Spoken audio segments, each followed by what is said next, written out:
Another Saturday evening. Hey, CR, good to see you, brother. We wait a couple of minutes and see if there will be more people who joining the stream.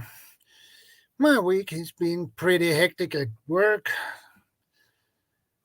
so that's why I couldn't upload my videos at normal time, which was Wednesdays. So I had to upload it today instead.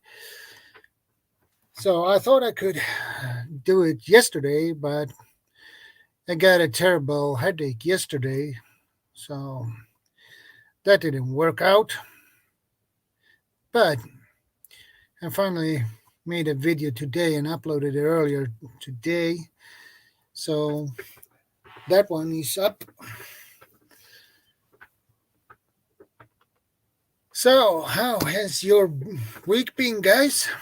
I hope your week has been great and wonderful. And we have two in the house. I wonder who the second one are. Please put a comment when you join the stream so I know who you are. That makes everything easier for everyone.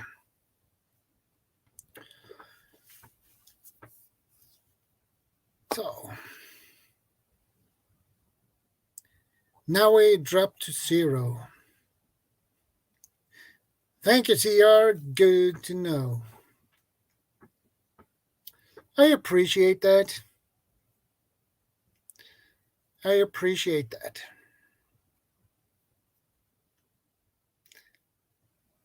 It's good to commenting randomly.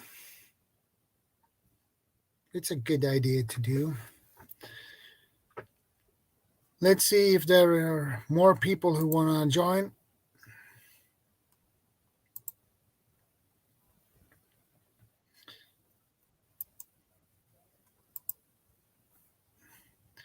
And I had to mute that one because I didn't do that from the beginning. But now I muted my YouTube side. Easy to forget. But now it's done.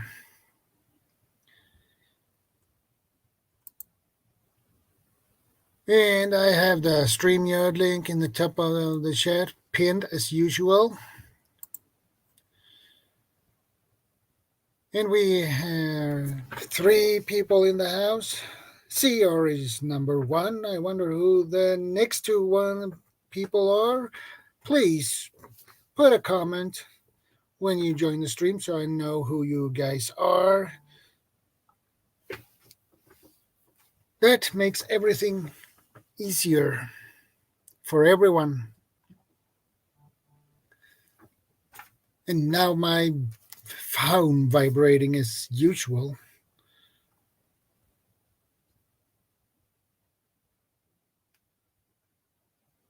Nothing important. So guys, we wait a couple more. Well, if it would be PV, yeah, when speaking of the devil. Hey, preparedness veteran, good to see you, PV. You know the drill, PV? Yeah, you did, PV. Good to see you, brother. You know the drill. I pinned the StreamYard link in the top of the chat as usual, so you know the drill.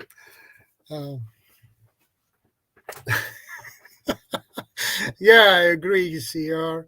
I agree. I totally agree. Well, it's nice when you literally just turned up, PV. That's really awesome. Now we are 1 in the house again. People join and drops. I don't know what happened, but there we have him. Hey, PV.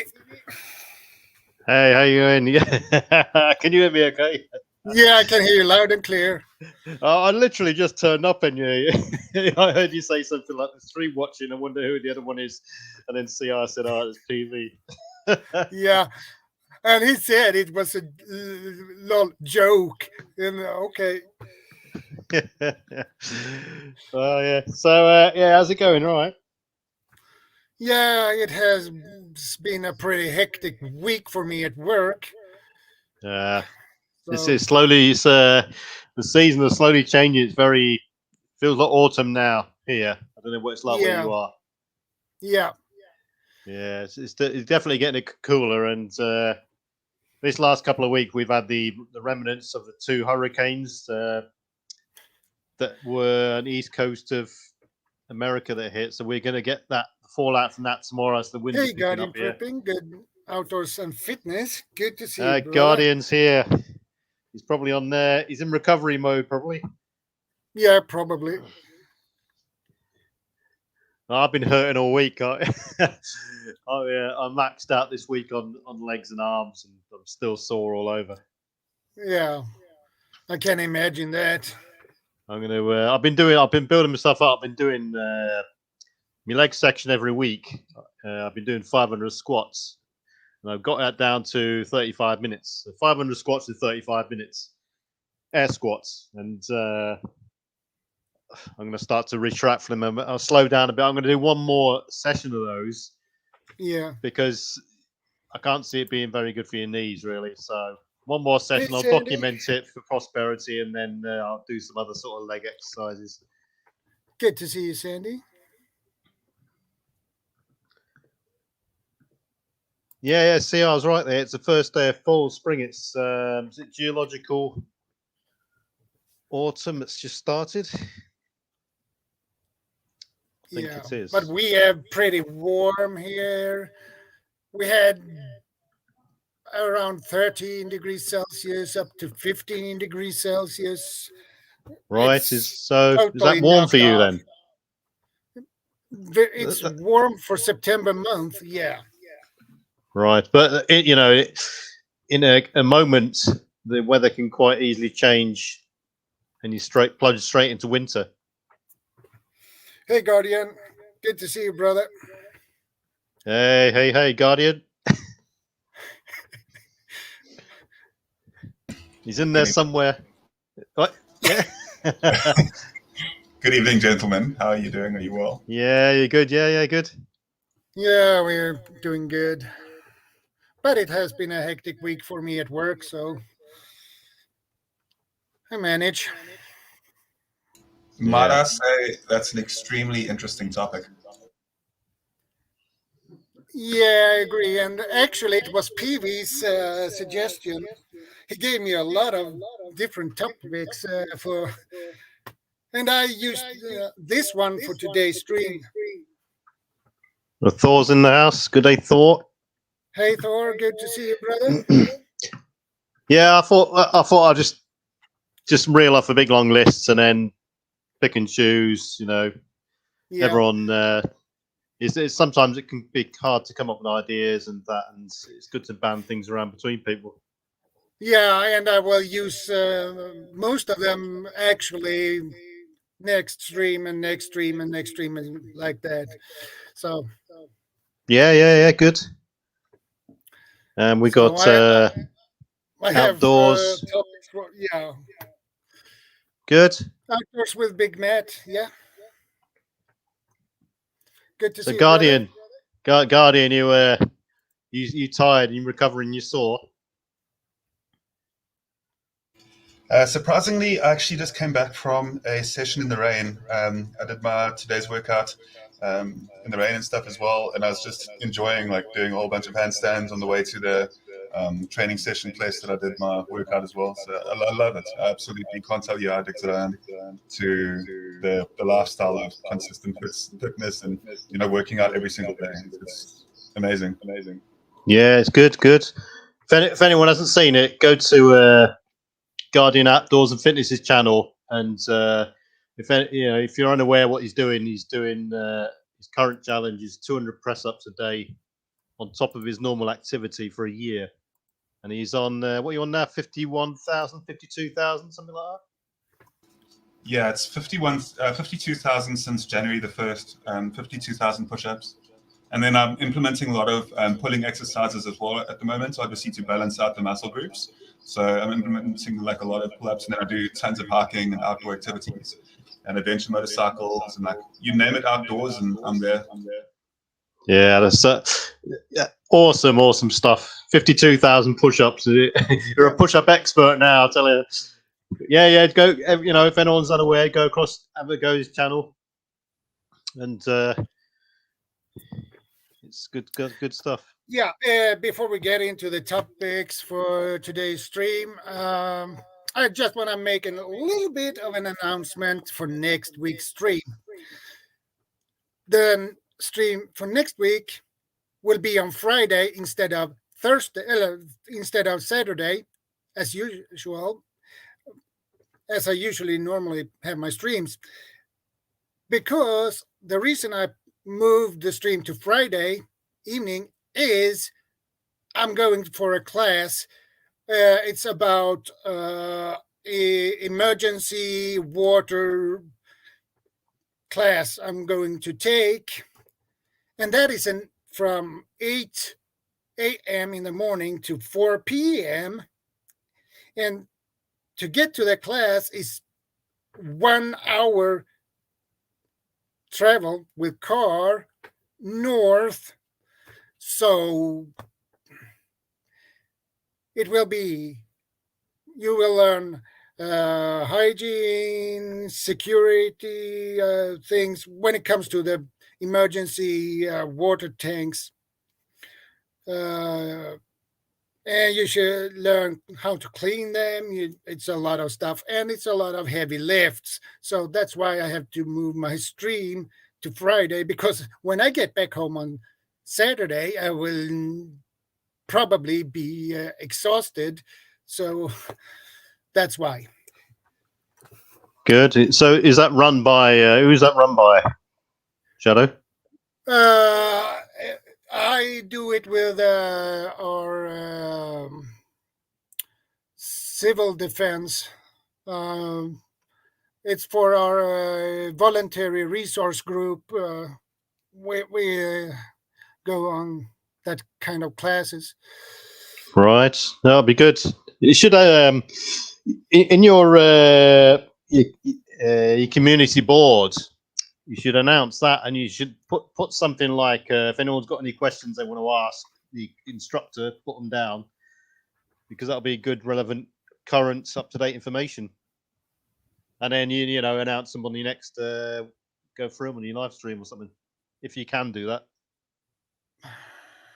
Well, I don't think it's a secret. I don't think it's. So I don't think it's about emergency water supply situations, different aspects. Well, you never know. There's lots of when you actually get a face-to-face lesson from someone like that or a talk, there's a lot of tips and tricks that can come into these things, because most people, their information stream is basically watching through YouTube and social media, really. Yeah. Unless they've had experience doing that sort of thing,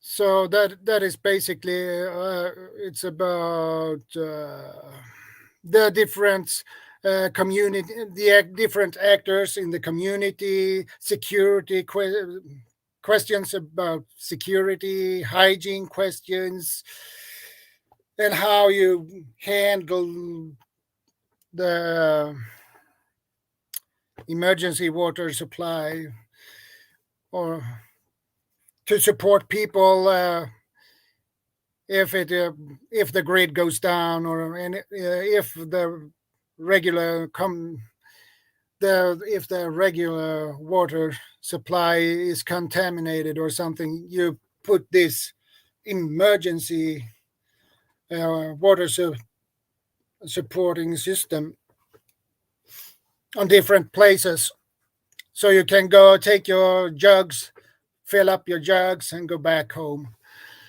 So Yeah.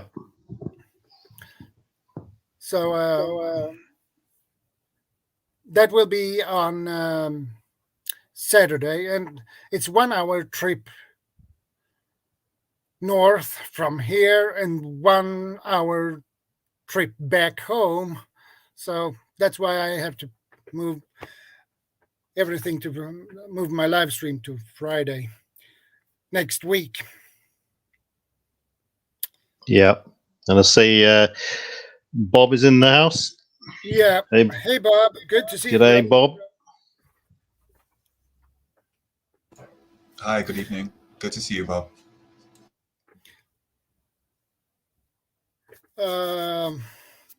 Well, should we get into today's topic? We can. Thorhaven said the hardest part we found with trading is some people value their goods a lot higher than others would or should. Firstly, is Thor still here? Just ask him quickly. Just not to put any pressure on Thorhaven, but if you're not here, then tell us. Tell us if you are, if you're not. I mean, you wouldn't be able to tell us if you're not, right? But yes, if you are here, just say yeah or something. Wife is home today. I had a big breakfast. That's good, Bob. Hey, Tammy, good to see you. And you are not late. You're just in time. Yeah, Thor is there. Yes, brilliant. Okay, so that is actually an amazing question, and I don't know if Thor wants to elaborate or if you want to ask the rest, preparedness veteran or anybody in the chat who wants to bring up that question again, please, Shadow, if you will.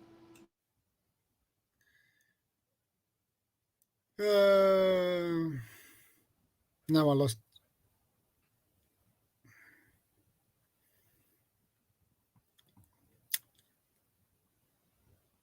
I lost that one. Yeah, basically he was saying. There we have it. Right here. Some people value their goods a lot higher than others would. So therefore, if you're going to barter with someone, you may want a lot more than it's actually worth, than someone might think it's worth. You might think you put all that time and effort into growing a particular item like fruit or veg, or you've actually put hours and hours into making something, and the other person doesn't appreciate the time that's gone into it. All they see is the actual the goods themselves. Therefore, there's a bit of a disparity as to what the item's worth. Which mean this will come back to having a standard and a value standard on goods. There's no if we're talking about a monetary system which has now failed and no longer exists, how do you put a price on things? That takes a lot of knowledge to know exactly what things, how much, let's say, a steak is worth, and or if you had made a chair or a table, what that is worth. You need a lot of knowledge about value of what you have made or got. Yeah, the way I see it, Places. Let's take any sort of long-term disaster. The event has happened. Great. You might have bugged in or you bugged out. You survived the initial onslaught, the initial event, and you're into then striving to continue your thriving and your longevity and your living on the best you can. And it will get to a certain point, you'll start to reevaluate your situation. You might have encounters with locals, drifters, or mutual community groups or people within your group. And I see sort of different stages of barter. In the short term, there'll be the need for the desperate need for essentials. You might have medication that you need, or life sustaining or protecting things like ammo, rifle spares, antibiotics, this sort of thing. Or as a result of the initial event, you might have been injured, therefore you need the extra medication, antibiotics, or you've gone past the point of violent encounters and things are starting to settle down a bit more. So that sort of short-term need, and then as you move into the longer-term need, things are starting to stabilize, and you're looking at more of comfort items, shoes, clothes, maybe cleaning products, tools, and so on. But how the question is, how would you put a currency onto things? It could be water, bullets, gold, silver. Either way, you'll have to set a value, and you'll have to have something that someone needs. It might be goods itself. It could be labor you're exchanging or bartering with, or it could be skills. You could be the man in the middle doing the bartering for someone else. So the way I see it is, you will probably go through different stages, but it depends on the situation, because there's hundreds of sort of scenarios. Exactly, and the problem is that you need to consider too, especially when you trade with someone or barters with someone, is that you can um, get tricked. They can double cross you. So yeah, so the trust factor comes into it then. So if you've got a location to consider, I mean, if someone's going to provide a location for a barter type town, and I don't really want to refer to a barter town because everyone just immediately thinks of Mad Max.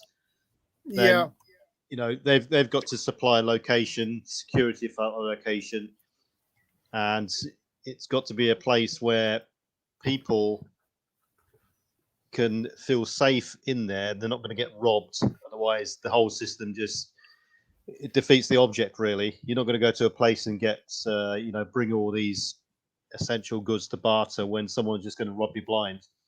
So you need a safe place, guarded with some form of security, to establish some sort of order within that trading location. And so that's sort of the baseline element of trust that you can lay down, I suppose. Sorry, go ahead. Yeah, and the second thing I was going to say was, not only that, but you've got to, how do you trust the products that you're trading with? If you're trading someone for gasoline or diesel or medication or ammo, how do you know that medication, ammo, gasoline, your fuel is viable? How do you test it? Are you going to bring sort of a testing kit with you, or are you going to fire a round off as a sample? Or when it comes to medication, I mean, that's a bit of a hit and miss, especially if it's gone out of date. You can only go off of the integrity of the packaging, brand names and stuff like that. It depends how long after we're talking here. And diesel or gasoline, then you'll have to bring some form of, you can put a litre or two in an engine and test it out to make sure it is viable. But yeah, testing the actual products themselves is going to be, could be a bit precarious. So sorry, go ahead, Guardian. No, you actually raise an extremely good point, though, because other than being able to test it on the spot when you're trading, it would be very difficult for a person to know the authenticity of that product. A lot of the time, you will find defective things, and people in survival situations where things are really, desperate in that as well. In those type of scenarios, you're going to find situations where you really, people will do in one another and try and just, have a leg up depending on that. Hello, by the way, Boat. Good to see you in the chat. It's nice to have you here. And so yeah, I think when you mentioned the trading element as well about the Mad Max scenario, and people think of Mad Max scenarios, a lot of the times, of course, fiction is fiction, right? But it's also that fiction is derived from scenarios which have not only happened in the past, but are likely to occur in the future, dependent on the level of severity of each scenario. So when it comes down to looking at the trading type of elements of things, you'll find that for any real strong sense of there being a trading post as well, and something where there is an element like that, a marketing place, that would have to be so powerfully guarded and armed. No, like if you look at how it happens in war zones, like in that game, This War of Mine. Yes. When you go and you raid the military base. Right. When you steal their supplies. No, it's a good. No, but it's a good point. Based on the actual Bosnian war. Yes. So it's true stories. Right. So. ACR? Hello. You see, your beautiful voice has summoned a CR for us. That's a beautiful thing. Ta-da! It just I was in Bosnia for just over 6 months, and it reminds me of a good point. What I personally saw was markets as you would imagine a traditional sort of farmer's market to be, but they adopted a sort of a dual form of transactions. One was in currency, and it was a combination of all sorts of currencies, francs, German Deutschmarks at the time, and the local Yugoslavian, whatever it was, I don't know what it was. And also they bartered as well, and it wasn't just bartering, goods for goods. It was things like services as well. It included the sex trade as well, because don't forget that's one of the basic of human things. Yeah. The oldest trade in the world, so to speak. So yeah, I knew this topic would bring that up. No matter what way you look at it, because it's the oldest profession in the world as well, and not being weird or anything. It's absolutely just a normal thing to bring up. It's not, you know what I mean? It's not being, rude or anything like that at all. It is just one of those things that is, there. So continue. I'm sure nobody feels anything funny about that. Well, no, yeah. I mean, who's to say that someone doesn't go around kidnapping women, keeping them in a cage, and then they've automatically got, a trade going on and that sort of thing. But yeah, in Bosnia, the interactions we had with the locals, I did see a couple of markets doing that sort of trade and transaction. Although we didn't really hang around in various places, start looking around, that sort of thing. But yeah, I mean, yeah, I have to. Please go on. I want to listen to what else you have to say. Please go ahead. No. I should imagine. I mean, there is over here we have car boot sales, and what happens is a farmer or someone of that ilk with some land, he announces they're going to have a car boot sale, and if anyone's unfamiliar with it, then people turn up early in the morning. They pay the farmer or the landowner a fee. Let's just call it £25 per vehicle. The vehicle goes in there, they're arranged in long lines, and all the goods come out of the car, and they're handmade goods, second-hand goods, all this sort of stuff, or goods that someone's bought in bulk. And then a couple of hours later, the public turn up. They pay an extra couple of pounds or whatever, dollars if you like, to get in, and they walk around and they buy the goods. And sometimes exchanges are made, haggling goes on, and all this sort of thing. And there's security normally in these events. They normally have marshals controlling the vehicles.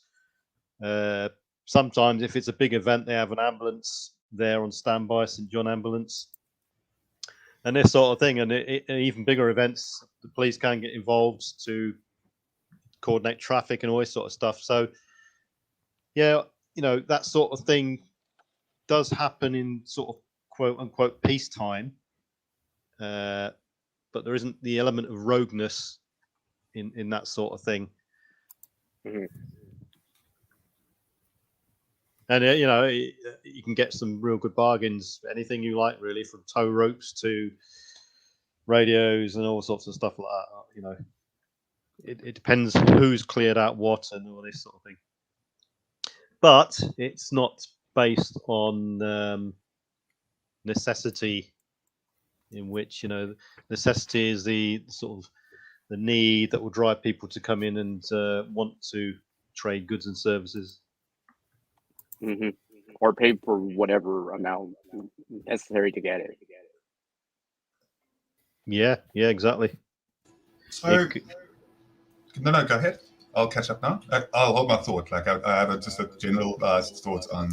Go on. Say it before you forget it, because I was just on an arm then. Oh, I don't do that. I have ways of making sure that I don't forget what I was just about to say. So very, very, very seldomly happens. Go ahead. No, it was just food, water, shelter, clothing, medical care. Yeah, that's it. Really, that was all I was going to say. Well, it could be. I was not putting the pressure on for something prolific, like in that point, and then you already had like your point made. Sorry, I apologize. So, because usually the things that you have to say and things that you have to share are things that I definitely cling to. So, when it comes down to the general matter of trade and trust, and I think that this is really what I believe. So, logically speaking, because there's somebody that I've followed for quite some time, who says the statement of logic needs to be your core value, right? So logic needs to be one of the most important things. Like, it's not, I know in every scenario there are certain tricky scenarios that you can bring up where it's counter to it really making a lot of sense. But the main thing is, and this is what I wanted to say, is that every single time that you do trade, every single time that you interact with other human beings, for example, as a group or anything like that, you do allow yourself to be vulnerable. And that is the major issue when it comes down to trusting. Hello, by the way, Hendo, good to see you. So that is the major issue when it does come down to interacting with others. So I believe the best way, and not everybody will agree with me when it comes to this, but if you really want to increase your chance of survival for yourself, the people around you, the people those that you care for, tactically, logically, rationally, everything points to making sure that you do not have as many encounters as a lot of other people would. So the best idea is to be able to have a seclusive, secretive, extremely well-protected place where you have people that you are looking after and you can look after each other as well. And you are able to, take in other people over time too, but there's ways to assess people too. There's ways to make sure that you're extremely cautious of who you allow in. Because trust being such an imperative thing, you really have to make sure that when it comes down to every interaction, that you can understand that human beings, they are absolutely kind people, and there are people that have good intentions, and there are people that are loving and great people to be around, and that will absolutely, warrant their trust that you put in them. But the major issue like is Guardian. Yeah, go ahead. Like Guardian here. No. I'm Like not you, always. like yourself. Not always.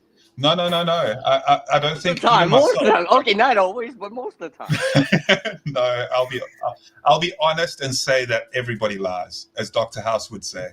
So I'll just tell you that much, is that I do believe that that might be true, but that wasn't a lie. Well, yeah, because we all are. We all have. Everyone has honest moments, okay? Yes, Okay, I'll that's trust well that. said. Exactly. That's what I like. But so the thing is that you can Yeah. trust people to an extent as well. Like you can have a certain level of trust within others, but you have to be extremely careful. Like that is my whole point. I could have just said that. Like I could have just come out and said straightforward, like just be hyper careful of people because The cliff notes. yeah, Give us the cliff notes. yeah. If you're not, you lower your success rates and your chance of survival every single time that you encounter others without being cautious. Oh, and just to piggyback on what you were saying about lowering your encounters, hence the preparedness part of it comes into play, because if you don't actually have to barter, you don't have to make that interaction, or at least not yet. All right. Yeah. But there are different people with different skill sets, right? And that is actually more fundamental than sometimes items and tools and stuff like that. Is having other people that are able to trade, dentists and doctors who understand the fundamental parts of their jobs, their careers. Those are going to be so sought after. And start making friends with dentists today. That's all I'm saying. The smartest advice that I can give And you. they really And that's need the friends truth. too, guys. Yeah, they need friends too. So you offer them what you can offer them, and they offer you the ability to fix your teeth. Because the last thing if you've ever had any proper dental pain at all and suffered from it, you'll know what I'm talking about when it comes down to a survival situation where you'll be debilitated. So just saying, it's really important. Well, I've literally just upgraded my dental kit.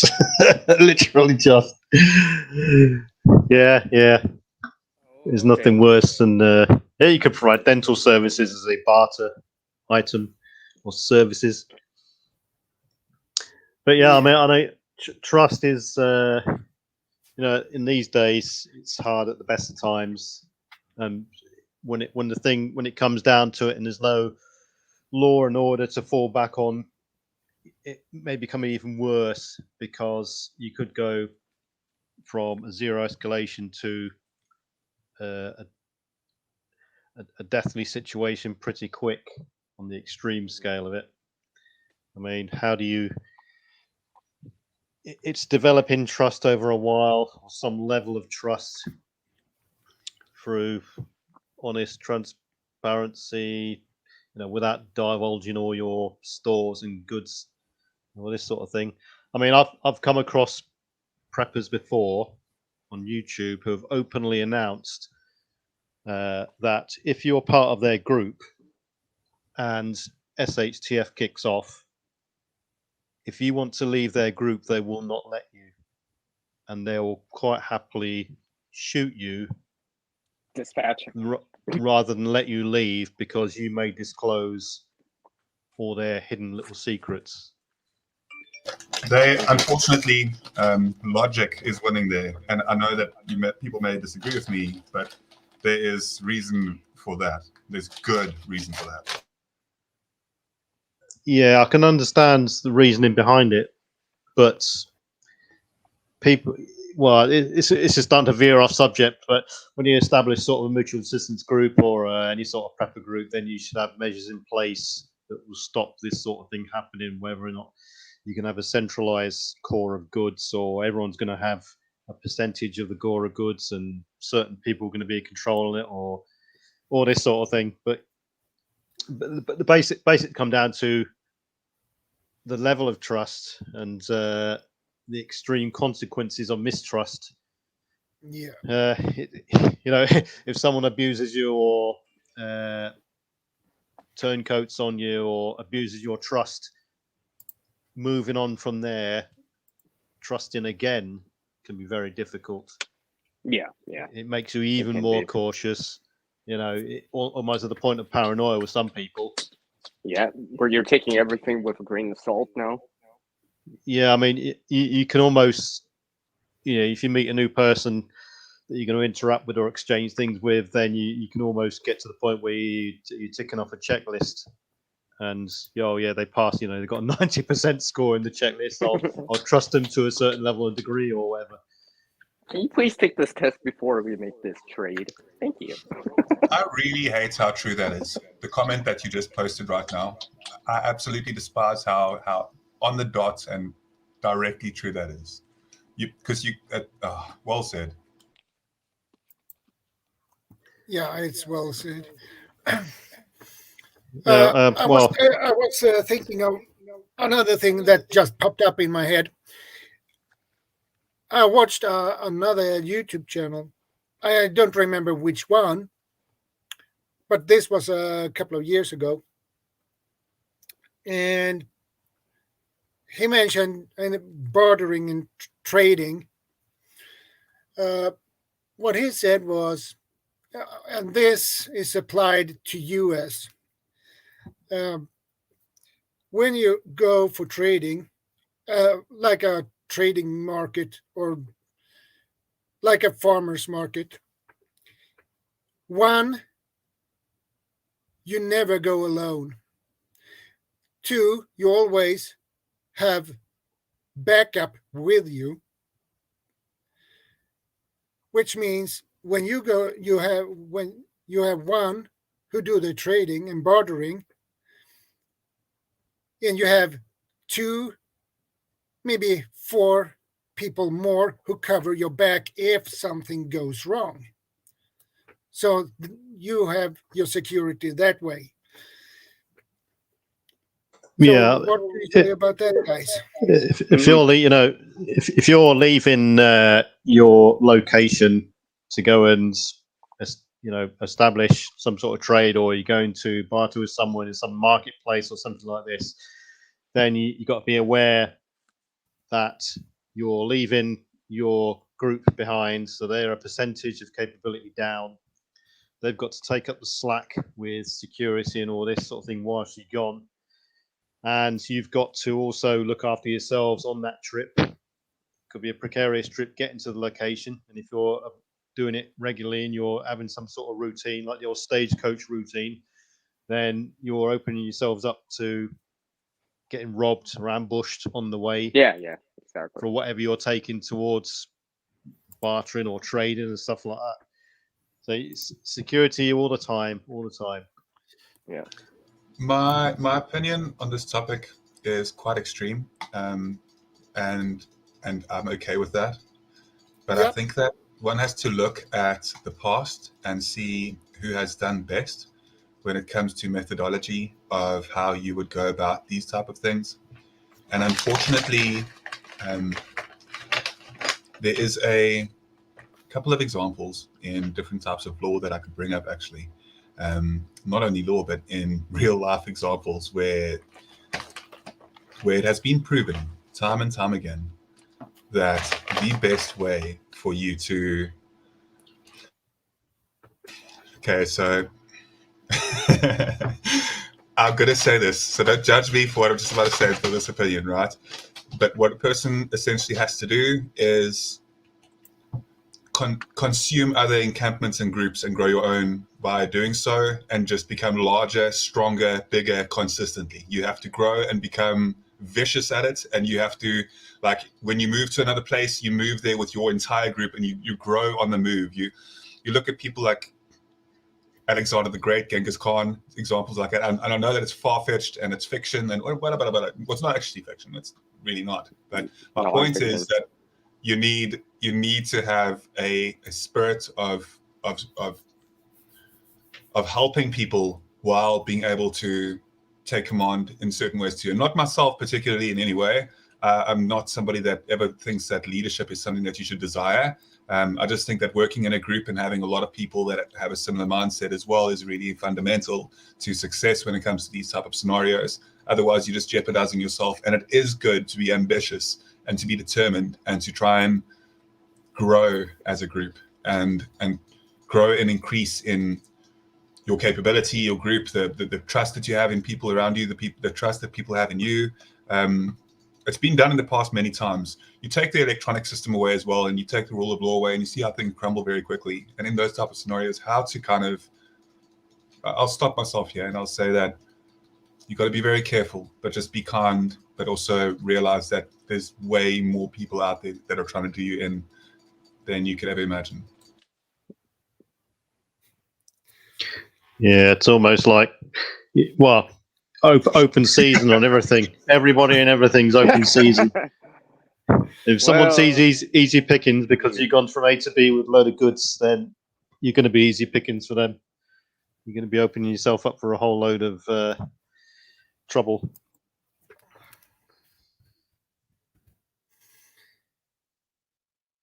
Yeah. Adventures with Zog. Take care, stay safe, and God bless. Take care, Zog. Thanks for stopping by. I appreciate it. I mean, I know quite a few preppers on YouTube that have come out and openly said that if it all kicks off, then they're quite happily going to establish themselves as the regional doctor, for instance, that people can come to them and acquire their services, and they can barter that way, which could be a bit precarious because location will be everything as well. So, I mean, some people may not be in the position to go en masse to a location. They might have, especially if you built up over a long time, you bolster the location and you're fairly secure in there. You may not have the capacity to move everyone en masse to go and do a transaction.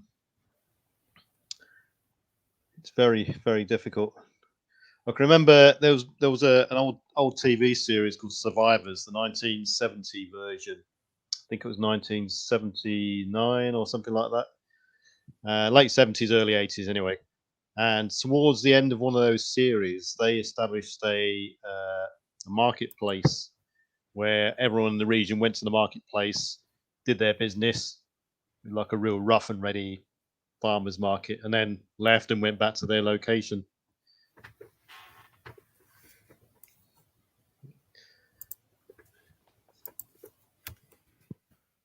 Well, just to piggyback on that, Apprentice Veteran, if you guys don't mind, because I know I mentioned it earlier in the stream. I guess Bob's seen that series too, but it aired back in the early part of the millennium, right? It was on Discovery Network, but it was called The Colony. There was only 2 seasons of it, right? But they did some bartering within that series, so. I mean, I can foresee that I mean, the first thing I can imagine anyone, Thor, how you doing, right? The first thing I can imagine anyone exchanging anything with will be your neighbour, because you've lived next to them and all this sort of thing, and you've got some sort of trust already established with your neighbours, or a family member, right? Relatives, maybe. Yeah, if they're within reach, friends, to do anything. Yeah, because most of the time right now, before anything is happening, people are exchanging with family members, friends all the time, right? Because there's that trust in there. Give an example. Currently, my next door neighbour is a doctor, and the person on the other side of him is a plumber. So, we know them, and they could become quite useful in SHTF, and they could quite easily barter skills amongst the 3 of us, as an example. I just want to say, awesome topic, guys. This is so cool listening to all the different thoughts and stuff on this. I'm going to jump off because I'm on my laptop and the sound probably is horrible and stuff. But trust me, it's not. It's awesome. It's not. It's really good. It's awesome. Audio. Okay. It's loud and clear. Some jam going on here. Yeah. More stuff going. Whole bunch of canning this weekend. There's what we did so far. Got a whole bunch of apples. Got some fermenting going on. Getting ready. Yeah.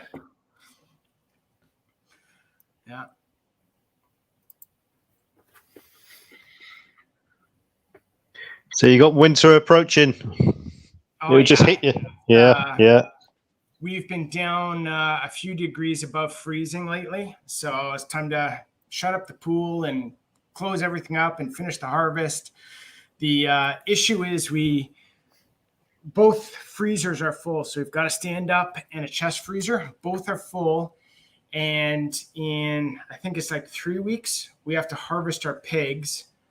And then we got to figure out when to harvest our Highland cow and try and schedule that in so we were able to put everything away. And so right now I'm getting everything out of the freezer and canning it to be able to make room for all that meat. So nice. Yep. Yeah. Well, that keeps you busy, Thor. At least you're being yeah. proactively productive. Yeah, and then my problem too is like all of November, December, I'm basically going to be on the road or working for my full-time job. So gotta time it correctly to be able to butcher the pigs and butcher the cow. And so. Yeah, you got this, Thor. You got this. It's all good. It's all good. You got this in the bag, dude. Exactly. Anyway, I'm going to jump off, guys, and keep going with the cannon here. Take care, eh? Good seeing you all. You can do it. Thanks for Stay well, Thor. Yeah, Roger that. I'll be in the chat, though. Yeah, okay. No problem. All right, awesome. Stick around. Will do. Another aspect of trust is that you can implement is making it known from the beginning that if anyone or the person you're interacting with, if they misuse or abuse your trust or turn against you in any way, that the penalty will be so severe that they won't want to abuse your trust.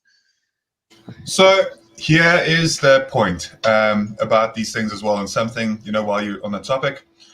Sure, it's all fair and well to say that you need this really large camp, which is what I was saying earlier, which is really the intention should be the goal. You grow over time, try and form civilization again, that type of thing. And the only way to do that is by increasing camp size, essentially, over a long enough point.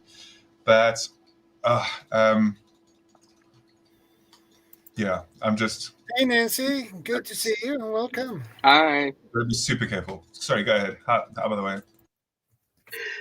Yeah, I see where you're coming from. Obviously, you have to sleep. That's the problem. Exactly. Yeah, that's safety in numbers. Safety in numbers. Larger groups of people, all on the same song sheet, all the same mindset, all who want to get on and overcome. Page. Yeah, exactly. All who want to get on the same and overcome wavelength. What has happened? Then same chapter. A mutual assistant community would be good, and then you'll feel within that a wider area community will feel more safer amongst itself, and you can establish a level of governance, if you like, policing, law and order, a set of rules which will then bolster up the feeling of safety and security, which will enable sort of trade to go on. Because unless some sort of stability, order, a set of rules has been established, then the trust just will not be there, and people will be very reluctant to trade anything or exchange anything or service, in any way, shape, or form. Mm-hmm. I'm just throwing ideas out there on top of my head here. Yeah, trying to start small.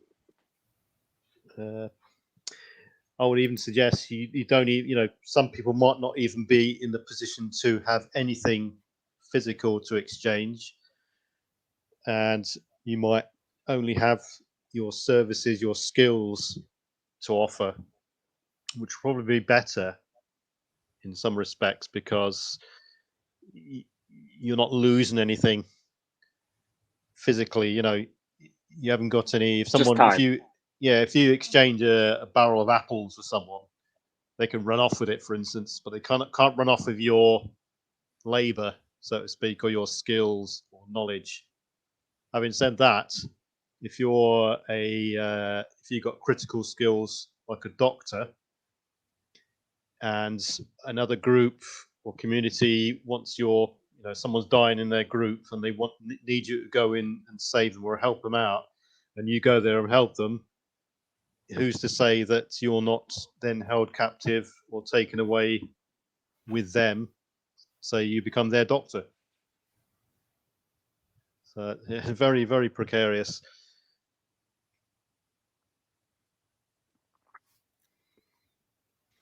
I'm going to say, in all the places I've been to, I'll put a military spin on it. For Bosnia, when you had, when we were UN forces, trying to get the 2, 3, 4 sides all stop fighting each other, all the way through to Afghanistan.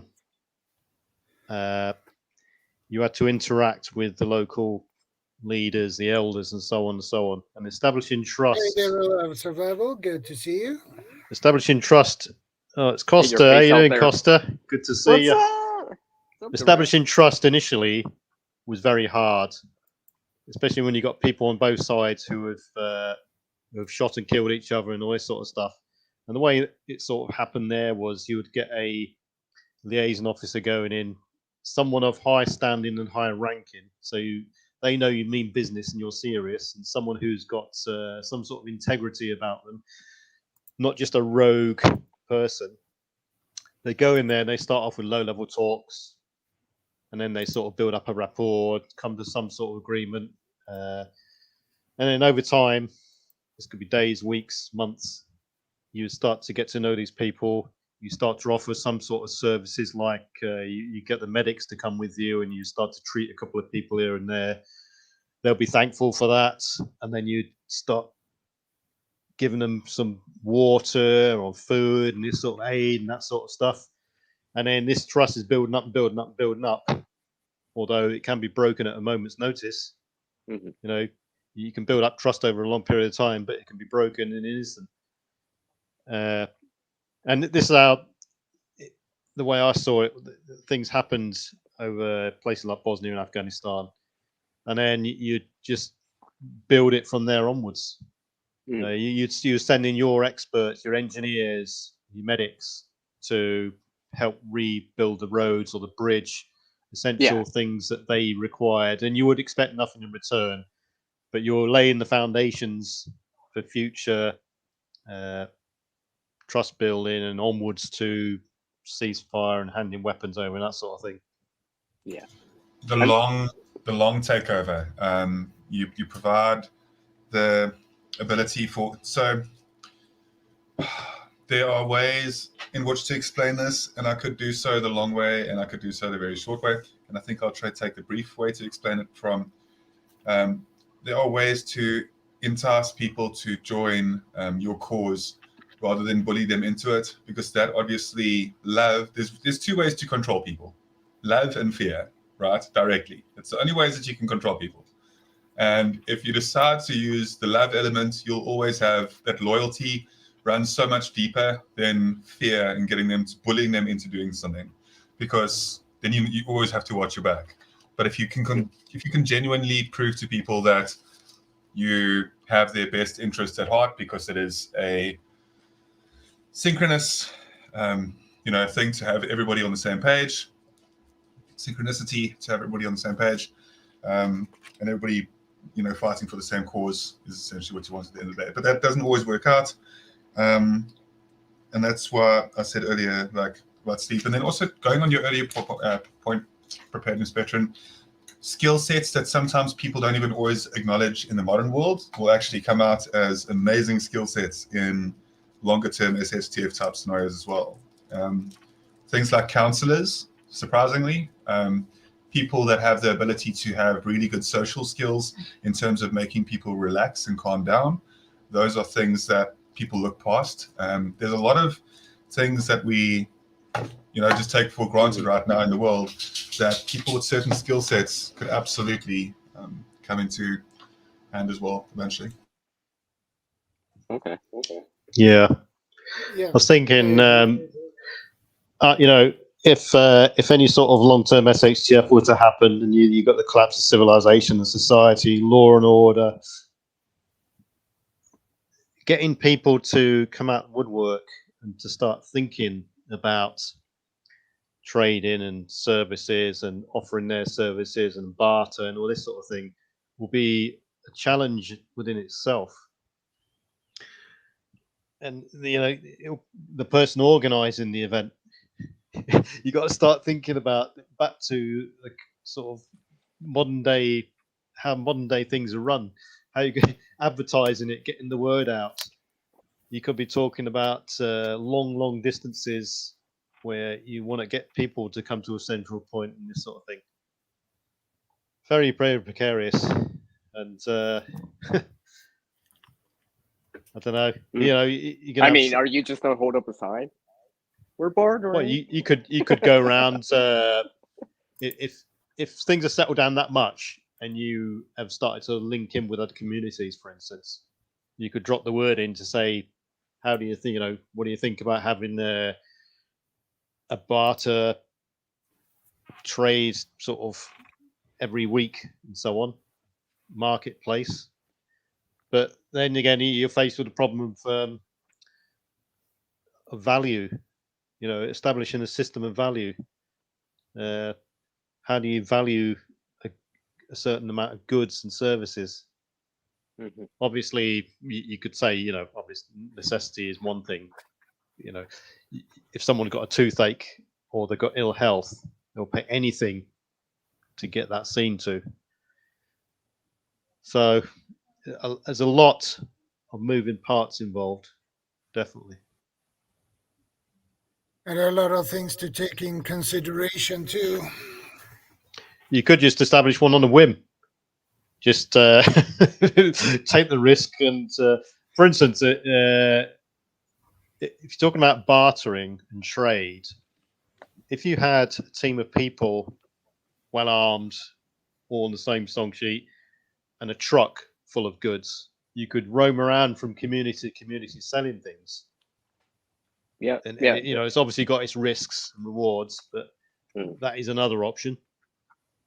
Yeah. You know what that reminds me? See, that series, The Colony, they actually showed that where, as part of the social experiment they were doing, right?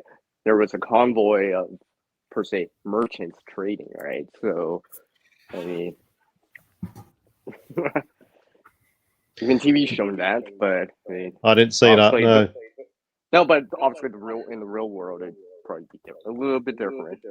In the real world, I don't think I'd want to put all a load of essential goods into a vehicle personally.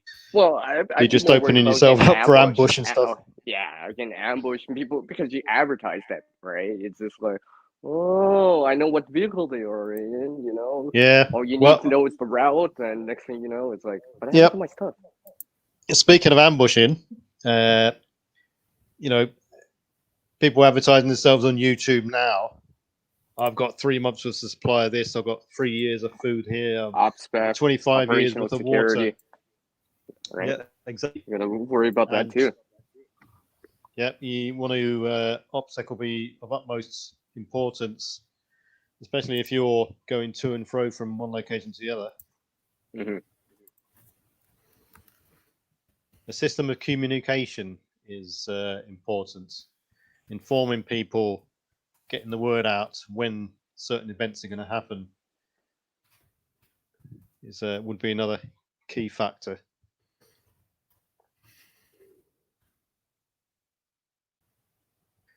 There's certain. Just seen Costa's comment there. The rule of survival. Said in Greece there's a town that has a bartering system with euros. Now it reminds me of a place in Britain. Well, there's more than one. There's 2 or 3 places. They've adopted their own currency, and when you go into one of these little towns in Britain, I think Krakow is a place that rings a bell. You go in there, and in a large amount of shops in this town, they will only accept town currency. So you've got to go in there and exchange pound notes with this currency before you can do any sort of trade with them.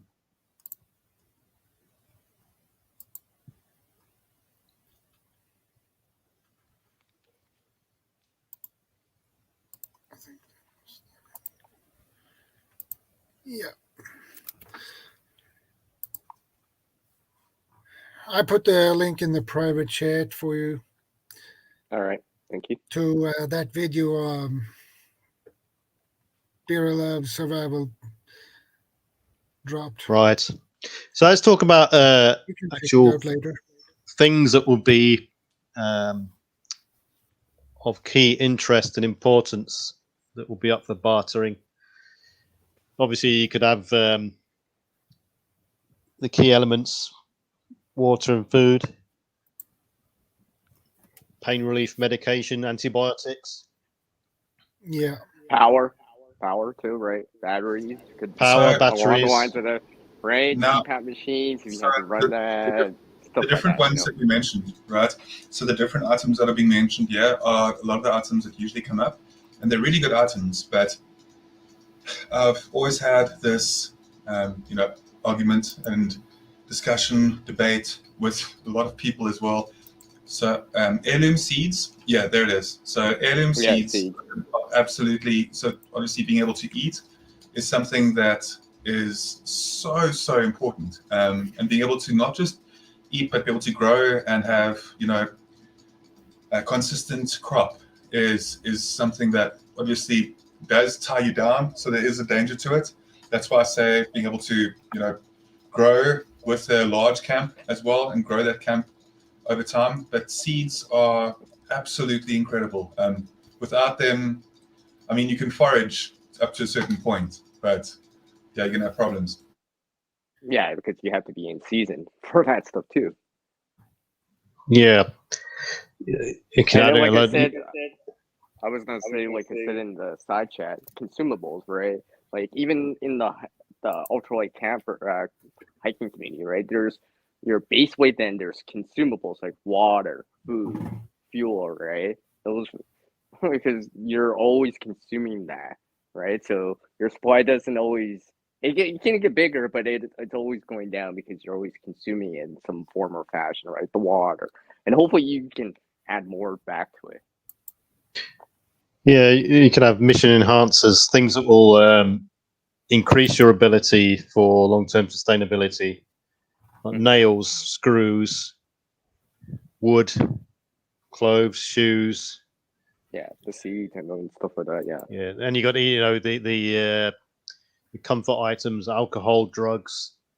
Yeah. All the rest of it, coffee, baby Coffee. products.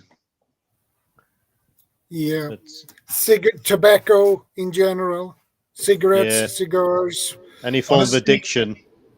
Honestly, nothing else matters. Sandy brings up coffee there, and honestly, nothing else matters on my side because without it, my wife will murder me on the second day of survival. So, like, coffee is a key fundamental one on our side. It's primary need. Yeah. I agree. Salt is another one. Salt is a key one, I'd agree. Yeah, salt's big. White gold, yeah. Yeah. Yeah, the first thing that springs to mind with me, if anything kicks off, because we can't get these without any form of prescription, is antibiotics. Without a prescription, we cannot get antibiotics at all, and that will be one of the number one things on my mind. That would be as a key item. In fact, I won't say what I was going to do, but yeah, you get to know the places where they store antibiotics, just in case. Yeah, and here in Sweden, they are very restricted when it comes to antibiotics. We don't use it that much here. Well, So- right, rightly so, that they should have a level of restriction on them.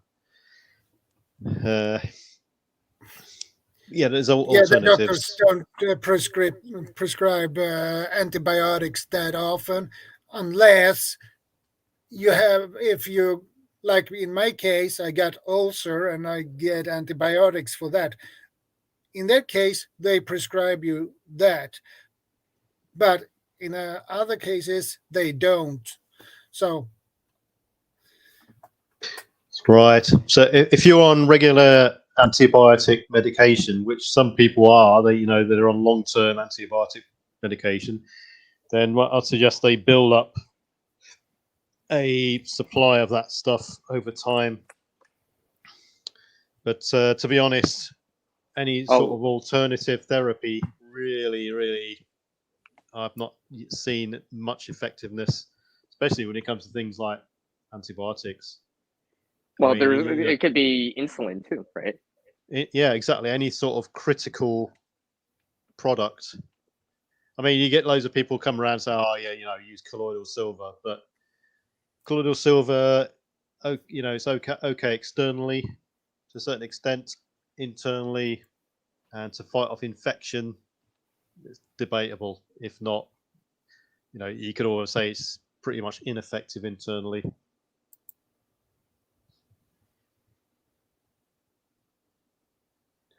You could even adopt a situation where you go around foraging for scrap parts of things, because there will be some sort of period of time, the grace period. If you've ever come across a book by Louis Dartnell who talks about the how to survive the end of the world as we know it, he describes sort of a grace period, in which it's the period of time from the event up until things start to deteriorate, rot, and degrade so much they're beyond use. So in this period of time, you could go around harvesting vehicle batteries, solar panels, wiring, screws, nails, wood, and all this sort of thing. Stockpiling it, not only for your own use, but you could also trade it with other people. Skills, the resources. Yeah, resources. You could also trade skills such as you could be a security hand for hire, an interpreter, for instance. That could be a useful skill too, right? You know a bunch of languages, right? I mean, French, Spanish, English, etc., Portuguese, all the stuff, Italian. Yeah, I mean, you you'd be like that middleman, right? Oh, we can't give him up, right? He knows how to translate for everything. Yeah, who knows what the situation is going to be? The situation could be where, by saying in a different language underneath their breath, right? No, he said that, by the way. I know exactly what you said. So something quite interesting as well, speaking about salvaging and that as well, just temporarily. So here locally, there's a lot of people that will steal cabling and copper and stuff like that as well, because we live in a third world country. People do that now. Yeah, like a lot. It happens all the time. And the thing is, like we have often, like the last 2 weeks, we had 3 days, like 2 days without power, and then our regular power outages, whatever. But the thing is that a lot of that trading and a lot of that mentality behind that is already strong over here. Like a lot of mostly in third world countries, you'll find that there's already a high element of that. So the adaptation between what we have now compared to depending on the SHTF could actually be a lot more smoother of a transition in certain ways. Because we already all have generators and stuff. Yeah, so like that's something that's common, and people already know how they work on a very fundamental basis. So from stealing different parts and stuff, and from building different things and putting things together and stuff like that as well. Pretty creative in some ways, and I love say that word respectfully. You love the word creative that I used to? Oh, come on. You guys know I like the word. It's true, though, right? It's absolutely.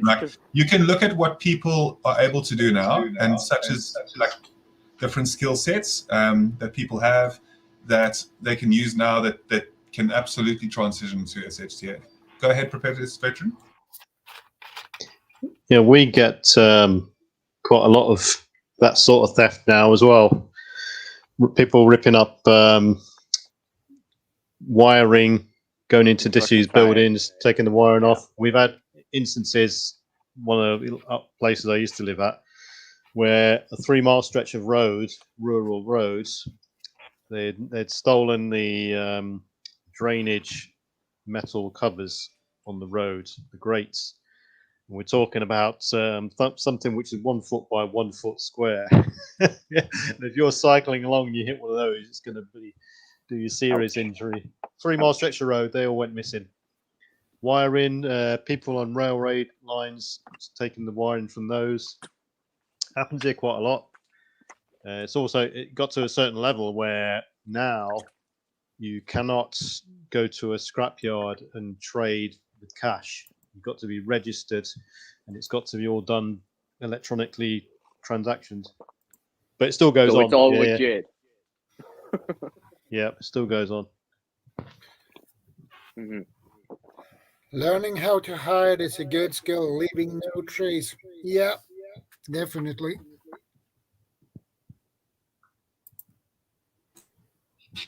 Also, knowing like a Dakota fire pit, like knowing how to make a Dakota fire so that you don't have smoke coming up either, like things like Early that. class. Yeah, have a good. Hide your light signature, right? Because obviously fire creates light too. I have a good supply of bricks. When you got a good supply of bricks, you can build quite a lot of things, which are very useful, like some form of Dakota style open oven, for instance. Having the resources around you to do that. Mm-hmm, mm-hmm. But yeah, I mean, you know, it depends how creative you are. You know, awesome too. If you got a load of goods around the place, which you've sort of pre-collected, and you've got a good idea what they can do, what they can build, what they can be used as spares for, then all are well and good. Someone next door might not be as aware. They might be too consumed in working all the hours God sends them, and they haven't got any sort of preparedness in place. They might have a generator in a box, for instance. They fire it up. A week later, it goes kaput, and then you could use your services to go around there, fix a generator for them. That's a tick in the box. You owe me one, sort of thing. This is another. Brings me on to another point. Is be very wary, and trust and trade. This is where they two interlink here. Be very wary of people doing something in your favor, either willingly or unwillingly, and then they take it upon themselves to say, right, you owe me one now. God just did you a favor, and then you're beholden to them. I've heard this happen in quite a few scenarios in prisons where you're beholden to someone, and you don't even know. Like if someone saved your life, oh, you owe me one, that kind of thing. Yeah, you're forever then beholden to them. You're living in an era then in which you never know when they're going to come up and demand payback. You remember that time I saved your life? Well, I want you to do this now. Yeah, something that they can't do or really dangerous. Yeah, they'll actually set it up, like very often. Yeah. They'll deliberately set up situations that you owe them something. Yeah, definitely. That's definitely it's almost like an entrapment scenario, and it's definitely one to be aware of. Yeah, I agree. It'll also attract people like thieves and beggars who may even despise you for not sharing any stuff that you haven't traded or gotten rid of or sold. If you go to marketplace with 500 apples, for instance, you come away with 100 left, and they're all around you saying, you haven't sold those apples. They're only going to go. Can you spare me one? To rot, can you give us a couple of apples? Can you spare me? And you say, well, I'm going to save these apples for another. Do you interact with them? Do you I'm not making interact jam. with them? Do you refuse them, and then they despise you for that? You've created an enemy. It's very, very tenuous. or they might ambush you later, Yep. or something like that. Yeah, Oh, there's I know where they a- live. I know what they're driving. I know where they're going.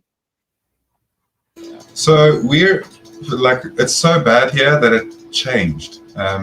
It's so obviously there are people that ask for assistance and stuff, and absolutely there's an extreme level of poverty here and crime and all that type of thing. But the way in which people ask and stuff is very different from what you'd expect.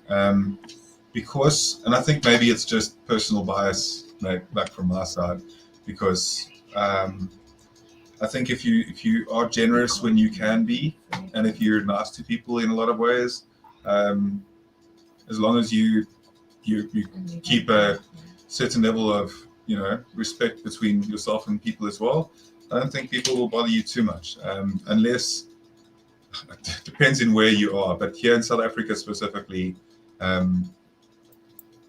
it's so embedded within the culture to a degree that like it's not even as heinous as I've seen it be in other places. Like it's weird. I wish you guys could see what I'm talking about and be like, okay, that makes sense, because it's. Hey, McBean, good to see you. No. I trust you. I trust you, Guardian. I trust you what you're saying.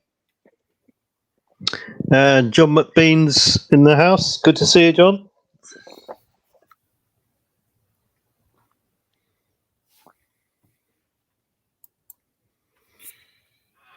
People earn the trust by what they put in the community.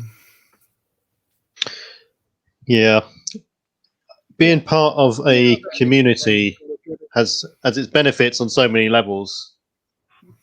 You don't want to be the lone isolated person or persons, or you don't want to be the people in the community who just don't interact with anybody else whatsoever, because you're isolating yourselves. You're drawing attention to yourselves. In the end, people probably end up despising you for not interacting with them. Depends where they are, but Because that's why I fidget so much. Just because I have to. right. I like. Oh. I was wondering who was talking. I mean, has anyone here, or anyone know of anyone that are actively going out their way to collect things, store things for this sole purpose of barter post SHDF? Well, preparedness veteran, I think, in general, preparedness, you are gathering things, resources. For Also, instance, like food and water. all right. For instance, I don't smoke. Should I okay. store a load of cigarettes because I know that will be a thing in demand when they're no longer available? Well, that's saying like gold and silver, right? Well, you still need that earth things like food and water first, right? Well, so when it comes to putting a price on things and the marketing value of an item, what do you choose that thing to be? A lot of people talk about gold, silver, and stuff like that, but you got to put a price on it. The spot price will be gone, How well this is the thing, how well have you planned out, like how well, not you specifically, but how well, it depends on how well a person has planned out their whole, bug out locations and all those type of things that are very seldom you'll get into, obviously, because it's, OPSEC and all that. But it's just, a lot of the time people have to realize that if you want to store things and you don't, say for example, you're non-smoker and you realize how great of an advantage you'll be if you had that to barter, like cigarettes, nicotine, and alcohol as well, even if you don't consume alcohol and that. Or cannabis. It'll be brilliant to have, but also for ammo is a brilliant one as well, McBean. And also good to see on panel, by the way. I just think that things like that are good to have, but not at your current location if you're living like within a town or something, because everything that you're kind of storing up, are you really capable of saying no to your neighbors when they're desperate and they don't have? Or are you family really members. Yeah, exactly. And then like people that know you're prepared and whatever, that know you're a prepper, because word of mouth gets out. You tell one person, eventually people talk and stuff. It's surprising how quickly people may know. Well, it could be like seeds, from a garden, right? Oh, I know you garden. You have any seeds? You know, it could be as simple as that. Yeah, things like that precisely. And it's just you should be willing to help others as far as you can to a degree, but then it's also smart to. My main point being that you need to make sure that you have like, supply not at your main location. Like caches, right? With an E. Yeah, I see any sort of barter item, specifically for barter or trade, as a luxury and something that won't even be on my list until I am happy that I'm fully prepared for whatever scenario I'm preparing for. Yeah, you need the needs before. That's more like a want. You want stuff to barter with. But the needs. Self protection first, self sustainment first for short term and the long term and all that sort of thing. If I was to, like you said, like Guardian said there, you got the option to store it at a different location. Like you said there, you could even have a secure lockup somewhere. You could have things cached at the extreme level around. So at the end of the day, aside from actual goods, the easiest thing to initially barter would be yourself, your labor, your skills, your contribution, your ideas, your time, your expertise in whatever you've trained with or for over the coming previous years and so on. The one thing you'd want to be concerned about with barter items is you'd want to be careful who are you bartering to. There are some people you may not want them to know that you have, tobacco or that you have extra alcohol or things like that. So not only having the barter items is important, but knowing where and when you should barter those. You'd be best off, probably traveling to like a market location to do the bartering. I wouldn't want to barter out of your own house unless you really know the person. Yeah, absolutely. Yeah. And then you got a whole host of other factors to consider, like security, getting to and from that location, security, goods, and so on like that. Well, and people eavesdropping or looking, right? I mean, if you're in an open area with more people, right, people can see, oh, they got cigarettes, they got alcohol, right? And because you're exposing that resource out to people to see it at that time.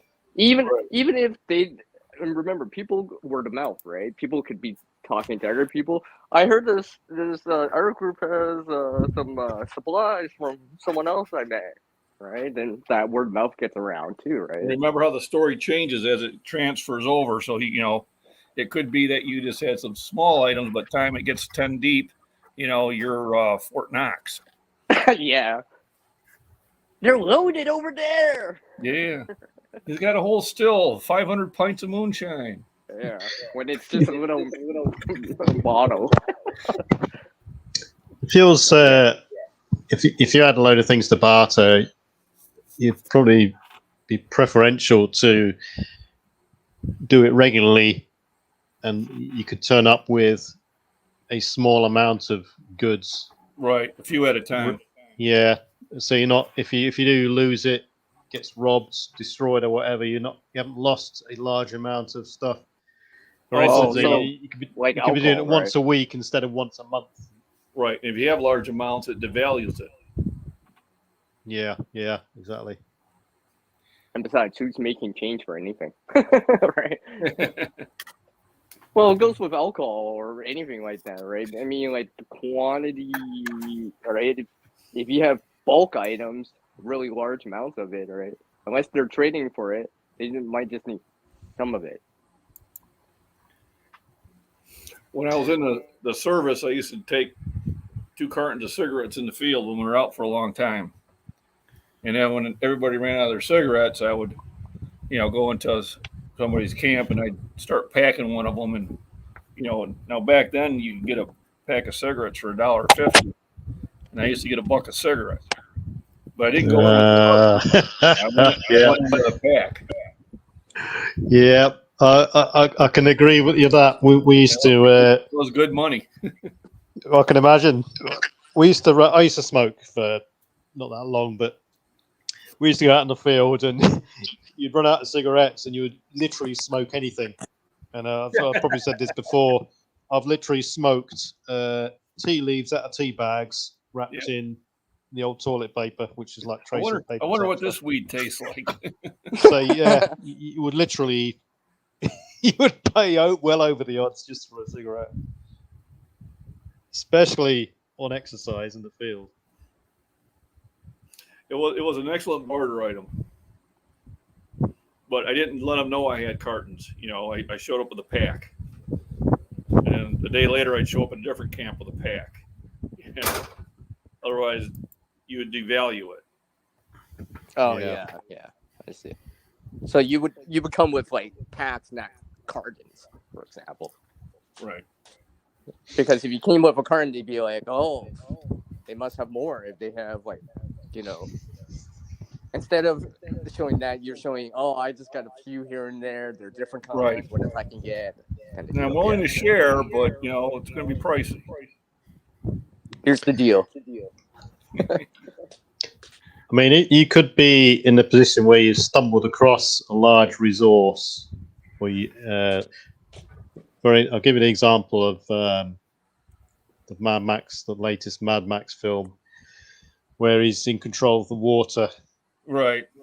Then you're almost playing God because that's the key resource, and you know it's essential for everyone around you, and you're holding all the cards. Then, and you got to watch your step. Yeah. Mm-hmm.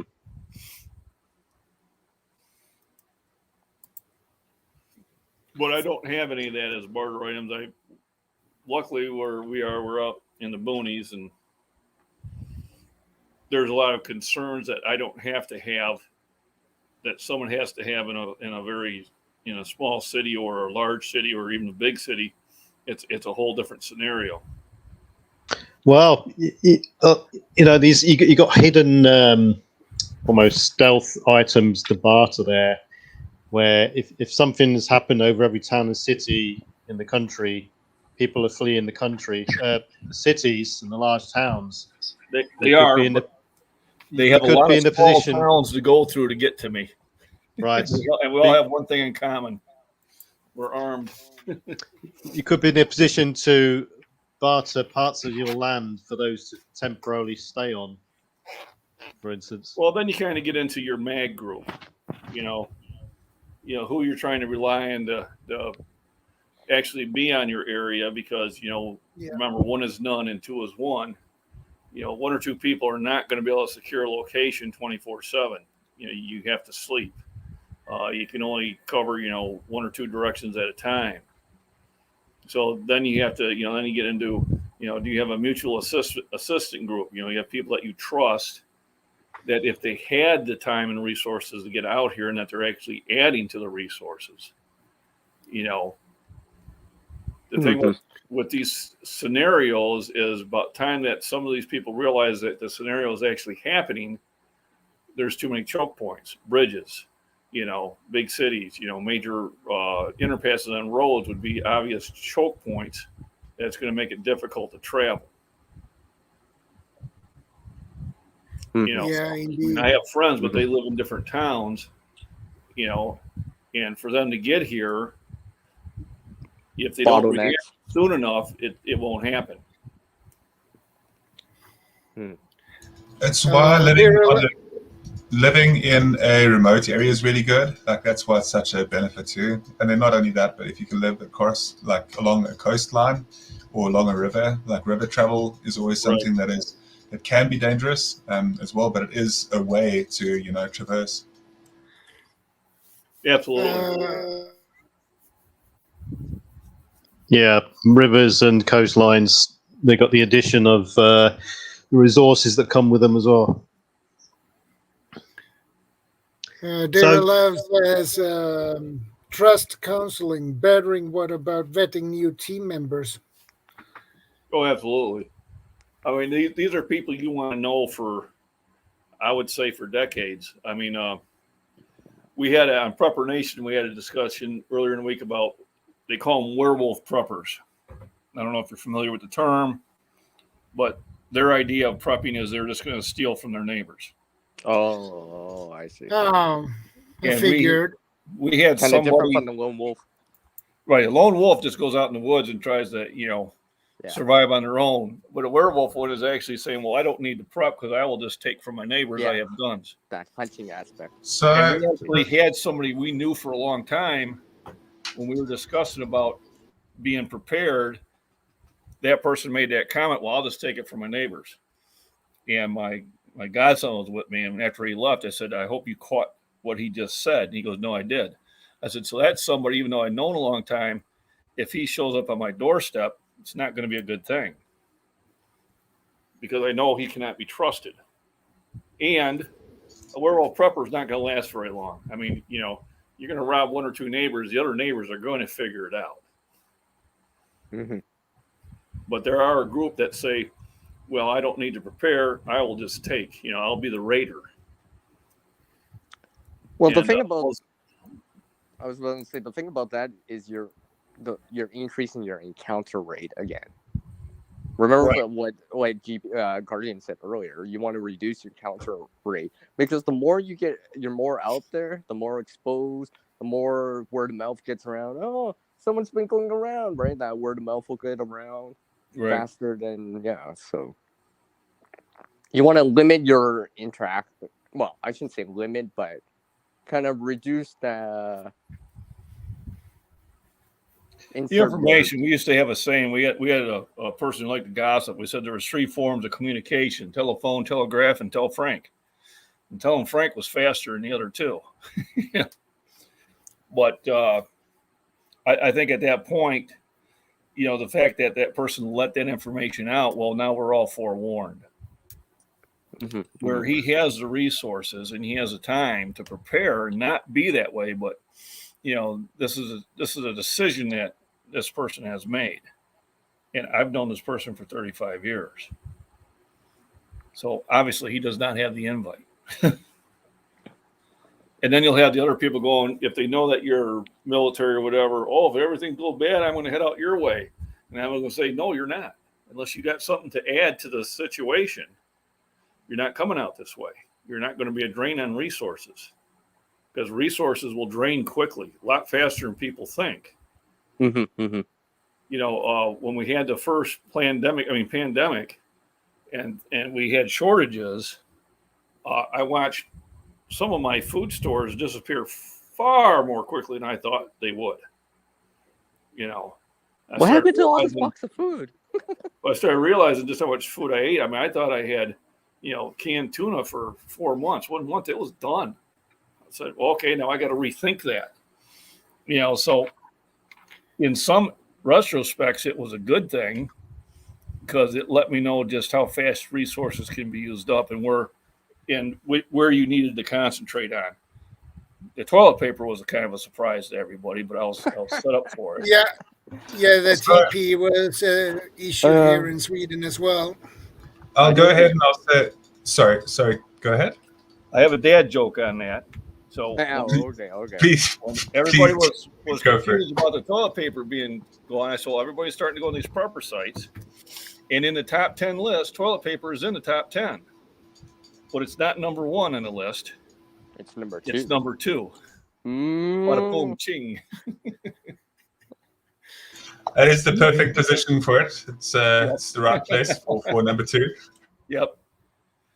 But it was funny. There was people who had 8 in their household and had 2 rolls of toilet paper. I gave a 4-pack to a guy, and he goes, "Well, I owe you." I said, "Don't worry about it. Just pay me back. Give me a 4-pack when you're done. Yeah, I'm not going to have your kids out there, trying to wipe their butt with oak leaves." Yeah, I even offered some poison ivy. That's a good sound. That will sting.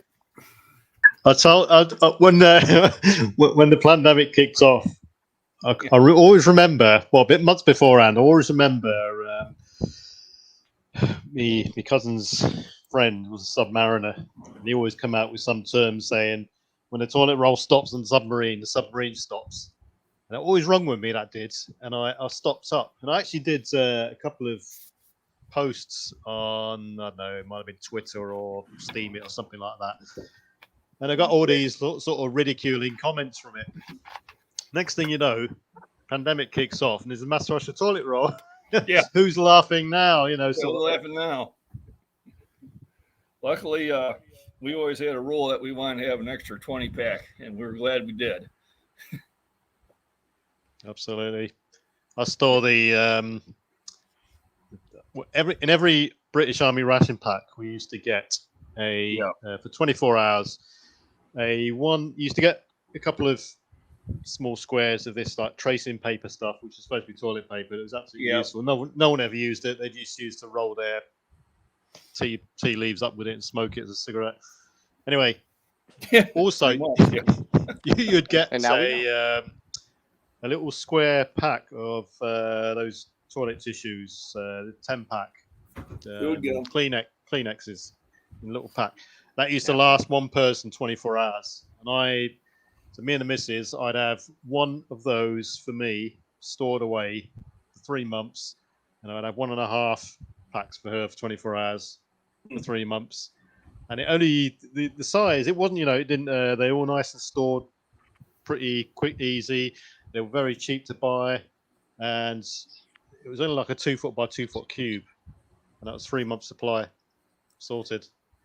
And just when I was prepped for that, and it all kicked off with the toilet roll, so I wasn't even bothered. Sat back laughing, saying "crack on," and that's the comfort of being prepared. You see. Yeah, and you can offer some to someone like your close friend if they needed some. Yeah. Well, I still remember at my grandma's the outhouse in the Sears catalog. Yeah, exactly. Used to use toilet newspaper and stuff, and that's why we lost the pages. So an example of bartering and stuff like this is I used to live in my last place was in a little gated community in a marina, and across the way from us was this old couple. He was 86 at the time, and she was not far behind. He was on some form of medication because he had a kidney transplant. Anyway, they remember one bloke going back as soon as it all locked down, because this wide boy across the other side, he came strolling across the marina with a loaf of bread under his arm. I said to him, "What's the situation like at, Tesco?" He goes, "Oh, I don't care. I've got the last loaf of bread." And he walked off like the big cheese, all smiling, a little triumph. How long did that last him? 2 or 3 days. Anyway, bread was also starting to run out because of supply issues and that sort of thing. Not for a long period of time, but initially. And I had a bread maker, so I was making the odd loaf of bread in my bread maker. It cost me nothing because I was on solar panels and that sort of thing. I was going across. I was giving the odd loaf to this old couple, and they were really thankful, and because they were part of the community. He was an old electrician, so he used to do the odd job on people's solar panels here and there, and it was a form of chat, but I'll still be listening. Yeah, no worries. It was a form of community building, bonding, looking after people in your community, your gated community in this case, making sure they're all right, and they were really appreciative, and they did us favors thereafter. So give and take, Yeah. But like John said there, John Mack, a lot of this trust building you can build up way before any event happens. You can get friendly with someone, they're part of a group, you might be part of a club that you go out, you talk to people, getting to interact with your neighbours, knowing who they are, where they work, and having it could be as simple as a general chit chat over the fence in the garden, or when you're taking the rubbish out and that sort of thing. So because a lot of things these days, people are a lot more secluded in cities, especially. A lot of people don't even know who their neighbour is, don't even know their name, what they work, all this sort of stuff. It's a weird world. Sorry, Guardian. No. You go. It's perfect. So what I'll say is that I'll first off say that it is quite incredible that I'm learning as I get older, that you learn the most from people that you actually disagree with at times, that don't always see things from your point of view. And surprisingly, I've lived on the same property, but in a different house as my mom-in-law for over a decade now, for 11 years. And she's actually taught me some very valuable skill sets when it comes to this type of thing too. Knowing people and knowing the difference, it's just learning, learning how to like be a better person around people as well, and learning how people can, I don't know. I'll get to it in a second. Sorry, I just got distracted here for a moment. Sorry, guys. Yeah. I mean, you've got to, when you interact with people, especially people that you're not really familiar with, be open, kind, friendly, and that sort of thing. But you got to sort of air some sort of message across to them that don't take advantage of me, because if you do, I bite. Transparency. Being transparent. Yeah, but a lot of people can take it the wrong way. If you're kind and nice to someone, or you're friendly with someone, they can take it the wrong way completely, and they'll start taking advantage of it. So you got to either make it known from the beginning, don't mess with me. I'm okay until the point you start messing with me, then you will regret it, or retract altogether and just leave them to it. So you got to sort of lay your cards on the table, otherwise you will be straight up about it. Yeah, yeah. Right, because no one likes when people hide things too, right? Well, you didn't mention it before. Well, yeah, like I said, it takes a long time to build up trust, but it can be broken in an instant. Mm-hmm. And we've probably all seen examples of that in the past. Yeah. Well, you're building a bridge, right? Well, a bridge can be burnt, right? Burning the bridge, right? That metaphor, right? But I'd say local community building. Start with the neighbours next door, if you've got any neighbours next door, or your nearest people who live near you, or whatever. Mm-hmm. It's strange when you meet people, because when I've been out and about, it sort of always forms a pattern, and especially if it's two blokes talking. You get two guys talking together. They initially meet and say, "Hey, I'm Frank, I'm John," all this sort of thing.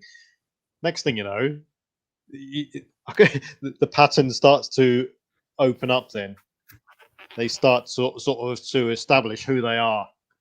Oh, I was. Were you in the army? Yeah, I was in the army. Oh, right, yeah. And then they start establishing, say, what rank were you? I was a corporal. Oh, well, I was a sergeant. You're establishing some sort of hierarchy straight away then. And they start saying, oh, what do you do for a living? And this sort of thing. It always seems to follow a pattern with men. I'm not sure what it's like when women get to talk to each other. But well, the point that I was actually going to raise earlier, before I got sidetracked, sorry, I got a little bit distracted and stuff. It was that no way did I lose it again. Are you serious? Just give me a second here. Don't fall asleep on us. Yeah, we'll let you get your composure. No. I actually remember. Thank goodness. I actually remember now. Okay, because that's really never something that I do. It's just there's so much been going on. Okay, so basically,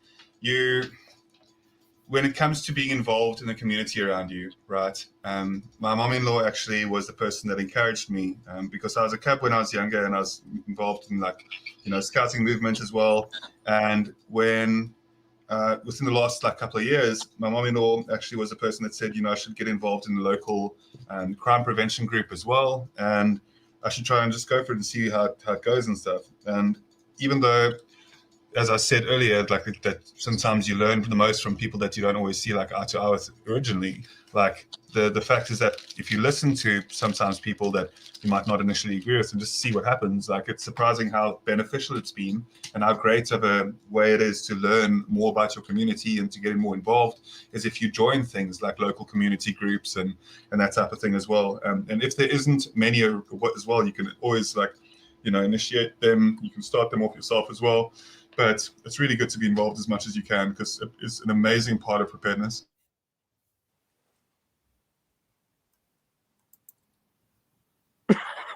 That's for you, GP.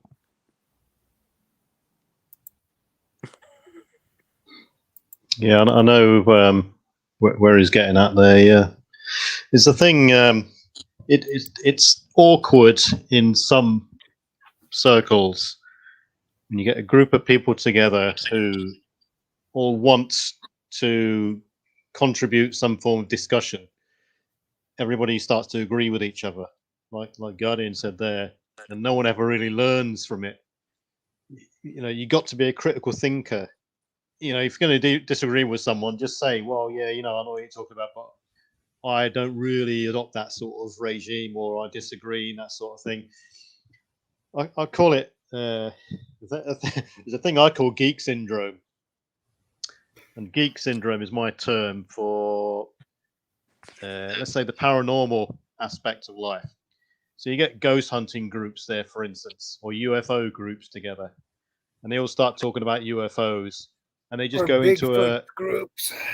They go into a spiraling circle of more just stories that Area 51 one-upmanship on each other, and no one wants to turn around and say, well, I think it's a lot of crap, haven't you considered this? And especially when you start looking at things like the Bigfoot world, you got a big group of people who convinced Bigfoot is an ape-like Gigantopithecus creature who come across the land bridge and all this sort of stuff, and it melted and they were trapped there. And you got another group of people who think it's an alien creature or comes from through a portal. And these two sides, they agree with each other so much they can't come to any sort of conclusion as to what they're talking about, really.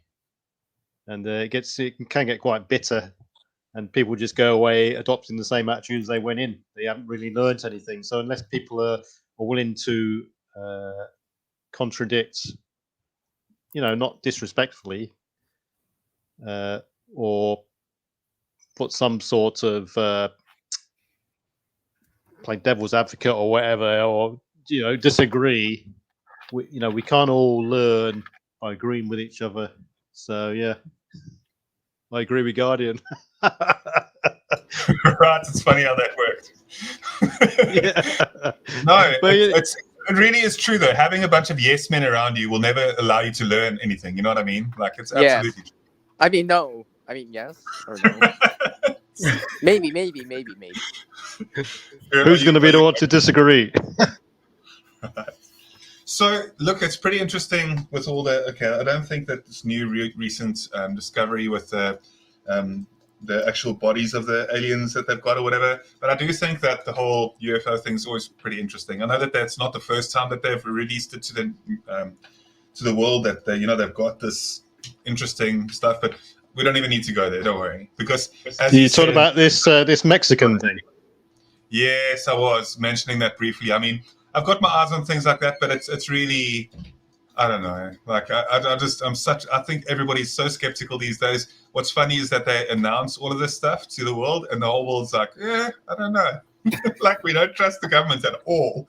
Even when they're telling us that aliens are real, we're like, no, probably not. You guys are lying again. You guys are lying about everything. I think the person who come out with these toy-like creatures are known to have done something like this before, and yes, I can't believe the Mexican mummies government have actually endorsed this sort of thing. It's just one of the funniest things that come out of all this was a post I saw on Twitter, which was a picture of one of these creatures close up, with Joe Biden's face on it. It was hilarious. Oh, I think I saw that one. I saw that one. Yeah, so I personally think it's a distraction from for the current things that have been going on in the media recently about disclosure and UAPs, UFOs, and that sort of thing. But they've got to tone it down in some sort of way. What better way than to come up with some fake creatures? But anyway, back to bartering and trust.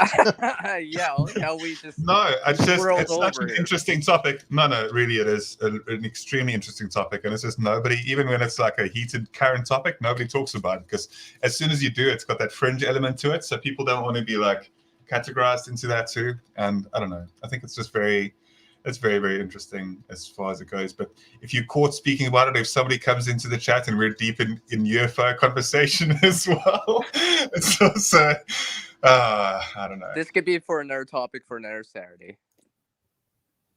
Yeah. Yeah. Shadow, do you want to spend the whole Saturday evening speaking about UFOs sometime? Oh, here we go. Oh, I'll be rubbing my hands together for that one. It'd be funny.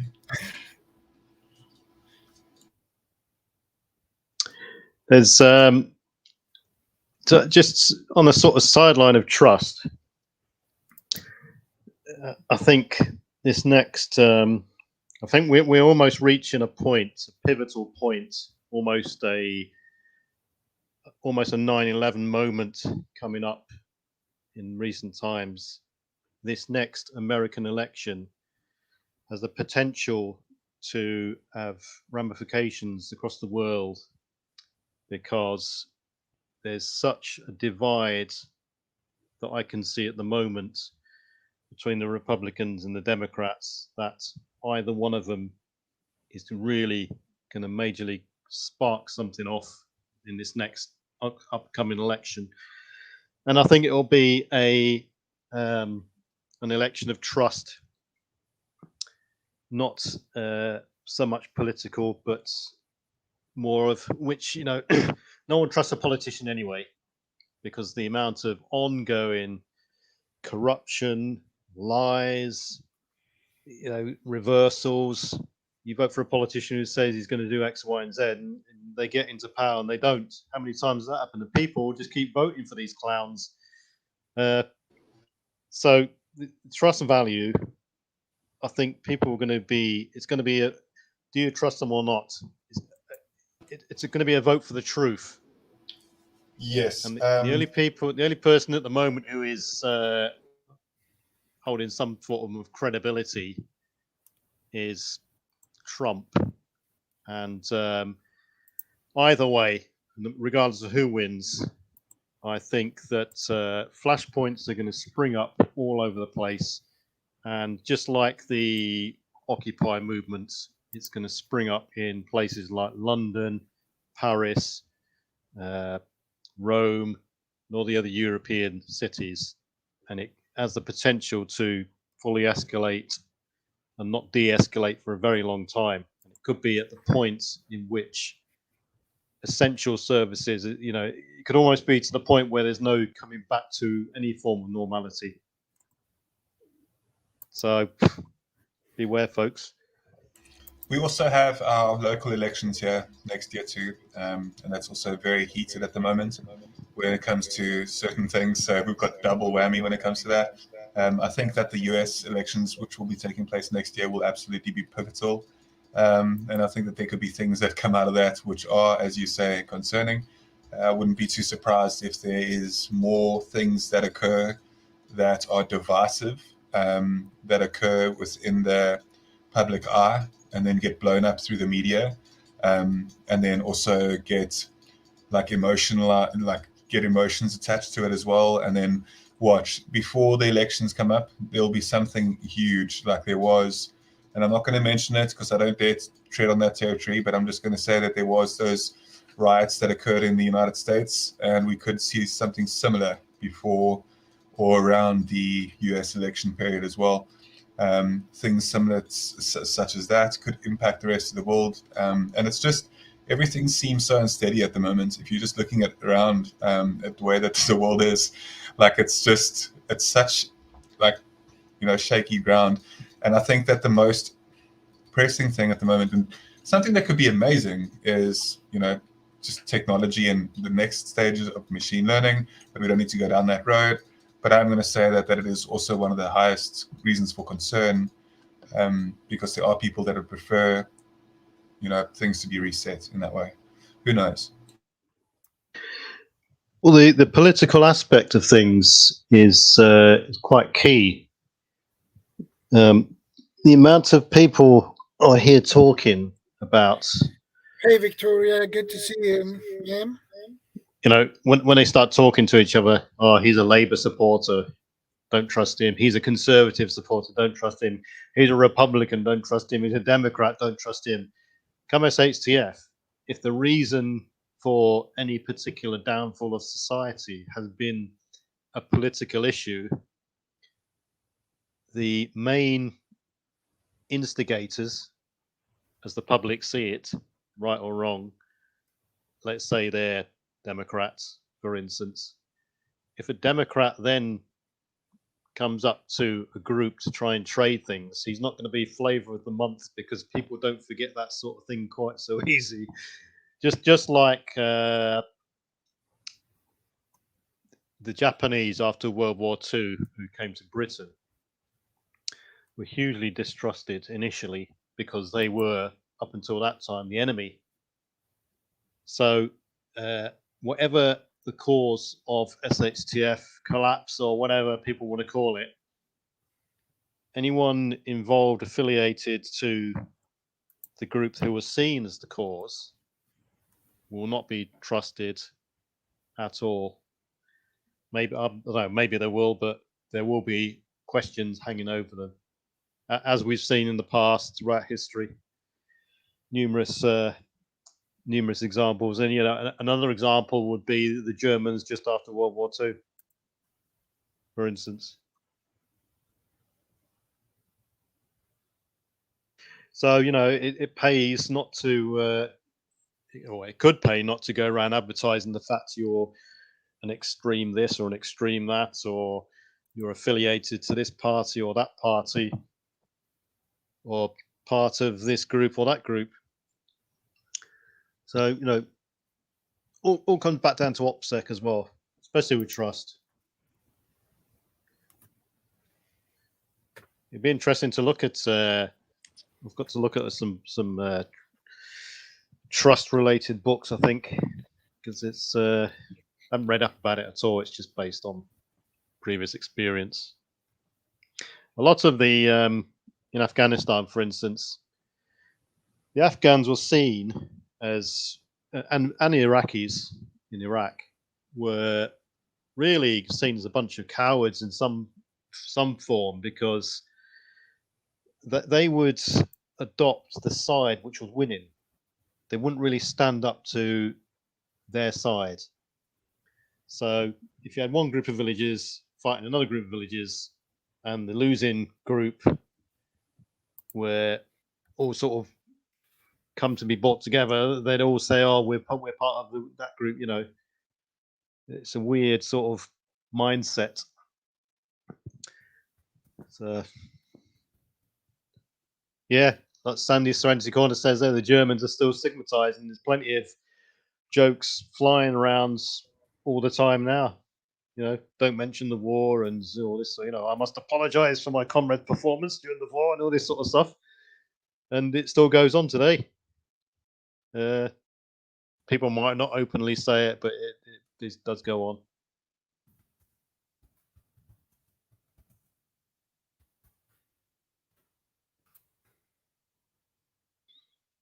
So, has anyone actually actively gone out and learned some skills that they could be used for any sort of barter or trade after a collapse? Does being able to talk to people in a nice way and be able to communicate well. Wow. Yeah. Yeah. Well, you're not wrong. You know, being a mediator could be a key skill in some aspects. So teaching other people's skill sets is definitely something that I do at the moment, like on a weekly basis. So it's really great that I'm active with that, with my scouts and that. Yeah, that's awesome. So I actively teach people survival skills, which in a survival situation could be quite handy, you know. There's that. And then there's also a lot of other, I'm very comfortable horse rider. A question like being comfortable training others in horse riding. That's something that I'm very used to doing. I've also been able to teach people several other skill sets as well when it comes down to it. So yeah, I definitely have tradable skill sets. Yeah, and survival skills are really important.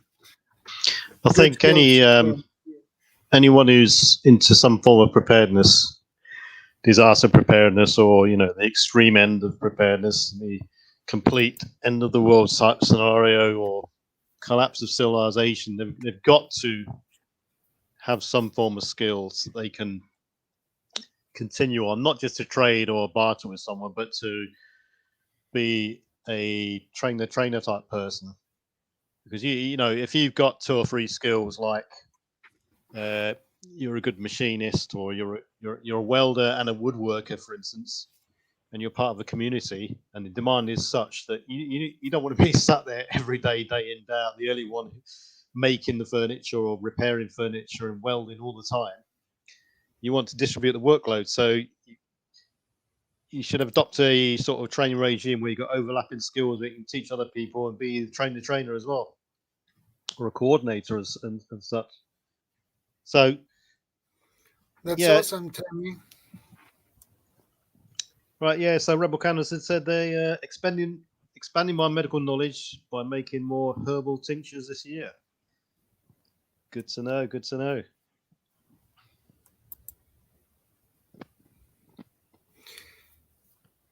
Be very careful whom you try to demonize as less than human. I agree with that. How many religions in this world? Many. Never count them. Yeah, you shouldn't demonize, take the mickey out of anyone, make fun of someone at all, especially in times of stress or a stressful situation or a post-collapse, for instance, because you don't know what people are capable of. You don't know their mental state at all. I mean, you don't know what's ever going on in someone's head at any point anyway, and you don't know what they've been through. Mental scars run deep and all that sort of stuff. So yeah, you've got to tread cautiously there. And you don't know who's the person that's going to be helping you the next time, right? It could be that guy that you made fun of, and he's like, you know what? You made fun of me. I don't want to help you now. And they walk away and don't even help you. Because you've already burnt that bridge.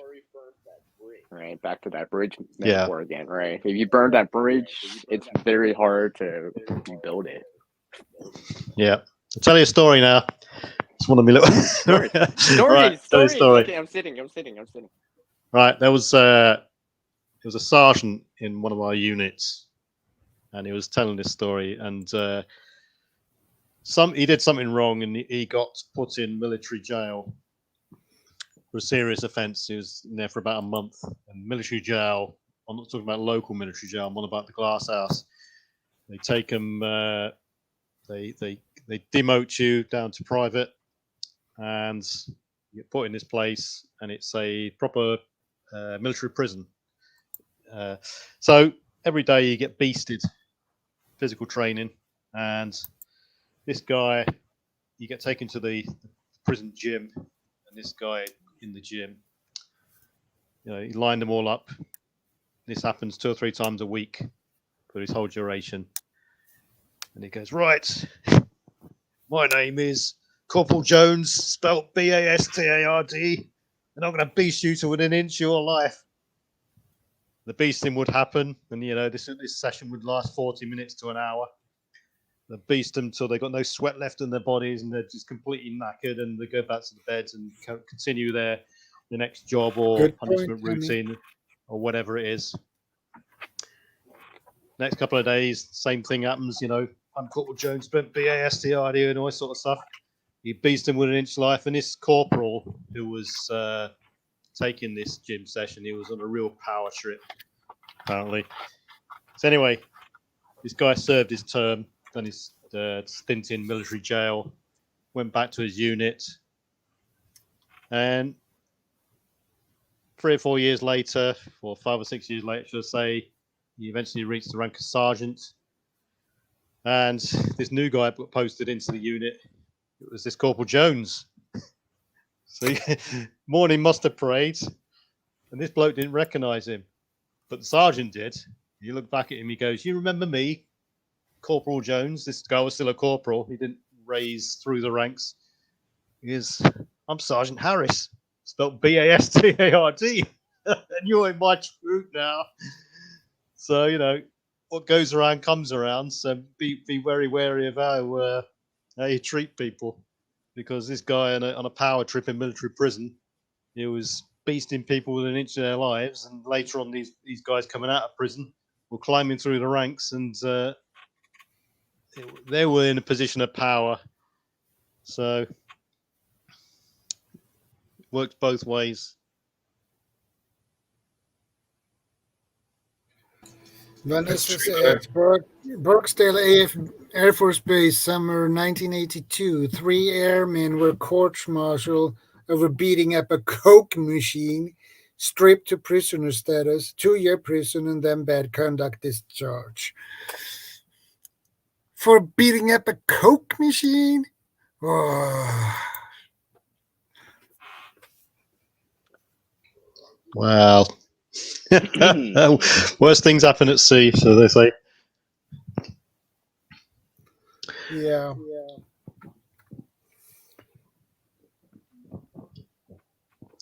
Yeah, transferable skills, very hard to accumulate to a good level over a period of time. Everybody's got potential. Even the dumbest of dumb people, you don't just discard them. If they can lift something, they've got value, and they can be trained. You can train anyone to a certain level, and therefore make them useful and contribute. Mostly depends on mindset, really. When, for instance, talking to people and establishing, some sort of trust and the basis of trust, then you can get an initial idea about someone just through their attitude towards you and how they speak, and are they talking in extremes? Are they listening to what you're saying? It's a whole range of things you can pick up on. But if someone's a can-do person, then that's a big tick in the box straight away.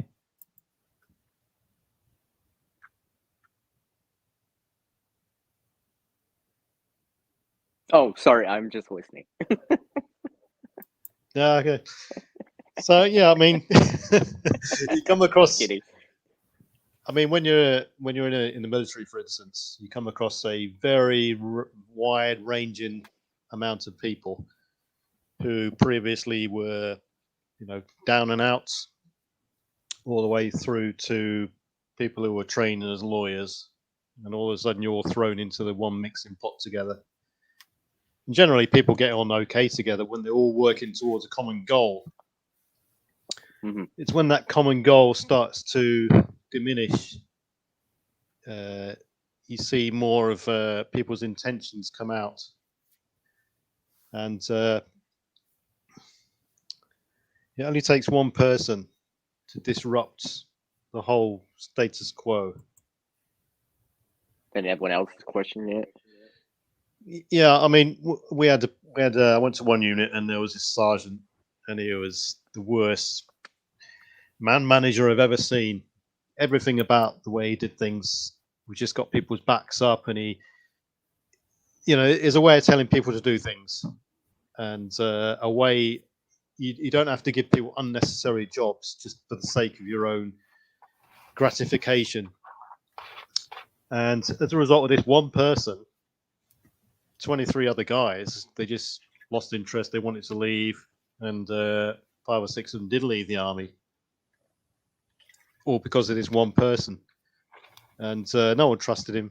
No one cared. If ever that unit deployed and that sergeant was in charge, he'd have probably got a bullet in his back. People hated him. They didn't trust him, and so it all comes back to probably treating people right. Even though the society may have broken down, there is still right and wrong, moral right and wrong. Yeah, the moral compasses. Yeah. Having someone's back, right?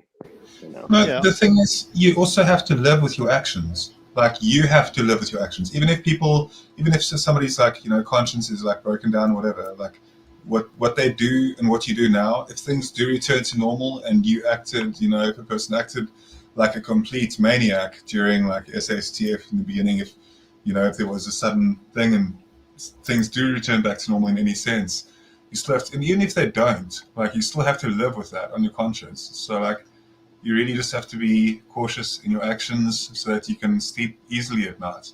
It comes down to that. Mm-hmm. Yeah. I mean, there'll always be some form of repercussion, whether it's with law backing you or without law. There'll always be some form of repercussion that comes back and bites someone. One thing, and you'll know this, Guardian, is Hey, Sophia, welcome. Good to see you. I saw when the riots in South Africa kicked off, it was something about 2 years ago now, I think it was. It was all over the Western media and all this sort of stuff. What we saw, or what I saw, was a load of people just looting all the big stores and stuff, left, right, and centre. The people shooting each other and all this sort of stuff. But what I also did see was a bunch of people coming together, forming their own roadblocks and stuff like this, armed. I don't know if they were on the edge of their own little community or protecting property or what. That was a good example of people coming together, though, in times of a mutual immediate threats. Community. Well, immediate threats, So for a common goal. That's the thing about seeing humanity in the country and having a beautiful and wonderful experience in some ways when it comes to that, is seeing how people band together for the good. And that's why, the world paints our country as, capable of having problems and stuff in weird ways, whatever. But when you actually hear and you see people interact on a day-to-day basis, and you see how diverse our country is, we have 12 national languages, right? So for us, it's extremely important to just have, it's amazing. Like, it's such a different country that I live in. And when it came down to those riots and seeing the way that those went down, even through those times, you got to see the humanity come out, and you got to see people be kind to one another. It's an experience. And often, some people leave this country because of the threats and the things, and we've recently just become the second most dangerous country in the world. So we claimed that title, I think, a month ago or something it was. But anyway, that's not the point. My point is that it teaches you certain things, and it's got its you can't, pressure makes diamonds. That's all I'm going to say. That's all I'll say. Yeah. Yeah, we are doing good here, Sophia. Hi, Sophia. One would hope, I would hope, that any drastic event, any drastic event, that the neighbours would all be on, be on board. I think it would depend. I think it would depend on the situation, right? I think, let's just say, tornado, for example. I think people would band together because of the common goal, because it's there. Or an earthquake, for example, something like that. People have band together. Look at what's happening in the real world, right? What's that place? I forget what that place was. Please chime in with the name here. That place that got that earthquake, right? And these people, some of these people in that area are banding together right now. Yeah, is it Turkey? Which one? What is that called? Someone chime in here with the name. Recent earthquake. Anyway, it doesn't matter. It's an earthquake. No, that wasn't an earthquake. Oh, what am I thinking? That was flooding. Flooding. Oh, Greece. Yeah, Spain. but anyways, regardless of the place, right? People are kind of banding together for a common goal. When there's a common goal, people will band together. Yeah, the thing is, most disasters are near enough. All disasters are local, so there's going to be other infrastructure in place to come in and provide some form of reconstructive infrastructure, roads and rail, and this sort of thing. There may be compensation to some form. If you've got insurance, fine, but it's all rebuildable and at a local level. I'm thinking more in terms of a long-term, widespread event where, particularly in a social breakdown, which would probably be the result of most big events anyway.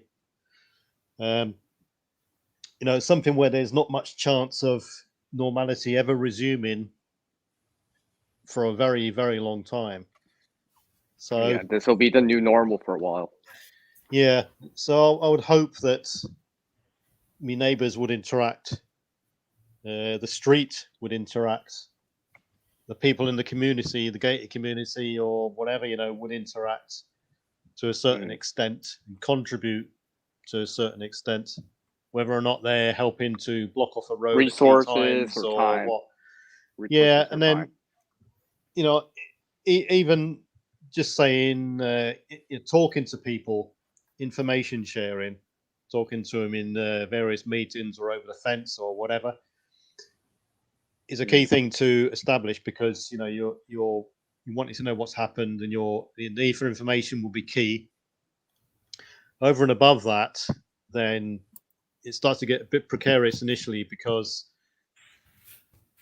people will know or have a good idea that this is going to be potentially long term and resources are going to be scarce, so they're going to try and protect all the cards they've got.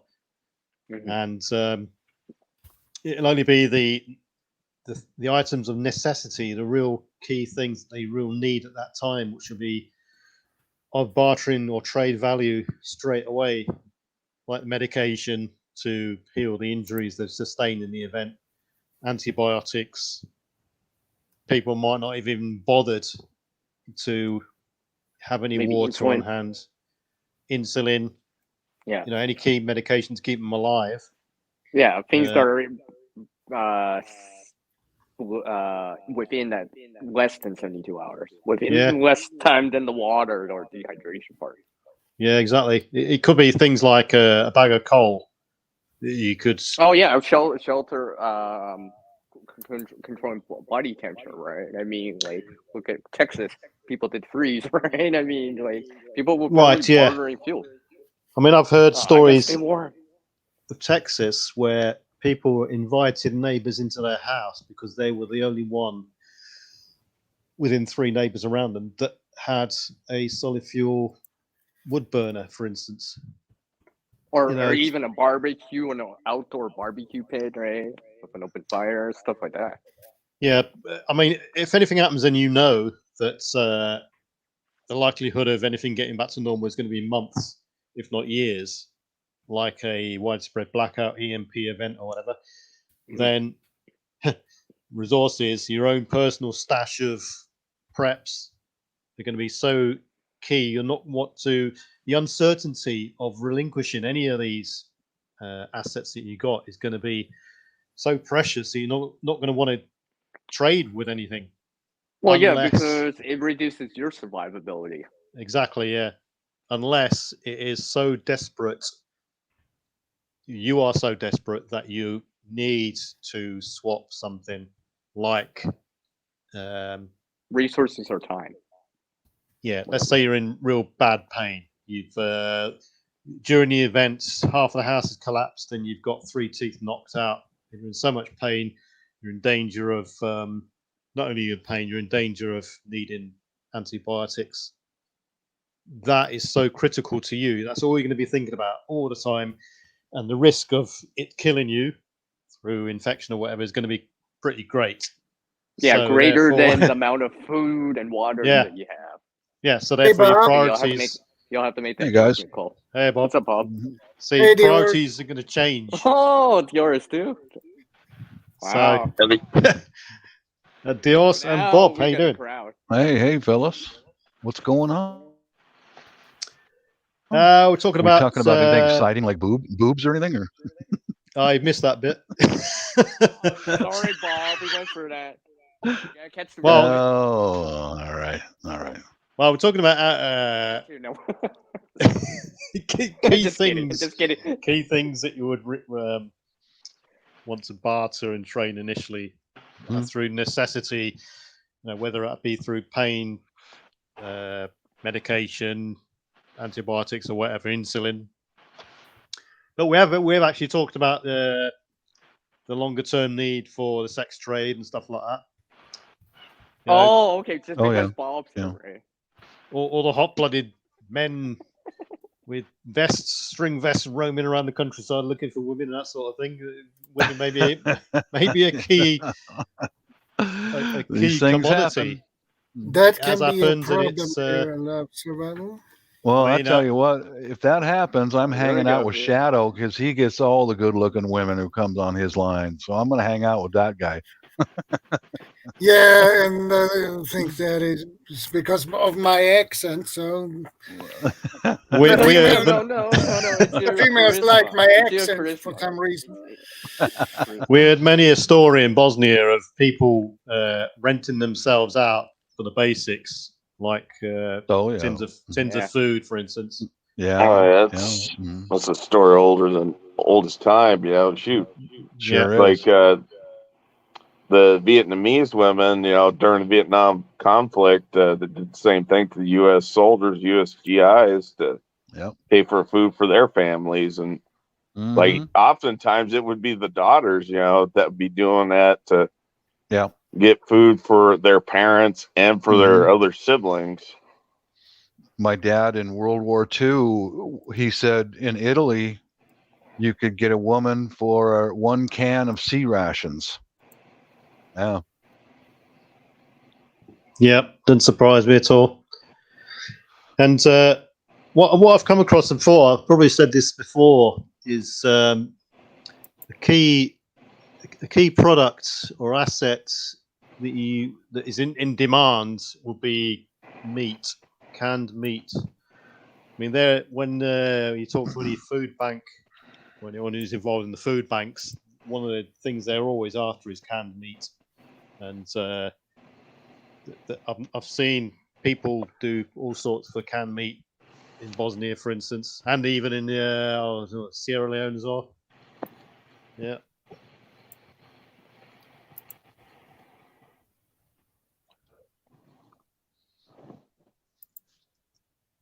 Wow, I killed the room, didn't I? Wow. So yeah, I mean, not only I was saying earlier about the three different levels, or a couple of levels of the need to barter. One of them will be the short-term desperation for the need for essentials, and the next one will be longer term. So that will be medication, other life-sustaining things. Could be ammo, rifle spares, antibiotics, medication, whatever. And the other one, the longer term, would be some sort of long-term sustainable thing like seeds, comfort items like shoes, clothes, cleaning products, toilet paper. But what we said earlier was if you go to a place where someone's set up a market or some sort of trading post, then you're going to need someone to control it, have some form of security around the place. Otherwise, no one's going to trust going in there. You're also going to need some sort of currency to be adopted, or a value to be put on the things, because who knows what one item is worth. The person might have made a particular item, and as far as he's concerned, because he's put all that time and effort into making the item, he thinks it's worth more than it actually is. So putting the value on goods will be quite a problem as well. I suppose it all comes down to there's a couple of books out there. There are a couple of books out there that I've read. Patriots is one of them. What was the other one? Equipping Modern Patriots is another one. So, like I said, there's two separate books: Patriots, Equipping Modern Patriots. So they're written by two separate authors, two separate books. They talked about establishing swap meets. And this is like extreme, after the grid goes down kind of situation. They were talking about establishing like swap meets, kind of like fairs. Heck, even A. American in his book series by Going Home, he's in one of his books, because that's like a 10 or 12 part book series. Like, they even talked about the same thing, having essentially a swap meet, and they trade and barter right there. It could be traded and barter for pretty much anything. Buckets of rice, pre-1965 minted, silver dimes and quarters and stuff like that, or it could be trading for ammunition, anything.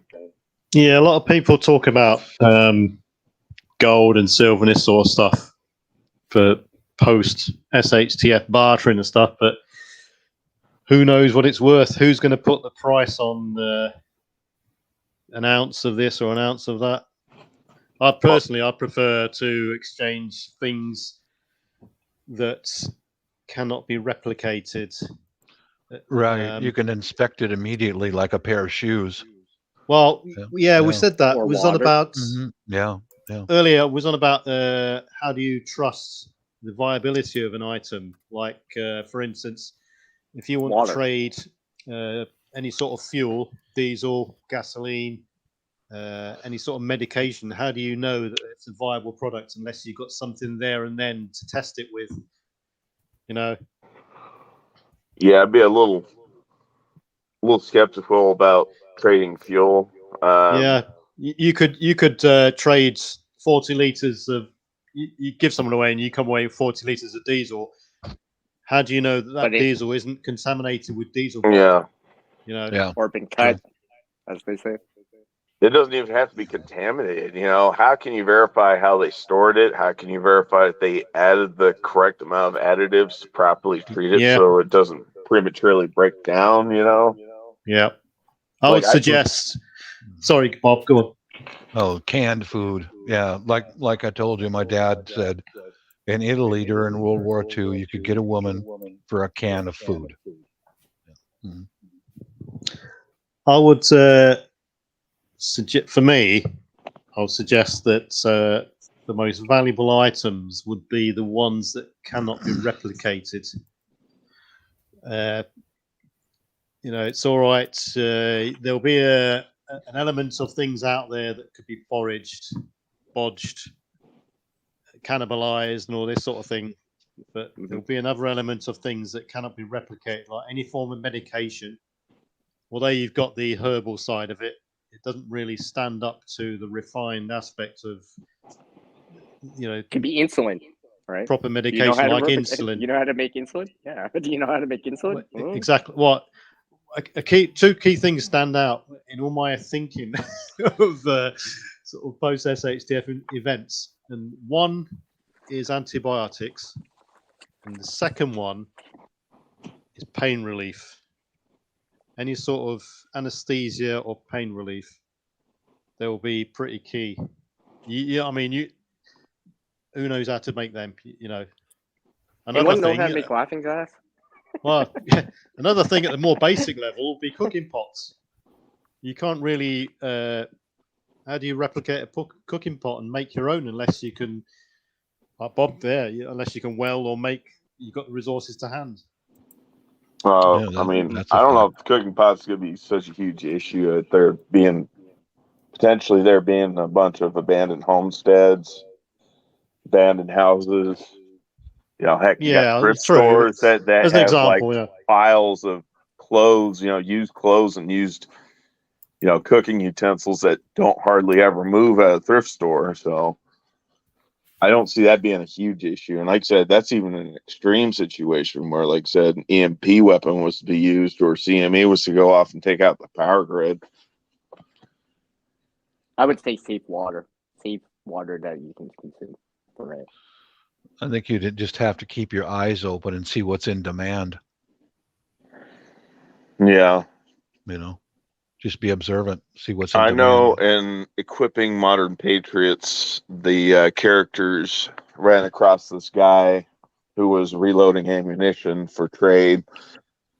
And they themselves were looking for, gunpowders to reload their own ammunition, but they had actually come across prior to another character in the book series, who actually owned a gun store and everything that you would need, or everything you would pretty much sell at a gun store, including reloading equipment. So they had a bunch of extra dies and a bunch of oddball cartridges of ammunition that they didn't use. And this guy had been trying to reload oddball cartridges, ammunition. Of course, he either was missing dies for his kid, or he was missing, or they didn't have ammunition. He'd been reloading the same brass for the same people over and over and over again. He brought up the point, hey, these brass cases are getting towards the end of their lifespan. I would really like some either fresh brass, or I would like to trade for ammunition or some dies. And they were like, basically they did straight across the board kind of trading barter right then and there. But like I said, in those books, they're basically talking kind of like a swap meet. It wasn't like a general store for the trade.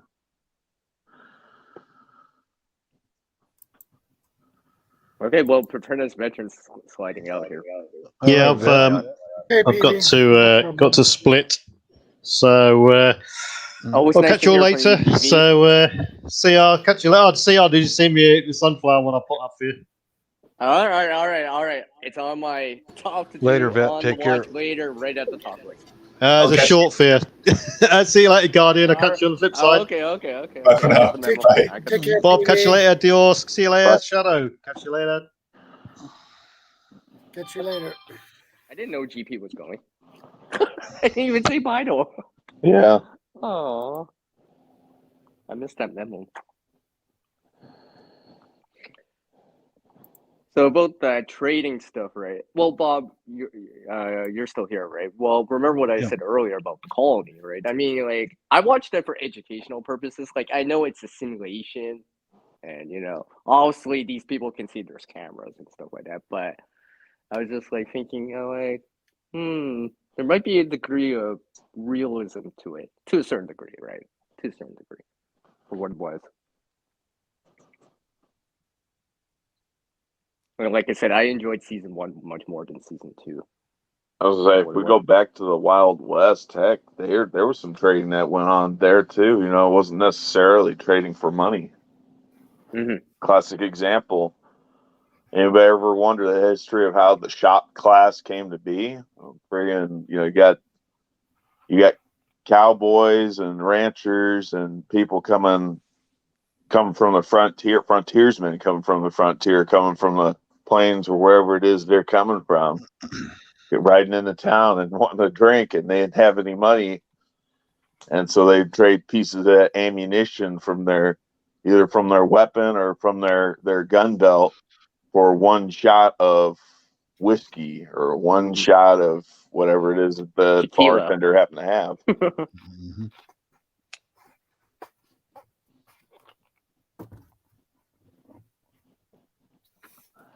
Or tools, axe, shovel, pickaxe, all that.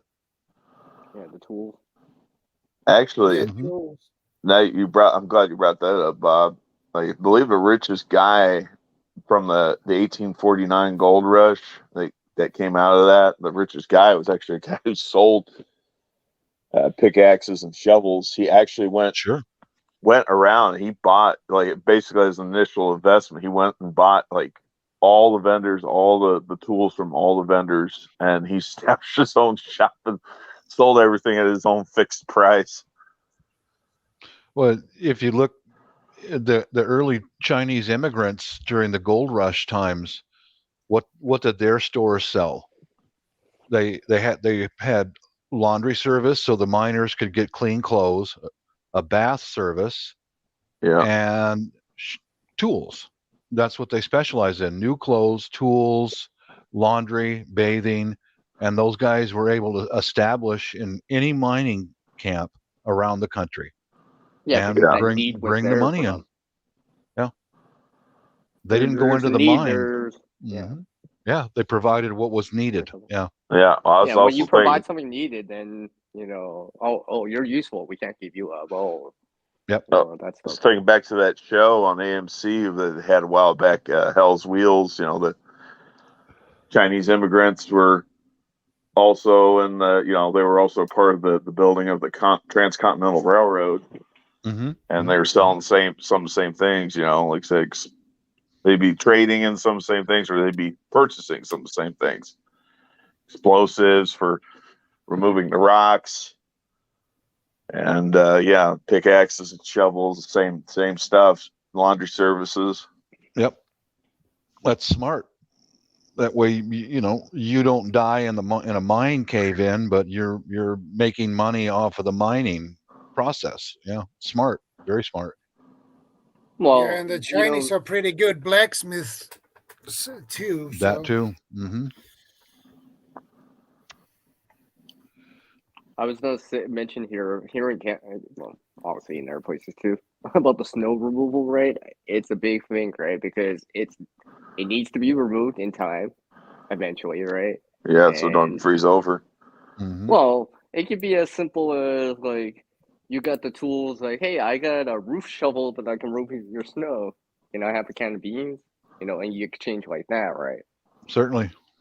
It could be as simple as that, right? A snowstorm or whatever, right? And you're just like bartering that, right? Hey, I noticed your snow's getting kind of heavy on your roof. I can remove it for you. So trading and bartering labor, basically. Yeah. Not only giving your time because you have the tool to help you doing it fast too, right? So.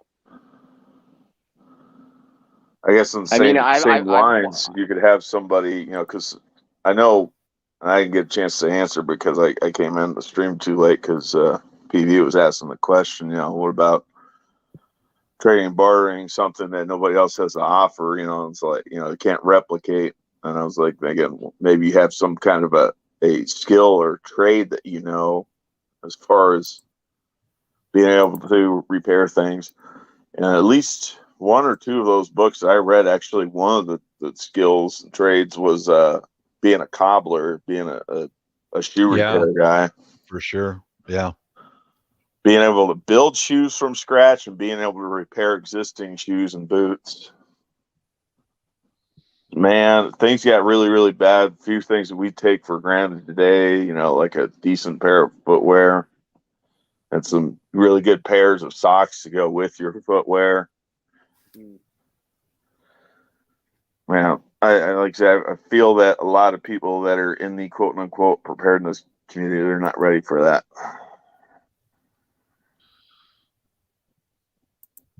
Noted. Medical training too. Yeah. Nurse or doctor. Yeah, they'll always be in demand.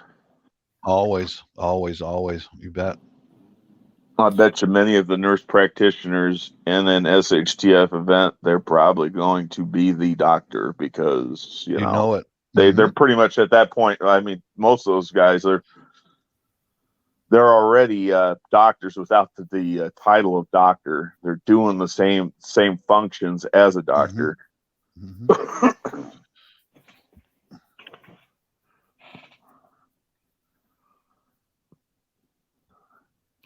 Veterinarians will be another profession that will be That's a fact. Sought after.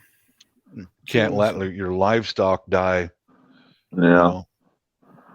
I was gonna say many of the books that I've read too, the veterinarians actually got pressed in the service to actually assist the PhDs and the nurse practitioners to either stabilize a patient who's really badly wounded or to basically help with the triage of patients, you know, like plural, you know.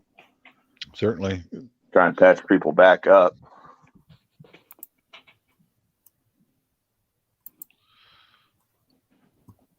Oh, speak of skills, that reminds me of people that can operate machinery, right? Let's say forklift along the lines of that. Yeah, sure. You know, like right now, you know, friggin' people, experienced equipment operators, are kind of hard to come by. And actually, that's a field that, as right now, it's kind of difficult to get your foot in the door. Yeah, because a lot of employers, they don't want to train a new guy how to operate equipment to have them bail out, and they don't want to waste the time or the effort to train somebody. So, like I said, they want you to already know how to you're do hired, right? More qualified than everyone else I tried. Yeah, if you know how to operate a lathe, you'd be worth gold, man. Well, then it comes back to where skills and knowledge are more important than the gear and the resources. You can have all the tractors, you can have all the bulldozers, all the forklifts, all the medical supplies, but you need someone to actually use it. Yeah. With skills and knowledge and experience, right? So, just to tie that back in.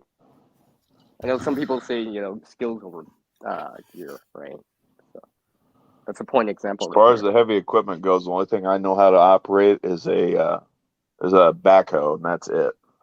I've never operated anything else because, again, I know firsthand from experience, it's really difficult to get your foot in the door for heavy equipment operations.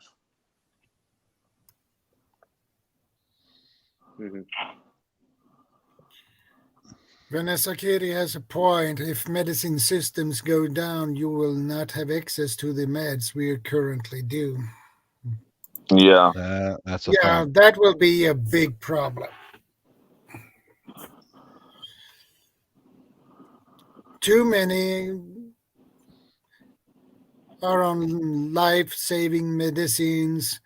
Yeah. Those who has diabetes, insulin, some heart issues medication. with the heart. Yeah, heart blood thinners. medication. Yeah. There's enzyme disorder medications, pancreatic medications. Dialysis. Yeah. Yeah, that too. In the event that, I hate to say it, but like in the event of like something really bad happening where like it's mass casualty, like we're talking like I said, I'm focusing mostly on the United States and probably Canada here because, you know, it could be anywhere. Really, it could be anywhere. But well, like I said, that it's a classic example for a really, really, you know, we're pretty big countries as far as like, you know, as far as land masses are concerned, and we are probably in the United States more so than Canada. There's a large population, especially on the eastern side of the country. You know, like huge population centers, and like if just something bad was to happen to, like I said, power grid, man. If the power grid for any reason was to go down and be down for massive period of time, man, it's going to cause so much not just disruption. weeks, but maybe months, right? Yeah, months. Best case scenario, months. Worst case scenario, years or never, because, you know, key components got damaged or destroyed. If that happens, even if it were just for months or even a few weeks, there's a good chance a lot of these people we just got done listing off, they're going to die. You know, anybody who's on anti-rejection medication because they had a organ transplant, they're going to die. Anybody who's a diabetic, like we just said, you know, type 1 or type 2 diabetic, they're going to die. Well, type 2's asterisk there. Type 2, maybe. If they can get everything in order and get their bodies in order, they might live, but unlikely. And then, like I said, anybody who's got a pancreatic enzyme disorder, they're going to die. Because they don't have access to their medications. And reproducing this stuff takes a lot more. And the drug stores that and pharmacies that they get their prescriptions from, they keep a low stock in their store. It's just in time inventory for them, just like it is for the regular grocery stores. Mm-hmm. And in time, even if that place had stuff, it'll be looted and consumed within time. No, yeah, you look at the riots. It's the first place they loot. Is a pharmacy store. Yeah. Immediately, that's the first thing they ravage. Yeah. Every city that when they had the BLM riots, that's the first thing. I can get some value. Walgreens pharmacy. Yeah. Mm-hmm. Well, I was going to say, I think Walgreens was pulling out of Portland because of all the rioting and the looting. Yep. Mm-hmm. I can get acetaminophen with codeine and all this other stuff. Yeah, that's a fact. Well, thankfully, I ain't got any family members that are, dependent on, medications for diabetes or anything like that. I ain't got any immediate family members I have to worry about. But if something were to go down, let's say I'm still here in town, I think the first place I would do is probably, I'm not going to lie, and I hate to say it, but I'd probably end up robbing one of the local pharmacies at gunpoint to get their insulin. And I guess while I'm at it, go ahead and take some antibiotics with me, because the people that come in after me, they're just going to be smashing the place up and destroying everything, so that way they can get the barbiturate medications, like the stuff that you need a prescription for anyway, like Oxycontin and morphine. Yeah, all that stuff. Heavily regulated stuff. Yeah, that stuff has a street value. Yeah. Mm-hmm. Yeah, and it has a very high value on the streets. Yes, it does. That's why that's the pharmacies, as soon as a riot starts, they're the first thing to be ravaged. Yeah, and they want those medications that are like amphetamine, things like that. Not just for personal use, morphine, but probably to barter or to sell with. Yep. Right? Because they get that street value, right? They got inherent value to them right away. They'll find someone to sell it to.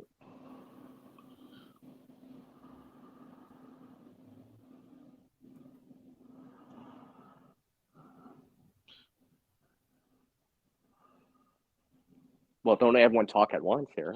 Well, I paid pretty close attention to what was going on in the BLM riots of 2020.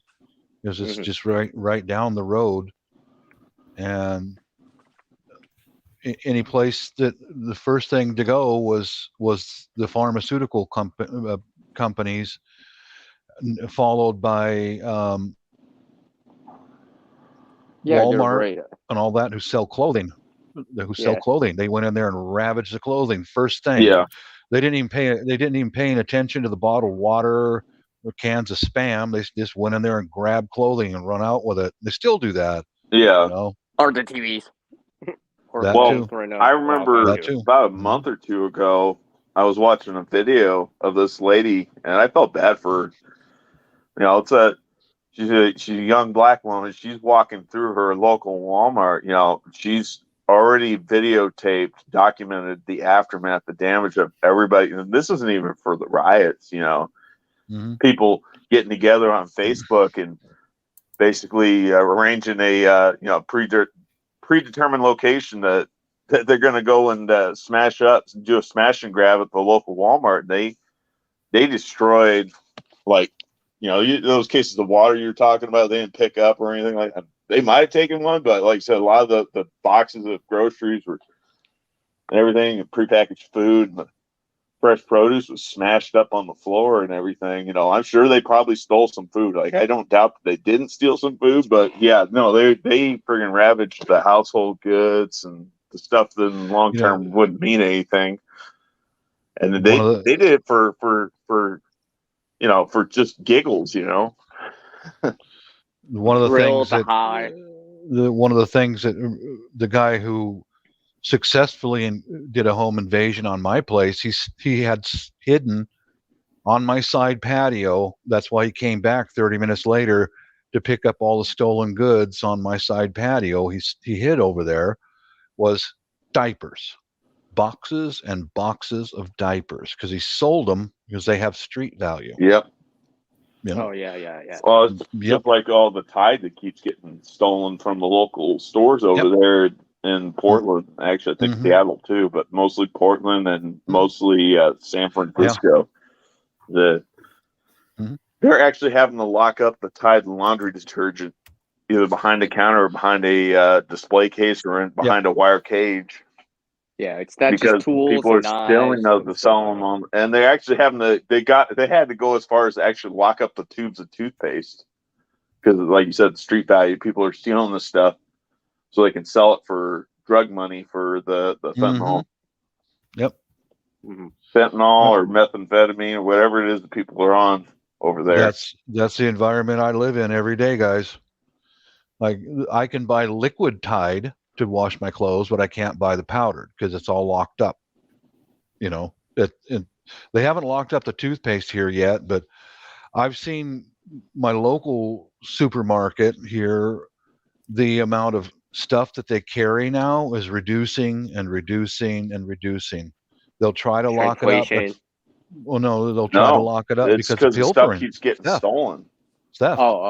They'll try to lock it up at first, but then eventually they just won't carry it anymore. Yeah, they won't carry it, or they keep like such a bare bones minimum stock on the shelf that it won't financially hurt them as bad for when that next addict comes in and shoplifts right there in plain daylight. And that's the problem. You know, they got like, I don't know. It sounds like to me, Seattle's got it under control a little bit better than Portland, Oregon, or San Francisco, because like over there in those two cities, there's no control, like no control at all with the shoplifting.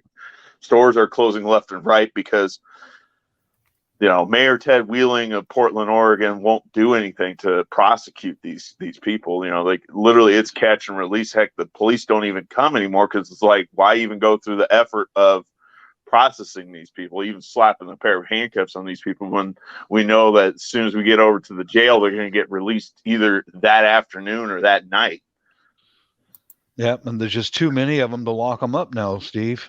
Yeah, I know. And you know, it's funny. It's like the CNN reporter was down there at I think the Walgreens, in Portland, and like in that short, like 30 or 45-minute time span, they had like 5 different shoplifters come in broad daylight on camera, come in there, load their backpacks up with the goods, and walk straight out the door. And the reporter, she's all dumbfounded. She was asking the store clerk, did he pay? Did he pay? And the store clerk's like, no, he didn't pay. And just expect that to travel even farther out from the coast, because there were 5 million people who crossed the southern border just last year. 5 million. Yep. 5 million. No, I don't doubt you.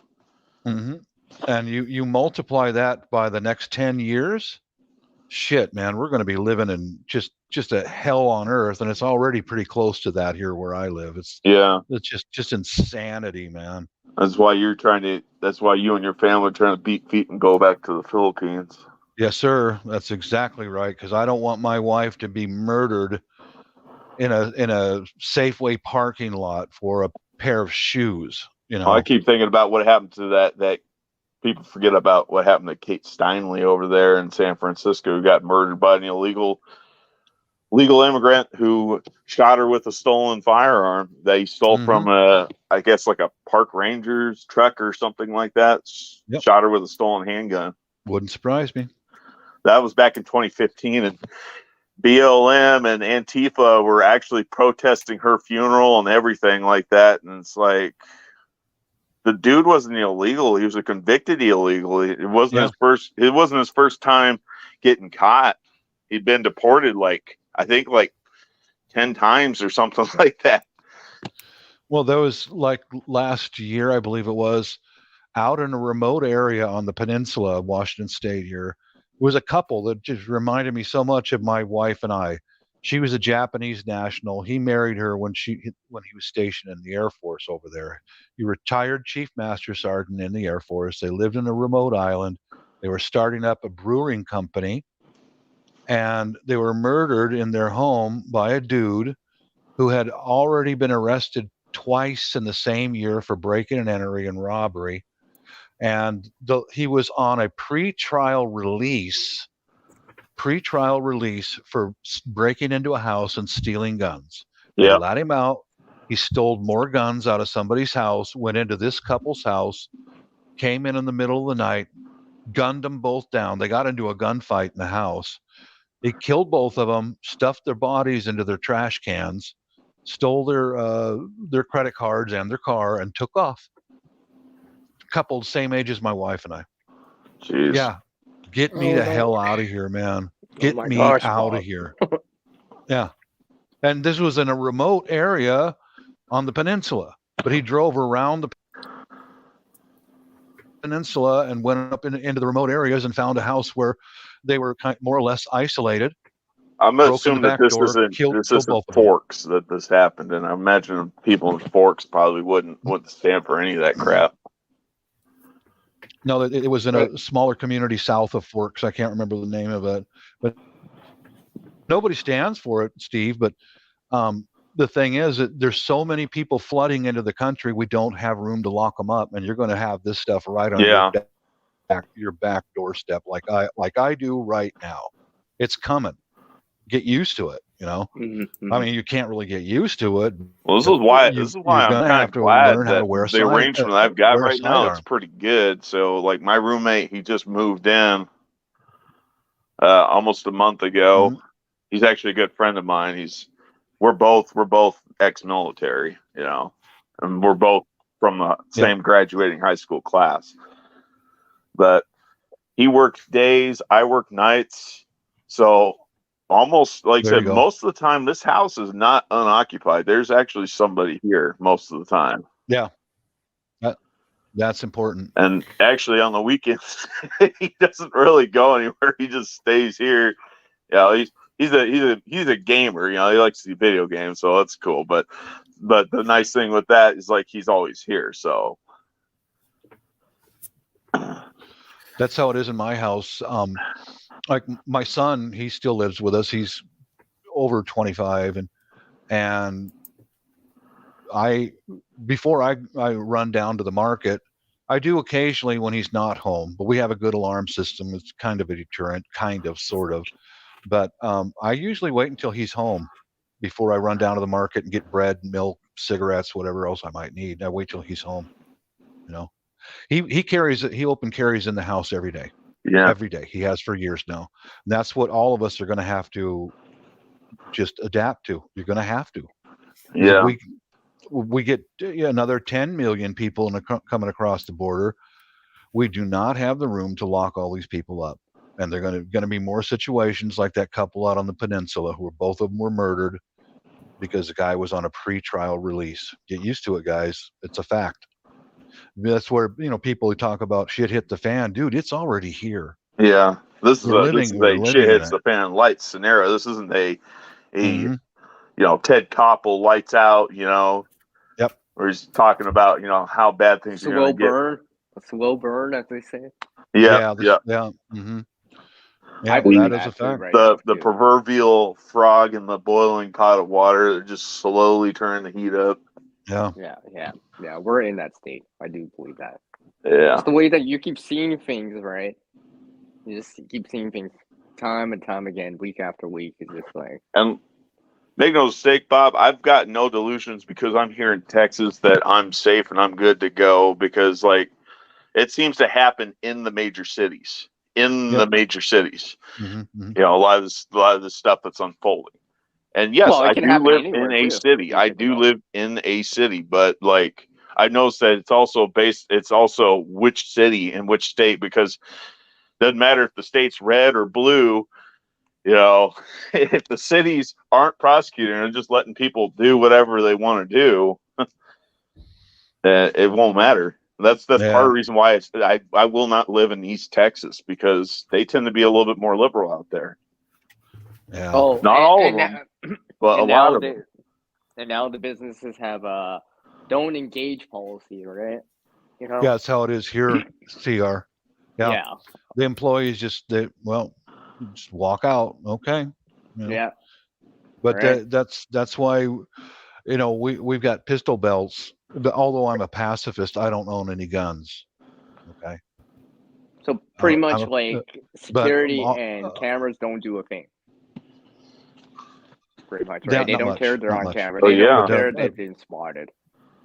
If I was to have a sidearm, I chose these belts on Amazon that are slightly elastic. They're very comfortable to wear. Now I've received harassment, you know, online. I used to show that stuff on my channel. I don't anymore. But I would say it's stretchy and it's very comfortable to wear. Because you know why I do that? Because I have to wear a gun every damn day in my house. Every day. Yeah. And that's a fact. You know, that's just the way it is, guys. It's going to get even worse because we got, how many we're going to get? I think we have almost 2 million who came across the border already. Just this year. I don't know. Like I said, I don't think the Texas governor Abbott and the Florida governor DeSantis are getting them shipped out, you know, bust out to the sanctuary cities and sanctuary states fast enough. Yeah, that's where I live, is sanctuary. Yeah, the whole state. Do you live in Seattle proper? Or do you live on the outskirts? I live on the outskirts. Okay. And it's that bad here in the outskirts. I don't go to downtown Seattle anymore for any reason. I'm telling you, Bob, there's a guy on YouTube. He's in the Seattle area. He doesn't live, he's kind of like you. He doesn't live in Seattle, but him and his business, he's a real estate agent. He's got a podcast. He's podcasting all this stuff that's going on in the cities that I just mentioned, you know, Seattle, Portland, and like I said, the Bay Area. Yeah. He also brings up Chicago and St. Louis every now and then. But like those three cities, like endless material. It just keeps talking about. But like I said, from what I gathered, Seattle compared to the other cities are a little bit more under control, and they're actually trying to take some actual steps forward to curb some of the crime. They're trying not to put so many restrictions on the police anymore as far as the engagements go. They're looking at trying to, actually prosecute. You know, that's the key thing. You know, prosecute these DAs actually do their job. That's true. Because you got that. You can have the arm of the law come in and enforce and arrest, but it doesn't mean anything if they don't get charged. If you got this no bail arrests. Yeah, isn't that insane? Mm-hmm. Yeah, that's how it is. But sorry, I don't blame our crime problems on the illegal immigrants, but I do blame on just overpopulation. It's just overpopulation. Too many people. The facilities here are not set up for it. I can. You know what? I can relate that into a preparedness story right here in Canada. Sure. Because due to the wildfires here in some places, some of these things like having hotels available became enough. You couldn't even get people that had to evacuate and trying to find a hotel. None were provided because they were already out. They've already been booked. Good luck. Months, days in advance, right? You can't even get one, right? So, I mean, and that's not because of someone leaving a country because of war. It's because they had to. And these are local people, local Canadians, right? But real-time refugees. Yeah, because that's like that ripple effect across the pond. You know, that's part of it. We've been living like that here for quite a while in the Seattle area. We see it. Because I've noticed that more and more as the years gone by. In the last 6 years now, I've noticed that more and more. It's just like every time these places have to evacuate, pretty much everywhere around it becomes like there's no vacancy. There's no resources are going down in terms of how let's say I shouldn't say housing, but hotels, right? So it drains the resources in their places. Yeah, I was gonna say a lot of the problems that are stemming in the area where Bob lives, drugs. A lot of 95% of it is exclusively drug related, some way, shape, or form. You know, whether it be shoplifting or whether it be somebody being a vagrant on the street, living in a tent or under a tarp, or in a broke down RV. Because any normal, sane person, you know, would try to get themselves out of that situation as best they could. They would try to get themselves into a halfway house if they could, if they had to. Like any sane person, they wouldn't want to. They know it's a hard life. They wouldn't want to live that just willingly. So a lot of these people they're doing that, and like I said, that's the America streets by and large. You know, the people that are willingly doing that, they are doing that because they got a drug addiction problem. Correct. Or they might have an alcoholism problem, but it's some sort of controlled substance problem for most of them. Some of them, they might actually have a legitimate, you know, mental problem, you know, like medical problem that needs to be addressed by a physician, but they can't get the help that they need. I can tell you for sure that after a couple of years of living on the streets with drug addiction, you will have a mental problem after a while. It doesn't take long, and these guys are walking on their heels, man. But there's a fellow that I went to that Filipino party with, and I spoke with him. He's into preparedness because he's surrounded by crack, and I'll just quote him: "It's not a crime problem, it's a drug problem." Yeah. This guy, he gave me a tip about a really, I think I mentioned this last week, a really bright flashlight, because as soon as someone comes on his front yard, he shines a bright flashlight on their face, and that turns them around. Yeah. Like, man, that's a good idea. You know, I mean, really, it is. It's a good idea because it's harmless. You know, no bullets flying or anything. Yeah. But it makes them leave, and put that in your guys' cache of information. A super bright flashlight. Well, you know, I'd seen Amazon actually has some pretty bright flashlights out there. I guess they got, believe it or not, 1 million lumen flashlights out there on Amazon. They got 100,000 lumen flashlights on Amazon. That's what I've been looking at, Steve. Yeah, just for that I should reason. start bartering some batteries around or finding some. Yeah, for said flashlights. Yeah. That's one thing I'm looking at because. Well, just to relate it back to this trading and trust thing, right? That is the core aspect for this stream with Shadow here, who isn't doing much talking because me, Deorse, and Bob are doing all the talking again. Wink, wink. That's because everything's squared away in Shadow's world. Well, I thought it was because he was more handsome, but whatever. He gets all the hot babes. Well, damn Shadow. We have a lot of. We're beginning to hear a lot of shootings, stabbings, almost Here in every Canada, week. too. Here in Canada, too. Almost every week there is someone who gets shot or back, stabbed. Guys. Yeah. Be right back. So all right. Yeah, I mean, Shadow here in Canada too.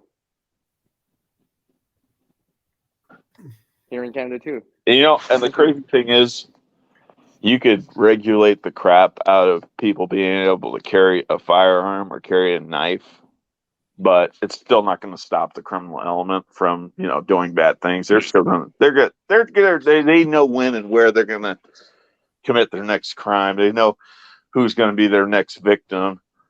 You know, you as a regular law-abiding citizen have zero control over that. And that's why I think it's, you know, it's a little bit counterintuitive to restrict the access for one's ability to defend themselves to law-abiding citizens, or to help someone else defend them, or to help someone to defend someone else when possible or needed. Yeah, that's what I mean. Yeah. Yeah, I don't know how many subscribers go and watch your live stream, Shadow. How many non-American subscribers or anybody from European countries or Asian countries or East Asian countries watch your channel? I don't want anybody from the foreign countries to think that United States and Canada are basically the Wild West again. It's a free-for-all. No, it's not. No, it's not quite. Like but certain I mean, areas are getting bad, but they're not. They haven't dropped down to the level where it's Wild West and everybody's getting shot. It's not. But things are happening, though. Things are happening. Yes. Yeah, I totally agree that things are happening. I mean, like, you just see the highlights or whatever every other day or every other week now. Just look at the news headlines. What pops on for the local news areas, online. I mean, I can name off like dozens of situations here in Canada, right? Because everyone always has this stereotypical view of Canada being, oh, it's so great, Everybody's so polite. Yeah. No, I'm not saying people aren't, but there is some lemons in the crowd. And they drink maple syrup by the gallon. Sorry. Oh, I would say something, but I don't want to demonetize the stream. Yeah, but you guys got the real maple syrup. We got the syrup that kind of looks like maple syrup and kind of got the artificial flavorings of maple syrup, but it's not, true maple syrup. You guys got the real stuff. Yeah. That could be for another stream again. Another stream again. Roasted Filipino roast pork. Sorry, guys. Hope you're not hungry. Shadow, can you That's okay. I just woke up, Bob. Shadow, can you move Bob for me, please? Just kidding. Shadow, I need you to strong arm this guy and make him share. Yeah. Sharing is caring. Come on, Bob. Your wife just brought a bunch of this home called Lechon Cebu. Yeah.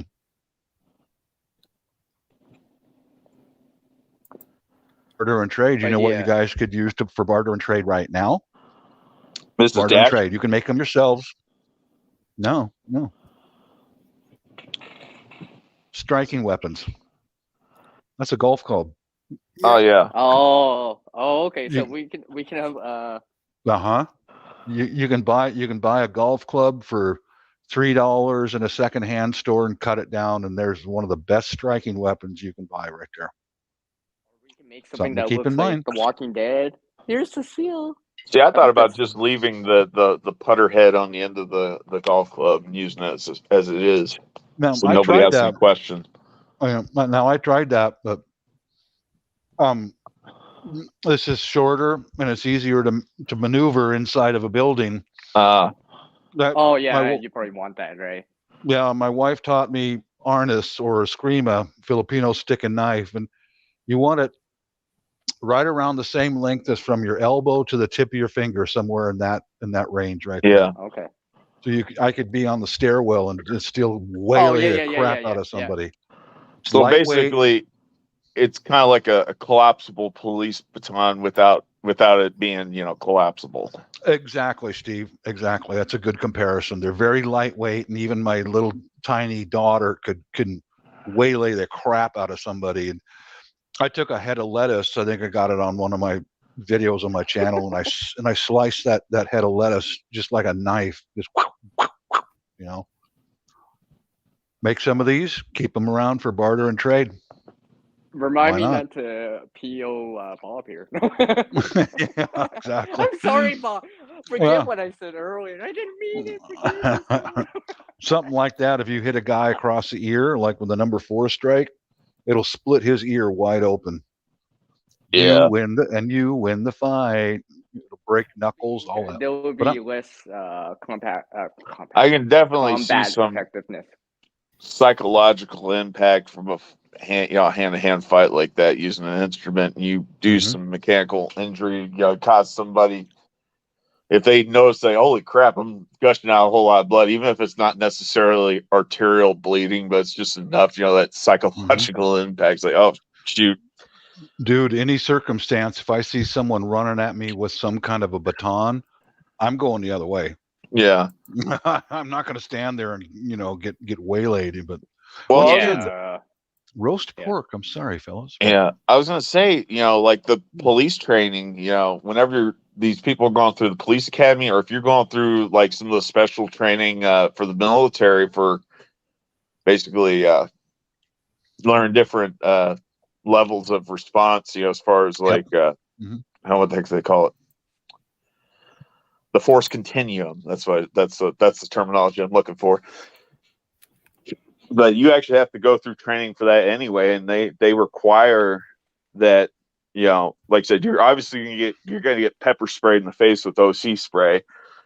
Yeah. But they require you, as you're going through this course, that you're hitting that guy, the guy who's wearing the padded armor, head to toe, that as you're striking him, you are instructed to only strike him in the arms and legs, because they don't want you striking across the neck, the face, the chest, or any of that, because you can actually kill them. And that the police, same deal. If they're carrying those collapsible batons, they have to go through that same training course. This is a garden hoe I bought out of a secondhand store. It was like $5 for a beat up piece of crap garden hoe, but that's a hickory handle. You make these things and put a bunch of them away. So say if somebody wants to trade you, I'll trade you a box of 45 ACP for 5 of these sticks or whatever. You know what I mean? Yeah. Trade you that big heavy knife for 5 of these sticks. These work. At the truck stops, and I came close to buying one, but I held myself off from not buying it. But they have these tire checkers. Oh yeah. They look like the ones in particular that I've been looking at. I eyeball because I see them every now and then at all the different truck stops. They kind of look like an old-fashioned nightstick without the little T-shaped handle piece. Yeah. Like they're finished really, really nice, like dark finish for the wood. It's some sort of solid. What I think it might be hickory too, and it's weighted on the end and everything like that. It's like, man, that would be an excellent self-defense weapon. Yep. And it's not terribly long. I want to say it's maybe 18, 20 inches long for the entire length of the stick. One video coming up. I'm going to take, I have stuff like this all over my house because all of us know harness. I'm going to make a video about taking these and using some of that non-reflective matte paint and paint these so they're harder to see, for not only for storage, but I don't, if I'm going to come down on somebody, I don't want them to be able to block it. I'd rather have them not the blow. Bingo. Or parry it. Or parry it. Yep, exactly. Because assuming you're actually doing this, they'll probably have something on them too. I'm wondering if you could take one of those, Bob, and make it, like especially one of those golf clubs you cut up, put like a rubber tip or something on the end, like cut it so it's like the length that would be appropriate for use indoors, but like so it's long enough so you could like theoretically use it as a walking stick. Sure, I'll show you. Oh. Remind so me that way, if anybody asks you, why are you carrying this, from a law enforcement standpoint, you'd say it was a walking stick. It's a weapon of opportunity.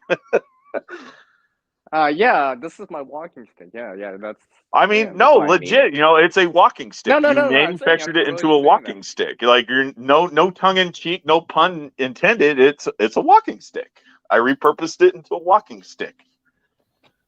Yeah. See, this is why it's got this rubber, grippy bottom to it. I probably could, get away with that here in the wintertime a lot more. Because it's icy and snowy, right? Yeah. I have a walking stick specifically for winter that I use, right? Because That's cool, that's my Vanessa. excuse. I mean, that's my reason and not excuse. It's actually sitting right behind my phone right now. Yeah, I cut the head off of it. You can see where I went through it with the chop saw. Yeah. And this could double as a cane if I wanted to go outside and walk around with it. Yeah. You know, it's a little bit short for me, but I'm taller than most people. But I have this one in the house in the location where we've got some of the bigger rooms where I could really waylay with this longer one. You can see the length difference. You know. Yeah, it's almost a foot longer. Yeah. Yep. Yeah. Sure, you could. Something you could like probably that. find. Something. Yeah, probably could find a rubber tip for this if you like, or whatever. You know. Yeah, like I said, that's what I was talking about. If you're carrying one of those around in public, it's going to be a little bit less suspicious. Mm-hmm. Yeah, you just say, hey, I don't have much money, officer, and this golf club, I bought it for $3, and I need some stabilization because I'm getting older. Yeah. I was going to say, you don't even have to be an old person or even a person who's got mobility issues. You could be an avid walker, hiker, or whatever, and you just like to have a walking stick. It's my trekking pole. That's what I'm thinking. It's my trekking pole. It's my trekking pole. All right. There you go. Yeah. And then really all that needs now is just like some sort of lanyard to put around your wrist as you're carrying, because it's the way I see most of those walking sticks have anyway. They got some sort of lanyard. And that's something that you could probably come up with and make up a batch of them in your home or apartment. Get a drill press to make a lanyard hole and all that. That's a side business, or be able to keep a few of those around. So, hey, how about I give you a couple of these clubs if you buy me a cheeseburger? Yeah. You get it? Yeah.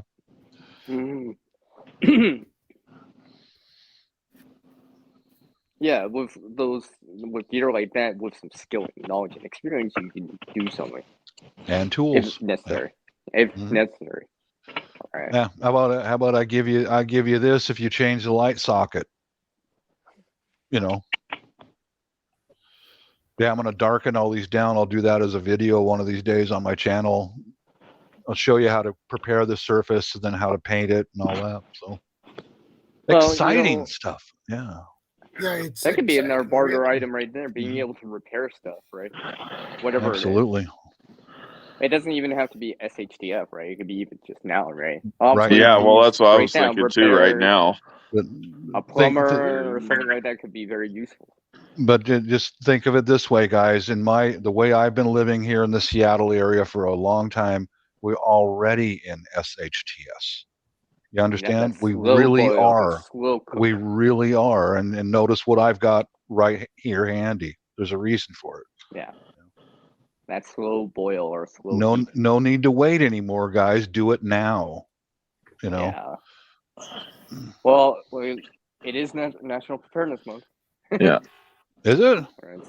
Yeah, I guess so. It's like, Paul doesn't even know. It's like, I've just been doing it the whole time. I've been doing it for years. I know. I know that feeling. Well, I didn't need to. So you got one of those handy, and you got a turd ready to drop at a moment's notice, so you got two to throw. Who saw that guy? I'm waiting for that day when I can drop my pants, scream like a girl, and piss in a circle and throw my own poop. Hey,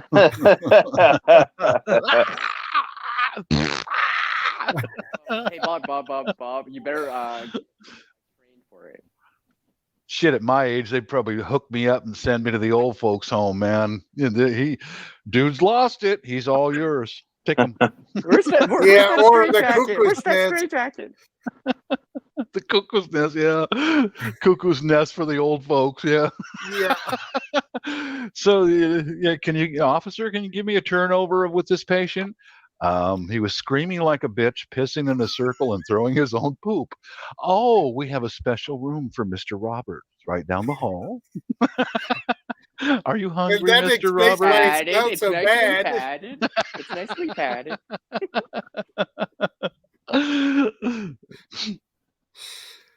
All right, be right back, guys. All right. Ow.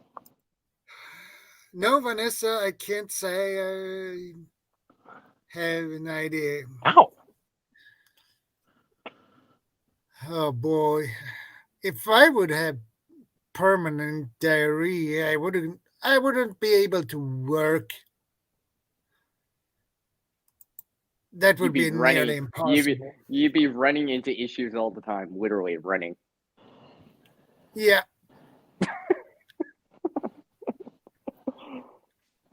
Where's Shadow running? Can I wash him again? Again? 25 plus years. Okay. That's a long time. Yeah, I feel bad for you. Okay, Victoria. Thanks Every for person who I by. talk to, says, yeah, I don't recommend getting old. Take care, QO. Take care. Stay safe. God bless. Victoria.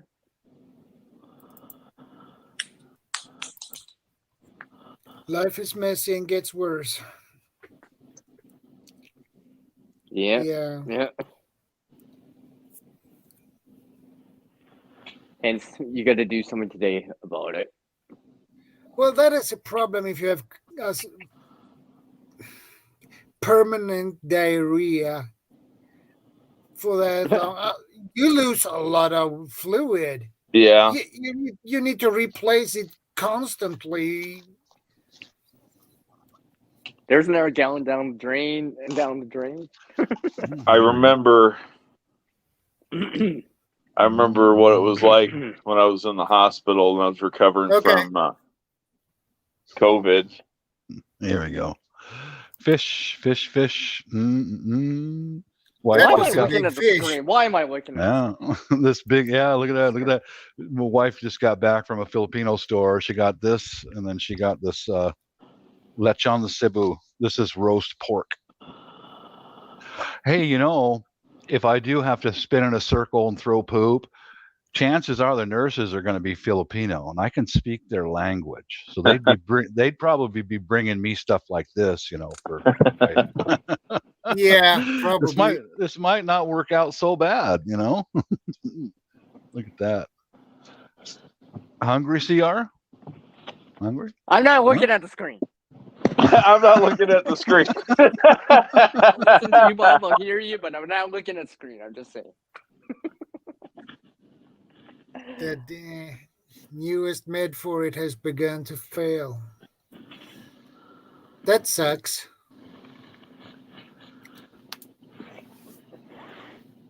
Seriously, just bring that over just to show us. He's like, I'm not gonna even eat it. I'm just gonna put it back in the fridge. Secretly, I gotta show CR this and make him feel hungry and make him crave food.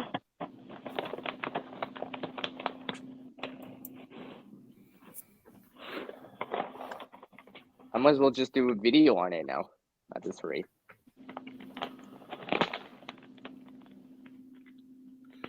In a hospital, finding the places the nurses keep the goodies is essential. Treat the staff well and get good secret supplies. Yeah.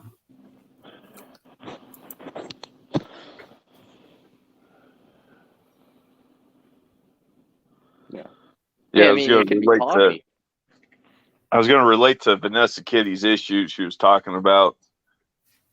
It's like, I remember back when I was in the hospital a couple years ago, recovering from COVID, and I was getting tube fed, and the stuff they were tube feeding me, it basically caused me to lose all control of my bowels. Every day, often 5-6 times a day, a nurse would have to come in and clean me up because I didn't have any control over anything. It really sucked. I don't miss that. Oh, I bet you don't. I know someone that went through that too. I know someone that went through that movement too. It was so embarrassing. It was so degrading. Yeah. Being 30 years old and being coddled and treated like either an old person or basically a newborn at that point. Yeah. I hated it. What? Yeah. What in the in a hospital?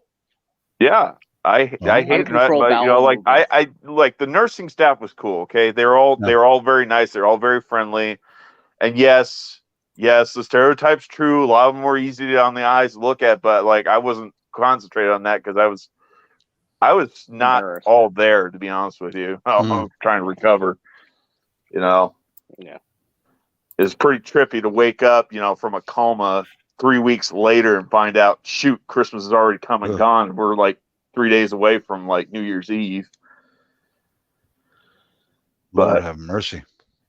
Yeah, no, I don't miss that. But like, I was just trying to relate to Vanessa because she said, like it's, sucks having permanent diarrhea. And it's like, I can imagine because I was in the hospital and when I was being tube fed the stuff they were feeding me through the feeding tube, it would cause me to lose control over my bowel movements. And in fact, I wouldn't be shocked if I wasn't actually having like a minor allergic reaction to the stuff, because it's almost like classic signs of, like people who have like intolerance to lactose or intolerance to gluten, it causes them to have excessive amounts of diarrhea. It wouldn't surprise me if there was something in there that I wasn't having an allergic reaction to. Probably.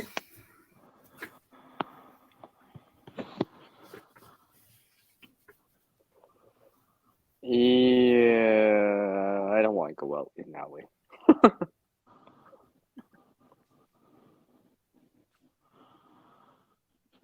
I don't want that either. Yeah. 10 out of 10, I do not recommend. Yeah. Loss of nerves in lower colons, no bowel control. Ugh. Yeah. That sucks. Yeah, that sucks. You might need that laundry service after all, by the way. Yeah. You might need those diapers. A huge stock of disposable adult diapers, and a huge stock of reusable adult diapers. Something you can depend on. Yeah. I'm not gonna make light or make joke of what she's going through. I'm being sarcastic. That is not fun. No, like I said, I'm not even gonna go the sarcastic route because that truly sucks. Right. Like I've been there, not necessarily to that degree, but I've been there, and I don't. But the short period of time you had it was not fun. Yeah, I was in the hospital for 2 months. I was in the hospital for 2 months, and about at least, I would say 3 to 4 weeks of that, I had to have somebody else wipe me and clean me because I was unable to do it myself. When you're bedridden that long, you're unconscious for 3 weeks and you're bedridden. At that point, you're bedridden for that long, your muscles atrophy. Yeah, my muscles had atrophied so much I couldn't even stand. What was it? I've seen it. Were you in an auto accident or something, or what happened? COVID. Oh, you're one of those guys who really went down, huh? I went down. I went down hard. Oh, good Lord.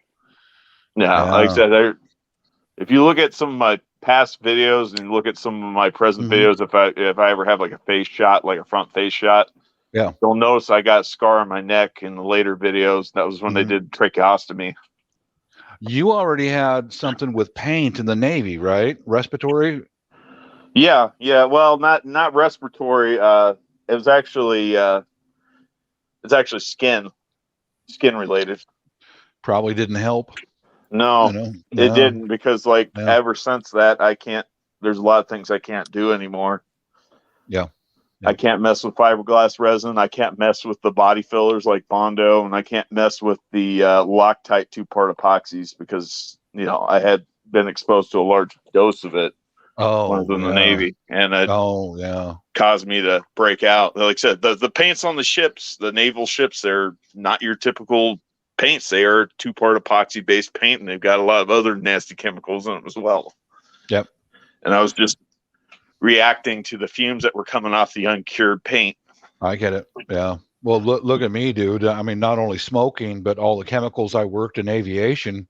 I'm full I'm full of cancer. Jet, I was going to say jet fuel alone is carcinogenic. Hydraulic fluid is very carcinogenic. Very much. Yeah, I was immersed in hydraulic fluid for years. Yeah. Hopefully you didn't have any open wounds when you were messing with that stuff, because you can get blood poisoning. Yeah. But dealing with it now that I'm over 60. So, yeah. That's why I want to have a good time. I want to have a good life, man, because I know for a fact I ain't got a whole lot of time left, and that's a fact. Yeah. I'm still waiting for that one big trip to Bangkok when the wife ever, well. Service-connected skin condition here. I think Congressional Superfund site causes.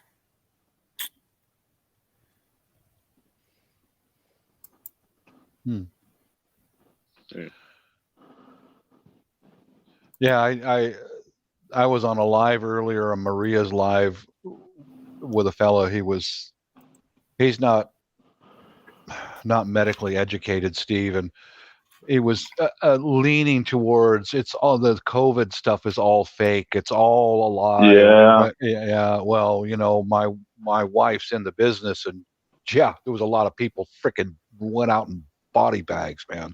A lot of people. Yeah. Did, And I never once said it was fake. I was just saying that I think we don't have the information. I feel that there's some things that the media was blowing way out of proportion. I still think till this day it's BS, wear a mask and you won't get COVID, or you reduce your chances of getting COVID. No, I don't believe that at all. You're just restricting your ability to breathe, because these cloth homemade masks, or these disposable, paper masks, or whatever the medical clinics use, they're not meant to stop anything like that. Sorry, this is another topic for another day. I don't mean to hijack that stream, but meant to stop you from spreading, not ingesting. Not ingest. And it's really, in all honesty, it's only stopping the saliva particles, because that's why friggin' doctors and nurses, whenever they're in an operating room, they're wearing those masks. They don't want to accidentally contaminate the patient that they're operating on. It's not it's not to protect them from anything. It's to keep their spit, their saliva, or any facial hair, or anything from going into the patient's open wound that they're trying to suture shut. Or exactly, that's exactly right. And I hear so many YouTubers, well, you can still smell something if you fart. It's not intended to stop you from getting sick. It's intended to stop you from making others sick. Yeah. That's why they do it, because the surgeons are leaning over top of an open body cavity. Yeah. The same with the hair nets and all that stuff. Foreign objects from getting inside of the open body. That's what I've been saying. But like I said, I never once underestimated COVID to the point where I would think that, oh man, I'll never get sick. It's just it took a long time for me to get sick, because when it was a really, really big issue, really big deal, everybody was dropping like flies and everything like that, I was working a customer service oriented job. I was going in and out of people's houses and moving their furniture, packing up their furniture and moving it in. Oh. And it's I did that for almost a solid year while COVID was a really big deal. And then it's still nothing happened. And then they start tapering off, start backing down the whole mask issue. And that's when I went back to driving trucks over the road, because I got tired of moving people's furniture. That one job, I was still driving trucks. I was live loading and live unloading my trucks and moving people's furniture. I just got tired of doing that. I started doing the over the road truck driving thing. And I did that for almost an entire year before I got sick. So it was almost solid 2 years after the COVID was listed as a quote unquote pandemic. That's when I went down with it. I never once underestimated it. I was just thinking, boy, if it was as contagious as everybody was saying it was going to be, I should have already contracted it right here, right now. Yeah. Yeah. Vanessa Kitty's by the talking way- about aluminum round or titanium. Titanium. Oh, God, expensive. Oh, dude, no. $500 currently Wow. And for 5-foot titanium rod. and what are you Or going 5-inch or 5-foot. What are you going to make out of it? I've worked with titanium in aviation. It's got weird properties to it. You better know what you're doing, or else you're going to destroy it. She will build a cane. Better to get titanium. a stainless steel. Just get stainless steel. It's cheaper. And I will tell you this about titanium is like occasionally I'd have to drill out a titanium fastener, a bolt that's stuck because of load on the structure. You better know how to handle it, because if you've got to go extremely slow with a cobalt drill bit, because if you get that fastener hot and it turns, and it's weird, it'll get hot at a very low temperature, it'll turn red and then go black that quick. Bam, you've overheated it, you've work hardened it, and now you're never going to drill it out. Never. It's the weirdest metal I've ever worked with. You have to get it's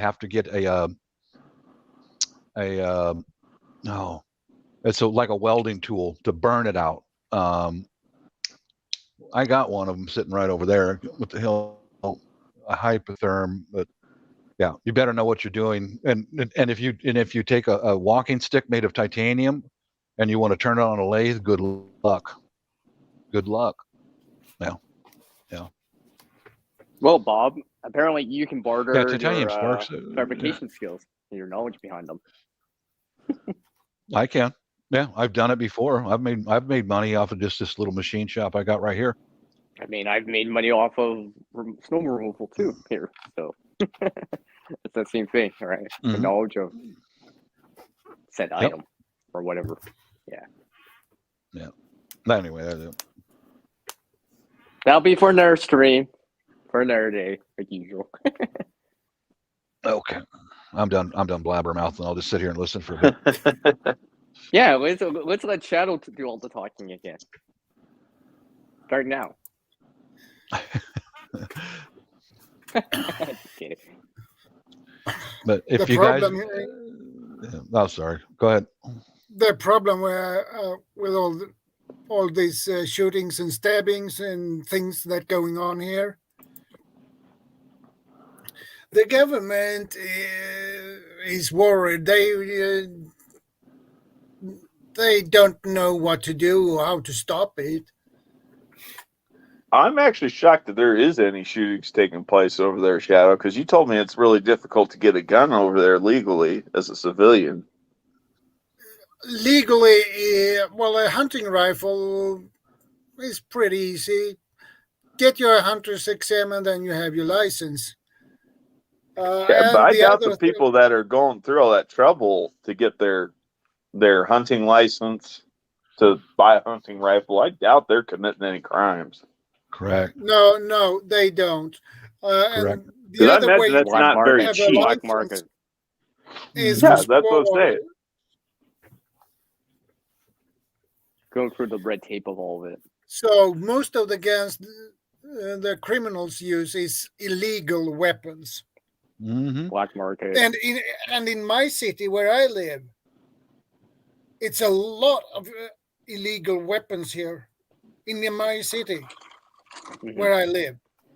So, well, here in Canada too. That I know.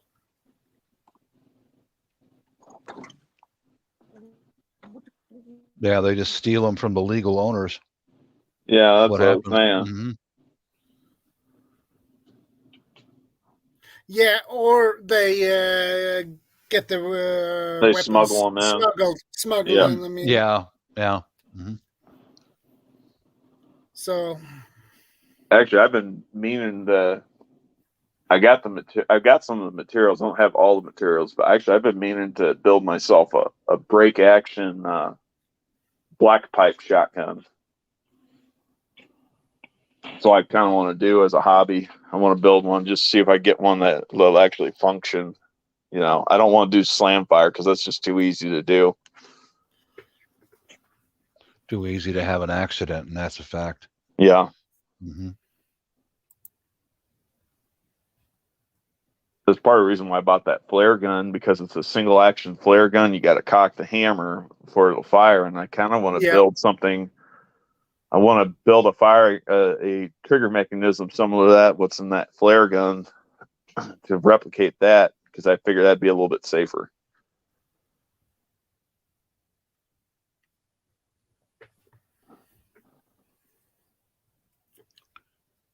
And I had in mind to, when I was in Gothenburg on vacation, I had in mind to get my BB gun up, but my mother told me, you can take that on the tram. You can't. Why not? If I cover it in blankets and everything, so it doesn't look like a rifle. Yeah. No, you can't. Because my mother told me that it has been so many shootings, so they are really cracking down, basically on the edge. They are so nervous, so that sucked. So next time I get down there, I will have a car so I can get my BB gun up. Is drugs driving the violence? I mean, is there a lot of drugs flowing into Sweden now, or? In my city, it is a lot of drugs, coke, amphetamine. Yeah. You name it.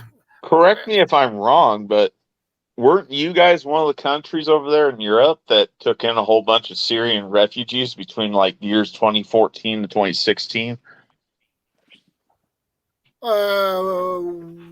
2015, we had a huge wave of refugees. We took in more refugees than the other EU countries.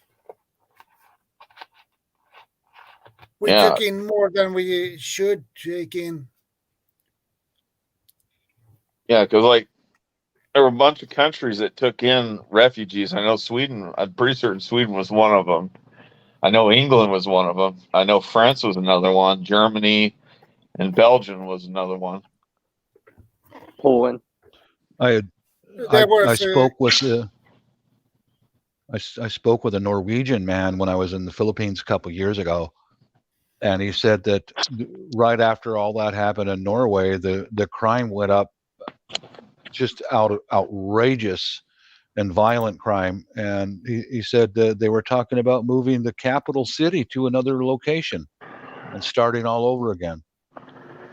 That was a Norwegian, not a Swede, but I don't know whatever happened with that. But is it to that point in Sweden where you guys are that overwhelmed with crime? Is it to that point yet, or? It is a lot of, especially in the southern parts, but it's a lot of crimes that happen here in my city as well. So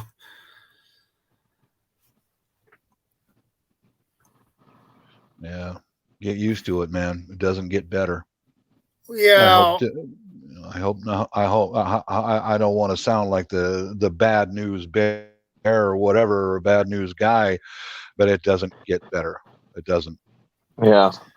You're just being a realist, Bob. I was going to say, especially if a lot of those refugees are what a lot of the media reports were, like a lot of them being military-aged men and not the Syrian families looking to have refuge, like that was some of the issues they were having in England and especially in France. They were they were just straight up just military aged men, single military aged men. They weren't even, they didn't even have families, you know. Yep. They're talking about these Syrian children. It's like, what children? These men are between the ages of like 18 to like 30 something, you know, they're prime age for being a soldier, a foot soldier. I saw something about that coming across our border. The news media was listing this single file line of young men between the age of 20 and 30, hundreds of them. Oh, these are Guatemalan families. No, they're not. They're draft age men. And then someone who was reporting later with the facts, he said they already at the border, they already captured a half a dozen of international terrorists, and they were lucky to find them. How many more came across with 200 soldiers at his dispense? Do you understand? Yeah. It sounds paranoid, but by God, it makes sense. Yeah. You know? Basically, yeah, infiltration from within. Mm-hmm. But they are also, like I said, and I'm pretty certain I brought this up previously, but you know, Border Patrol, some of the Border Patrol agents, they were given specific instructions. If you ever find MS-13, you are to hold them until you get basically a dozen of them together, and then you are to release them and let them go. What? Yeah. That was like a year or two ago. It was like, dang, what the heck? Like, I thought they were supposed to be stopping these people right here at the border, but some have been given strict orders. They are to release them and basically, so I guess for lack of better words, we'll say a cell of 12 of them. Oh my God, man! Yeah, the MS-13, man, they don't play around. Like everybody talks about in America, they talk about the Sinaloa cartel over there in Mexico, man.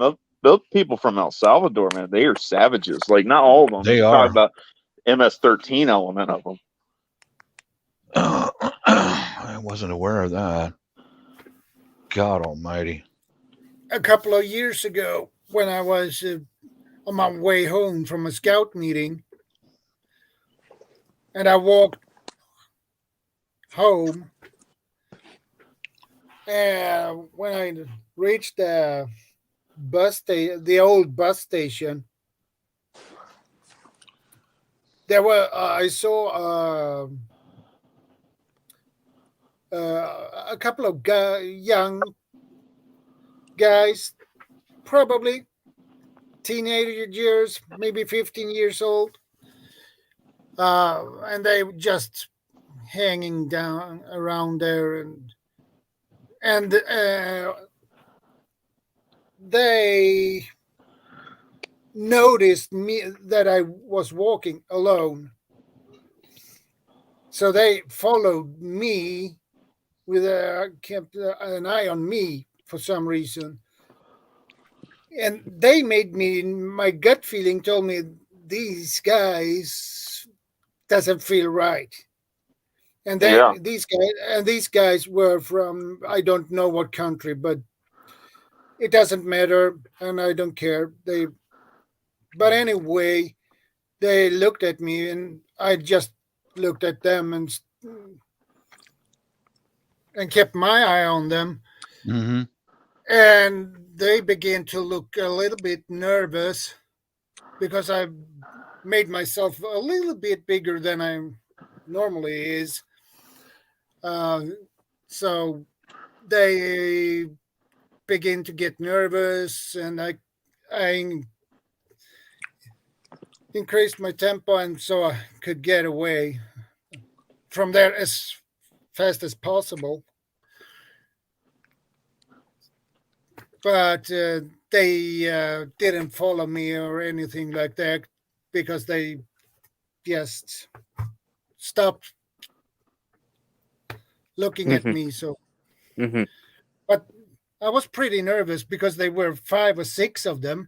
Oh, yeah, God. You're already outnumbered. Yeah, that'd be pretty dicey. Yeah, but I could probably handle them if they have attacked me. But Yeah, well, not if they sucker punch you, not if they get you from behind or something like that. One of them's got a baton and is ruthless and knows how to use it. You're in trouble. Yeah, indeed. Mm-hmm.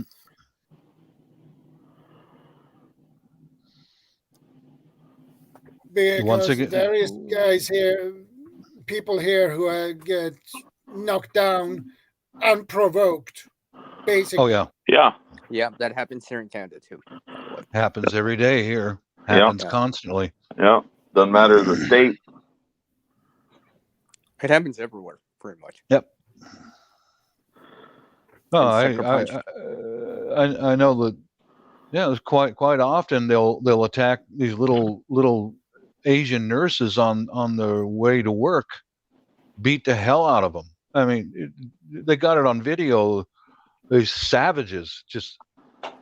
Well, let me put it to you this way: they don't look like Asian nurses, and they don't look like me. Savagely attacking these little Asian nurses on their way to work, in the rail stations.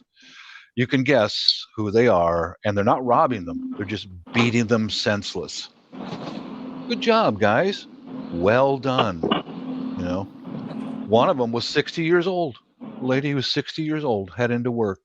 Walked right up to her on the escalator when she was getting off the commuter train, knocked her unconscious. While the guard, who didn't look like me, who didn't look Asian, stood there and watched and did nothing. Yeah.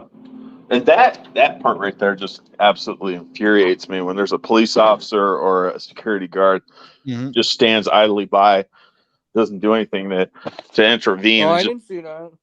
I didn't. Yeah. No, they can't even clear. I didn't see nothing. Like they're just standing there watching and gawking. I'm like, dude, what? Literally the bystander effect. Like seriously, like what is your job? Are you just there to collect a dang paycheck? Or are you there to actually do something?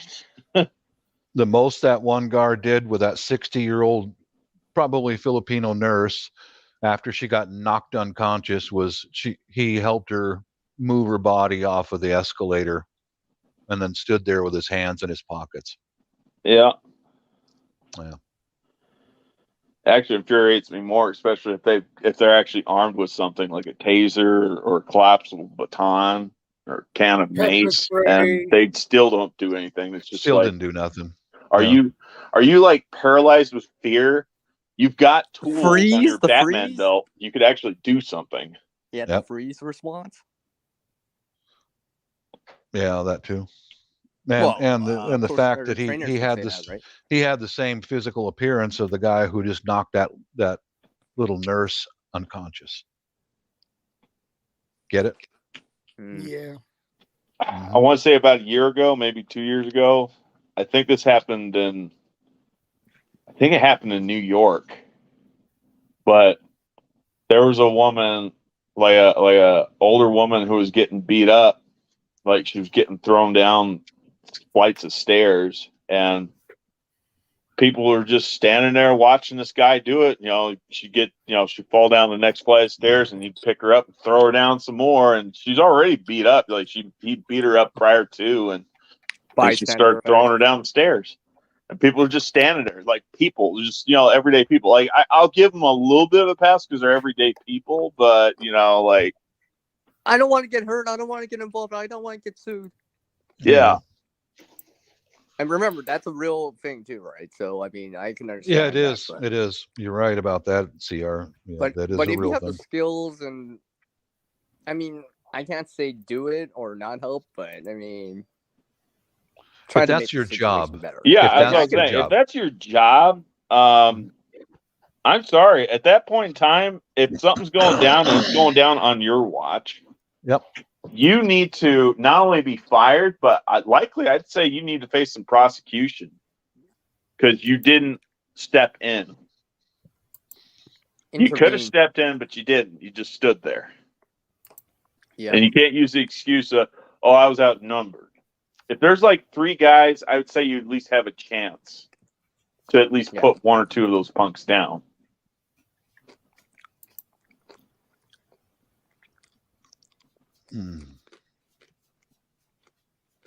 Yeah, Shadow, you're lucky that there was 5 of them and you're alone. Lucky that you're a big guy. That's one of the things that makes them stay at a distance, is if you're big.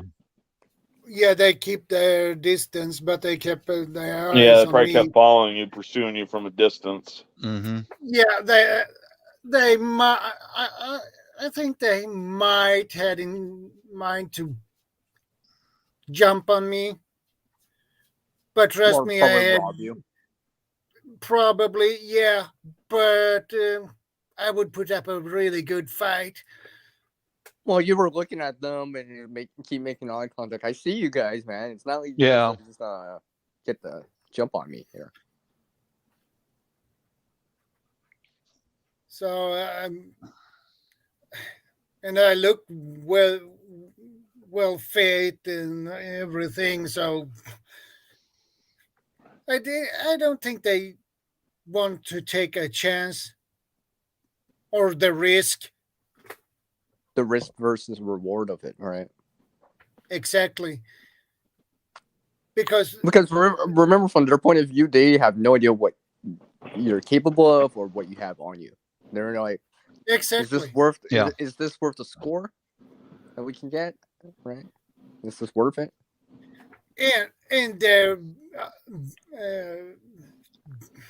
shape of their bodies, they were not that well built. They were slim and not that one. They didn't look like they had that much muscles and strength. And besides, I'm older, stronger. Yeah, that's what they look for. Mm-hmm.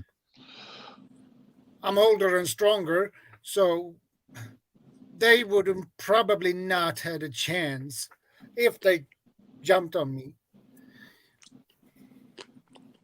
Yeah, you would have took 1 or 2 of them down with you. Yeah. Yeah, I had a situation similar to that back. It's on my channel where I had quite a long series of where I was going into an abandoned orchard and pruning back the blackberries and saving trees is what I was doing. Oh yeah. There was a place where my daughter would drop me off and I would walk across the footbridge across the river and go into the orchard. And when she dropped me off, there was a fella sitting in a car all by himself at that where I got dropped off. Yeah. He followed me for a little ways and he waited until I was on the footbridge alone. And he got on the footbridge and followed, and he came right up behind me. Hey, are you going fishing? And he could see that I'm older and alone on a bridge.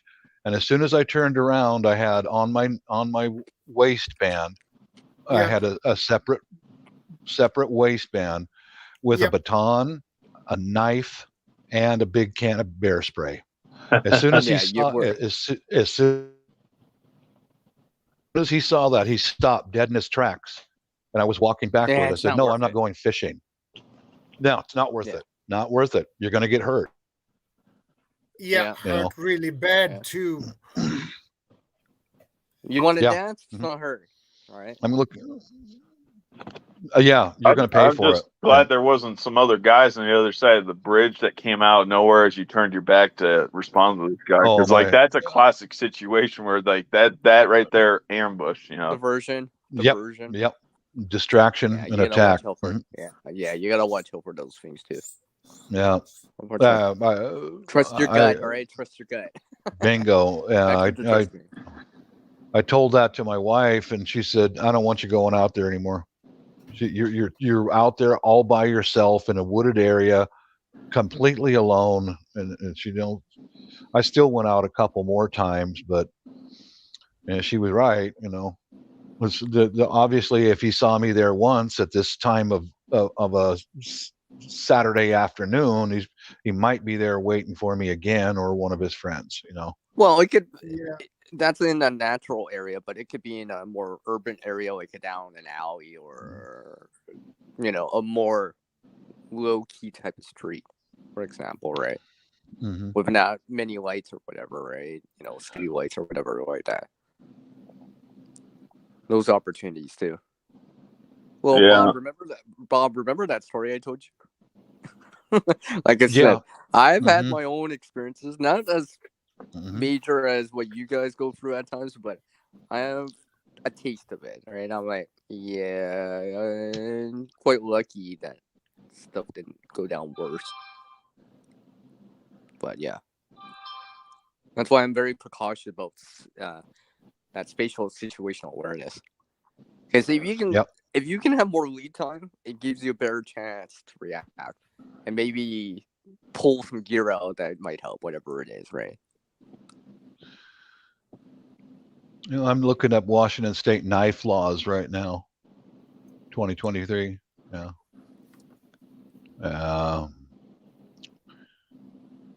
Yeah, I mean, I've seen someone pass out on the grass as I'm coming outside just to take a look. I'm like, why is there someone on the grass? But that was like 2:00 in the morning on a Friday. Someone drunk, but yeah.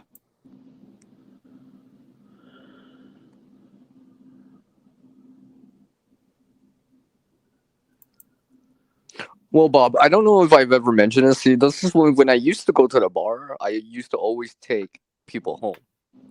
Walk together as a group, right? As much as possible. Not just the women, but just everyone in general, right? Because, like I've said before, the Shadow and some other people, right? I would hate that something happened because I decided not to take that extra 15 minutes to walk them back. You know? Because, like I said, there is safety in numbers to a certain degree, right? Yeah, true. That's true. Right. If someone is trying to attack one other person, but there's two people there, it's different, right? Because now they know they're outnumbered. They might be more hesitant. It's not worth it. They got company. You know. Yeah. Because regardless if it's a robbery or to assault someone, right, there is still a degree of unknown, right? They'll be like, well, is it worth it? Let me find a tape measure or something. I'm thinking about open carrying this knife right here around. They changed Washington State gun and knife laws, and I was just checking into it. And this is a good knife. It ain't too scary, you know, but I don't know. No, you need to have something that looks like a knife that Sylvester Stallone's character Rambo would be carrying. I wish, but they put a weird thing this year in open carry gun, open carry knife, to where if someone feels threatened, then you can be charged with a crime. Oh, that's BS. You know it is. Hey, Bob, I feel threatened. Just out of nowhere. So they you know, once again, it's conspiring to, you know, we're surrounded by druggies and thieves, no goods, and I will be charged with a crime if I carry a knife or a pistol. I can carry a pistol, open carry here now, but it has to be unloaded. Now, what's the point of carrying it if it's unloaded? Right. And let's say I carry a revolver. If I had this revolver right here, as the way I read it, I could carry it as long as the hammer is on an empty chamber. But if it's a semi-auto, like a Glock or something, no magazine and no nothing in the pipe.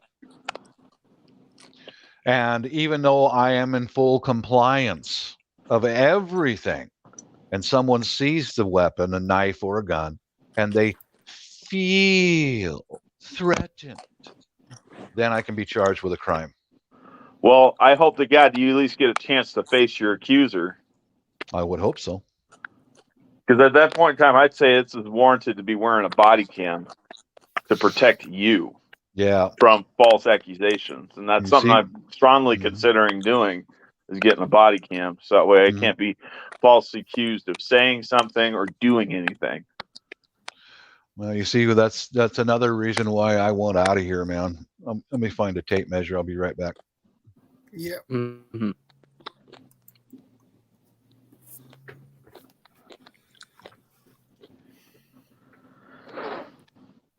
Well, we have really strict gun laws and knife laws as well. So.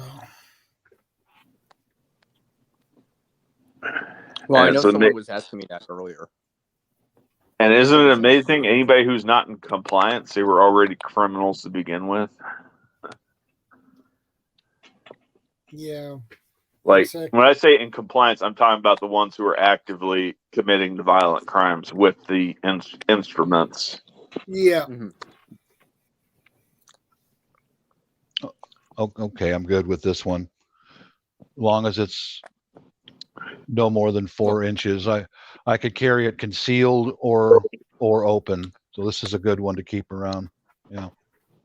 I think here in Canada, there's like, it can't be locking, it can't be spring assisted, it can't be, Yeah. It's like that here too. What's CR. that called? Yeah. What's that called? Yeah, well, all that stuff, yeah. So, let's just say it depends what I'm doing. It depends where I'm going and what I'm doing. Let's just say that. I'll just say that.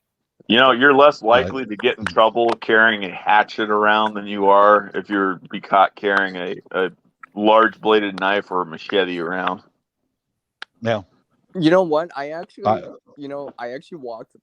That reminds me, I did walk home with an axe before from a grad sale one time. I was just like, yeah, I don't want to get pulled over. It might be hard to explain this one. What, sir? Why do you have that in your possession? Where are you going? I just bought this at a grad sale. I'm going home. I remember years ago, it was back when I was younger, I walked up to one of the local bars to have some drinks and shoot some pool. I actually brought my own pool cue, and I was walking back home with it. I actually had it taken apart, because it could unscrew, Mm-hmm. It was 2 separate pieces that screw together, and I had it unscrewed 2 separate parts, and the local police department actually stopped me. The officer on duty stopped me and is asking me, "What is that? You have a weapon?" And I was like, "No, this is a pool cue. I was out drinking. I didn't want to get caught with a DUI, so I was walking back home. I was playing pool. I was at the bar." Yeah. And then he let People me go. can verify that I was there. The waitress and all that stuff. I was there. Well, here's the Washington state law on knives. There's quite a few sections in this. Of course. It is illegal to own switchblade or other spring blade knife in the state of Washington. It is illegal to conceal carry a dirk. What's a dirk? A knife. Huh? Weapon. It is. It is legal to open carry any type of weapon so long as it is not carried in a way that may cause alarm. So sounds like I can be able to carry this smaller knife on my belt if I go out walking around the town without too much problem, Hmm. As long as I don't have to take it out of the sheath and pull it on somebody, Yeah. Okay, it is illegal to own a switchblade or spring blade knife in the state of Washington. It is illegal to conceal carry a dirk, dagger, or other dangerous weapon. It's not a dirk or dagger. Knife. It's more. No, it's more like a hunting knife, is what it is. So this is a dirk. Yeah. How long is that? Like that dirk? Yeah. How long? They're like a dagger. Dagger. They're big. Yeah, Yeah. So about 30 centimeters or 12 inches.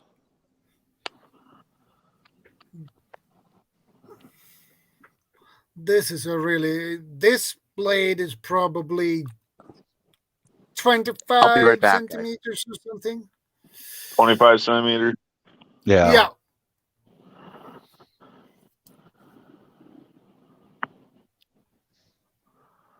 Dang it. CR left. So Do you know, guys, why this is circular and flat at the No. end here? The pommel? No. Yeah, the pommel. Is it The smash somebody in reason, the face with, or is it counterbalance? that is, you put your hand on top of that, and Oh, you push. gotcha. That makes sense. That's a number 12 strike right there. Jab it in and back it up. Yep. Yeah, here's what I did. If I was ever to own a pistol or a pistol belt, which, I'm a pacifist, I don't have anything like that. This is the knife that I chose. It's a boot knife. This is not a dagger. Yeah. I remember you showing this to us. It's not sharp on both ends. It's just sharp. Yeah. Yeah, I did the most research I possibly could, but Who makes that knife, by the way? They're Kershaw. Yeah. Yeah. I'll have to check them. Like I've got some Kershaw folding knives that you can flip the blade open. It's got a little flipper on the end. Yeah. But I'll have to check those out. That looks pretty cool. I got one of these on all of our would-be, if I ever had a pistol belt, which I have one of these in the same location on every pistol belt that we have. These are the speed loaders on the left-hand side of your body, carried in parallel with the belt, carried in parallel. I see. Yeah, parallel with the ground. Yeah, I took my wife out and had her select some different ones that will fit her and my daughter's hand. These are not real big, but I said, you choose. You're the knife expert. You're the Eskrima expert. You choose. So we bought several, including this one at the same time. It's a lock blade, and this is the one that she selected. Let's get more of those. You got it. Okay. And it's my job to do the logistics. She selects which one she wants, and then I had to go and order a bunch more of them, and on, Yeah. This reminds me of a story that someone told me a long time ago, like with this lady that I met through online. Anyways, she lives out in, I think, Belgium. She used to actually walk around with scissors in the evening, anyways. Right, so because the knife walls and all that stuff, right? She could at least say, "Oh, I'm going to cut someone's hair," or some BS excuse like that, right? So she's carrying around scissors. Yeah, a screwdriver. Yeah, a friggin' screwdriver. Yeah. Actually, I'm glad you brought up the screwdriver. I remember years ago I watched this. Was watching this documentary, and it's like this show where they had these different people that they were criminals, criminal elements, and they're interviewing them. They're asking them how you got away with doing all these crimes, doing this. And there's this one particular lady down there in Florida. She was she was responsible for a ring of burglaries, break-ins, and entries of houses, and she was dressed in plain dress clothes. Her hair was real nice. She carried a purse, and in her purse, she had a big, long, flat-bladed screwdriver, and she would use that to jimmy the front door locks open that way. It's like, and she got away with, I don't remember how many thousands of dollars of goods, stolen goods, electronics, even Tiffany lamps she'd steal from houses. I saw that. I thought it was like that was an awesome, I'm not saying that I applaud the fact that she was being a criminal. I just applaud the creativity. It's like, dang, that is. You don't like the act, but you like how she was the gray man. Yeah, and the funny thing was, like, the police, they were looking for a man. They thought it was a man that was doing it too. And it was a plain clothes lady. And like the few times she actually got approached by passers-by, like neighbors out for a walk or something like that, or the homeowner would come home and be like, "Oh, I'm sorry, wrong house." This is. And she's dressed up real nice. You wouldn't be none the wiser because she don't look like a criminal element. Dressed up in like business casual and everything. I saw that. Yeah, I have learned more stuff from those interviews, Steve, more and more stuff than you can imagine, especially, well, like how do they get into your house and there's so many interviews out there, and I recommend anyone watches these interviews with people in prison. Yeah. Because they will describe everything that will make them deter away from a house or a car. They will tell you and everything. use that information. And actually, there was a guy on, like I said, it was on YouTube that posted a video. They interviewed this guy that was currently serving his term in prison, one-on-one interview, because he himself also been responsible for a chain of break-ins and robberies, home robberies while people were away.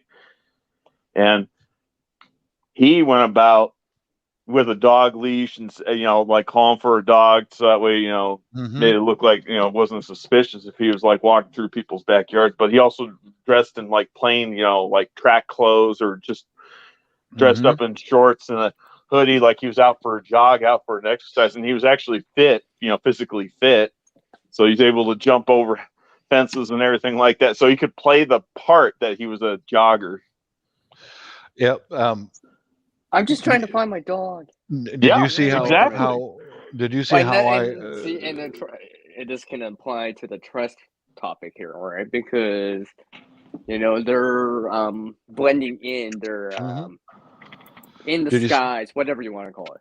Did you guys see how I put those stainless steel strips, bird spikes, underneath my windows? Oh yeah, on the back of my house. No, there's a reason. It's on my channels. It's on my channels, the bird spikes or something like that, and I painted them bright colors so that you can see them from a distance. Because I learned that from one of those criminals interviews like that. He's in shape. He will take any advantage. He could be on top of our gazebo in the backyard and vault right up and grab the windowsill, pull himself up, and he's parkour. in.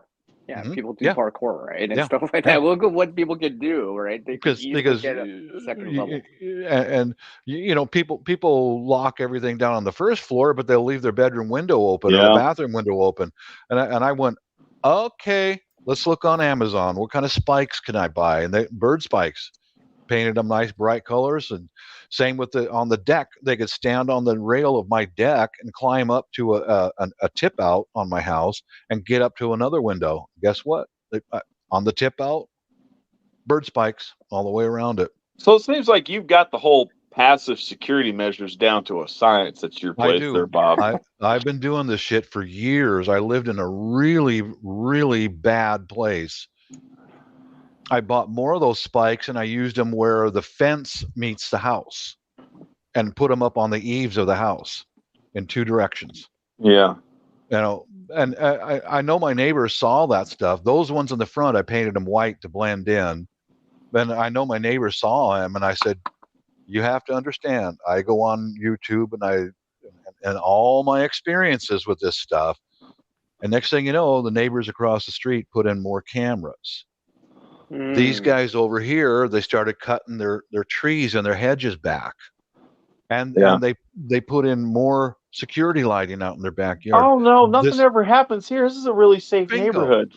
Bingo! And then they're watching me and what I'm doing, and the guy next door to us, there was a tree right next to his house, and he cut it down. Yeah, and we have like a weekly sidewalk get together, all of us. We do. It's just an impromptu thing. The guys go out there with their dogs, and I'll come out with my coffee. Yeah, just chatting. Yeah, and well, that's good. That's like building trust, community trust too, right? I know that's true. Veteran and Korean were saying about that earlier, right? So knowing, because in a situation that's a serious situation, you might have to band together. Yeah. Well, I guess in that case too, you're also establishing your character with everybody else, and you get to know everybody else. So like when the time comes for the whole trade and barter, who to trust and who's kind of on the shady side. Well, yeah. At least you know a name to start with. Well, one day when right across the street from my house, right over there, because I sit out here in the garage and I have the door open and I watch. Everybody in the neighborhood knows that I'm retired and I'm here, and they feel comfort with that. And I saw the lady's husband across the street installing something, and I saw her outside a few days later. She's trimming the trees way back so you can see the front door of the house. I said, did you guys put in more cameras? She says, yeah, we put in some solar cameras. And she's like, right on. And I said, good for you to trim your trees back so now I can see your front door from my place. I told her straight out, I said, I'm a veteran. I'm an armed homeowner. If anything goes down and that garage door is open, that means that I'm in there. You're my neighbor. Come to me. Yeah, right. I'm not going, I'm Rambo and I'll put on my Army Ranger No, you need to parachute. be No, beating none your of that. chest None there, of that. Bob. Yeah, but yeah, I'm a veteran and I'm an armed homeowner because I hung up the Air Force flag and the U.S. flag out in the front of my house so that anyone passing by will go, that's a veteran. And the U.S. flag, Swede and the Canadian, you guys might not know this, but it's known here in the States, if you have a U.S. flag outside of your house year-round, that means armed homeowner. Yeah. That means to anyone passing by, man, I've counted a lot of flags in my area. And if somebody also has a Gadsden flag, it's like just plainly obvious. Okay, this person. Is that pirate flag thing? No, that's the yellow "Don't Tread on Me" flag with the coiled up rattlesnake. I see. Oh yeah, I've seen that. I see those around here too. Its actual name is the Gadsden flag, but a lot of people know it as the "Don't Tread on Me" flag. Okay. There's actually two different versions of that flag. One is actually called the U.S. Navy Jack, where it's got a rattlesnake on it, but it's not coiled up. And instead of it being on a yellow field, it's actually a alternating red and white striped background, and the snakes spread out, and it says "Don't tread on me." That's the U.S. Navy Jack. I looked into this stuff too, Steve, along with the interviews with the criminals about flags, and the one it's a black flag. It's got a skeleton with a heart, and he's standing there. And it's got pitchfork. Yeah. That's a pirate flag. I think that was actually Blackbeard's flag. That's also right, and that is known. That is known on the streets. Give no quarter, take no quarter. Yeah, that means to the people who. That means that he won't give you any mercy. Now, I swayed away from that because that could be used against you in a court of law. So I opted for the U.S. Air Force double approach. Yeah, but that's kind of like what we said previously. You know, like they got all these little in the U.S. They got all these little cutesy little no trespassing signs, or the we don't dial 911 here, we dial 357. No, this is mine. I mean, unfortunately, that could, like I said, that'll be used against you in a court of law. And if you got a liberal jury panel that doesn't see any differently, they're going to be like, "Oh, this person had intent to kill all along." Exactly. That's mine. Proof of it. I've got a couple of these out in the front of the house, and then this one, I got one of those over there and one right there. So if you're of the mind to walk into my garage, which happened to me at the last place we lived. That's in plain sight. There's two of them in plain sight, and then there's another one on the front of the garage. And, well, you didn't give him any warning. Yeah, I did. But yeah, down at the end of my street, there's a Marine that lives there because he flies U.S. flag, and then the POW MIA flag. Yeah, and then the U.S. Marine Corps flag. Then you go next to him, there's a couple from the family from India. They fly an American flag.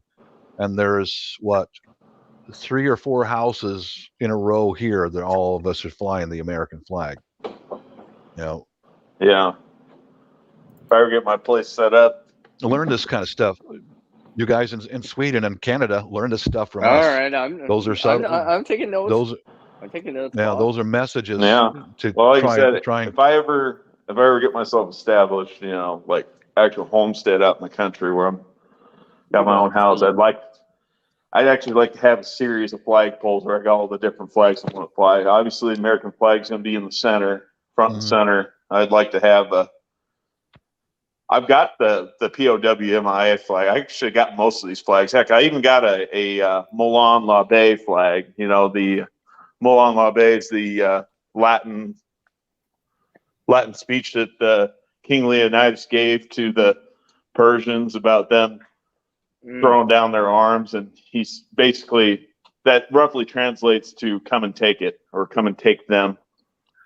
Oh, okay. You know, come take the weapons, essentially. Come and get them. Yeah. Yeah.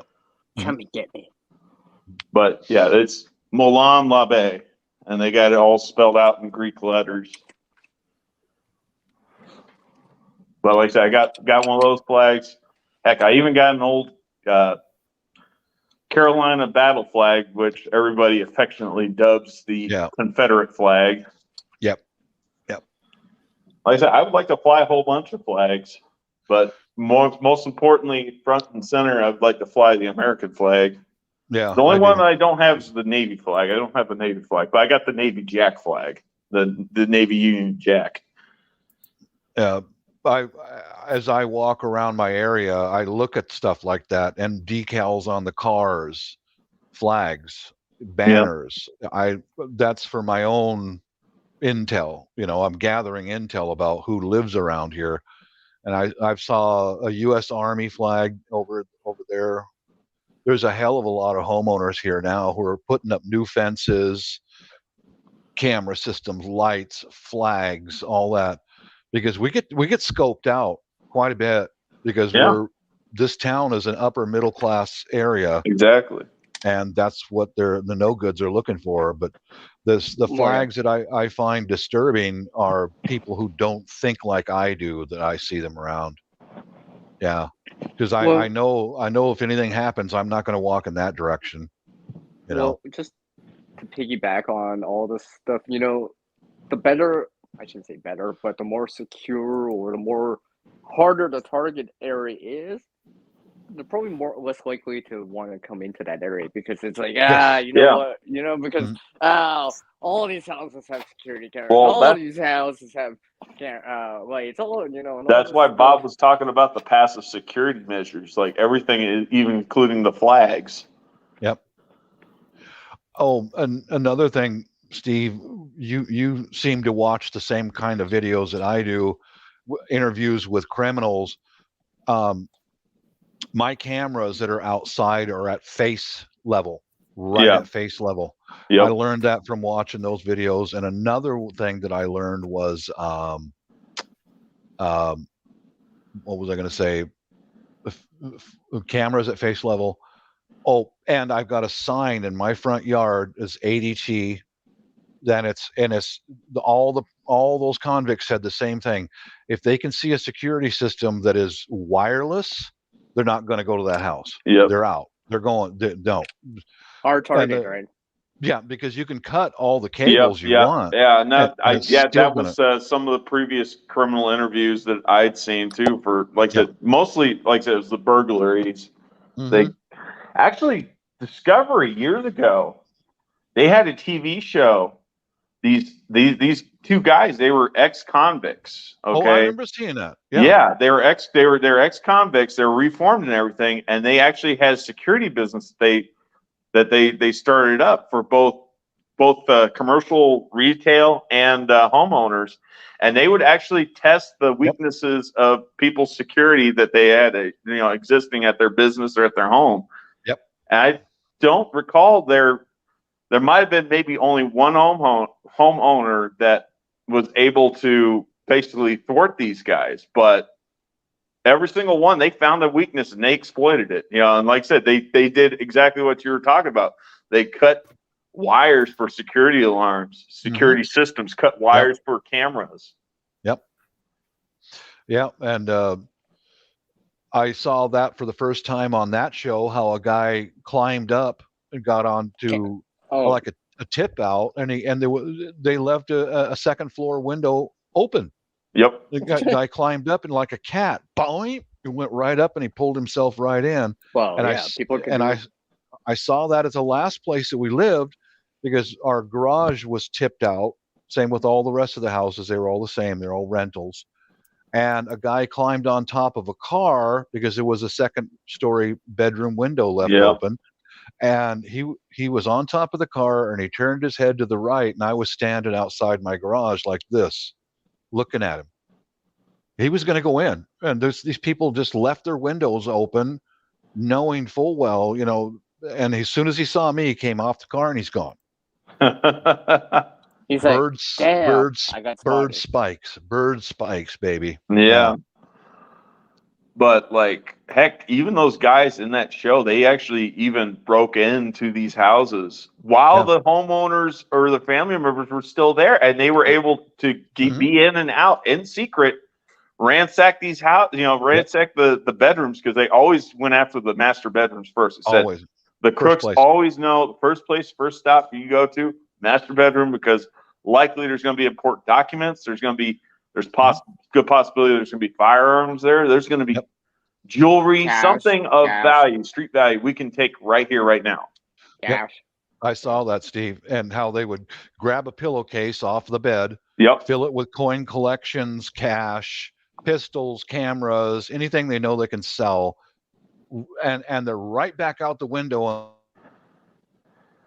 The homeowners didn't even know they were in the building.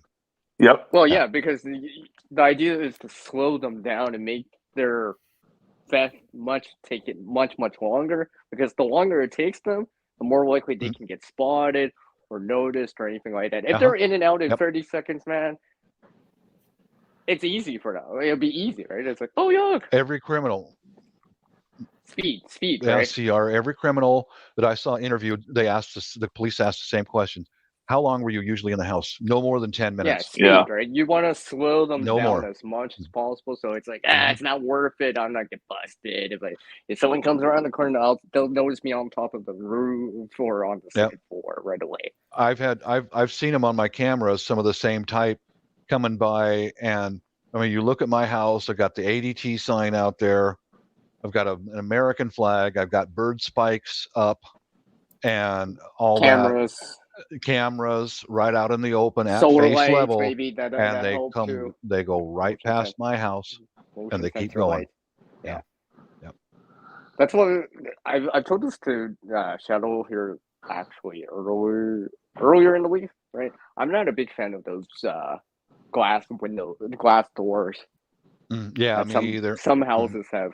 It just makes it too easy. It's just to break that. Well, you don't even have to break it, right? Oh, you could. There's a thing called a glass cutter. You could just make a hole and be like, really fast. I'm gonna be real here, CR. All right. Most people, heck, even most thieves, they don't have glass cutters. It don't take very much effort to grab a rock or a brick and smash out a window. Yep. But what I'm saying, in terms of staying low key, if you're trying to do it in stealth, yes, I could see that.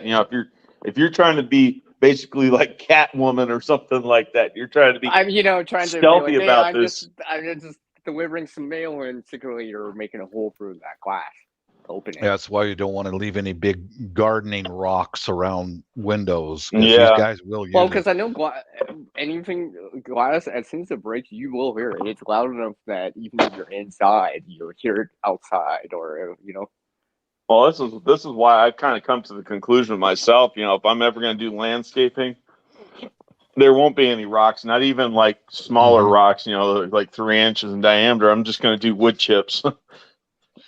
I tried this at different times. This might sound odd, guys, but I got a great big drum, and I've got some Congo bells. I sat out on my back patio during the day this summer several times at different times and pounded that huge drum. Boom, boom, boom. Do you know that nobody looked to see where that noise was coming from? Nobody. Huh. I mean, it's loud, dude. It's so loud it hurts my ears. Same with the Congo drums, bells, bing, bing, bing, bing, bing, bing, bing, bing, bing, bing. Nobody came out and opened up their back door and looked around. Where is that? Nobody ever did. So they could throw a rock right through your window and get in. No one's going to even see it. Just a fact. Yeah. And then, of course, like we were saying earlier, too, with the whole bystander effect, like there'll be people that watch, but they don't react. They don't do anything. They just sit there and watch this person waylay at the door or at the window or whatever it is, that whatever instrument they're using. Yeah. And stand by. Right. Let me look on Amazon, because I asked Steve about how I can secure my home more, but I guess there is a Corsair. You mean yes. CT? Yeah. And he made a response video to me. Well, he put out that series. I haven't watched the second part, but the flight free. Well, the free apps in there, right? That response in there, right? So. Yeah, but he recommends something. Okay, they do sell it on Amazon. They do sell it. Window privacy, clear security, and safety window film shatterproof glass protective vinyl adhesive. Yeah. Okay. It's affordable. Oh shit. I mean, even bars.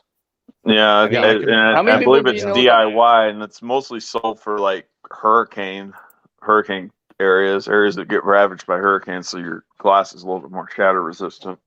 Okay, here we go. Here's a 4mm vinyl window glass wrap shatterproof security film large window roll, $60 for a large roll. Yeah, different sizes. I think I'm going to grab some of that for my slider and the first floor windows. Oh, that'd be a good idea. My parents at their house, their sliding glass patio door, there's nothing there to really protect the glass itself at the door, but when they were living there, they decided that they were going to go ahead and put up security bars, like a decorative security door on the outside. So it's a locked gate, basically. Oh, okay. I see. I have one of those on the front of my house.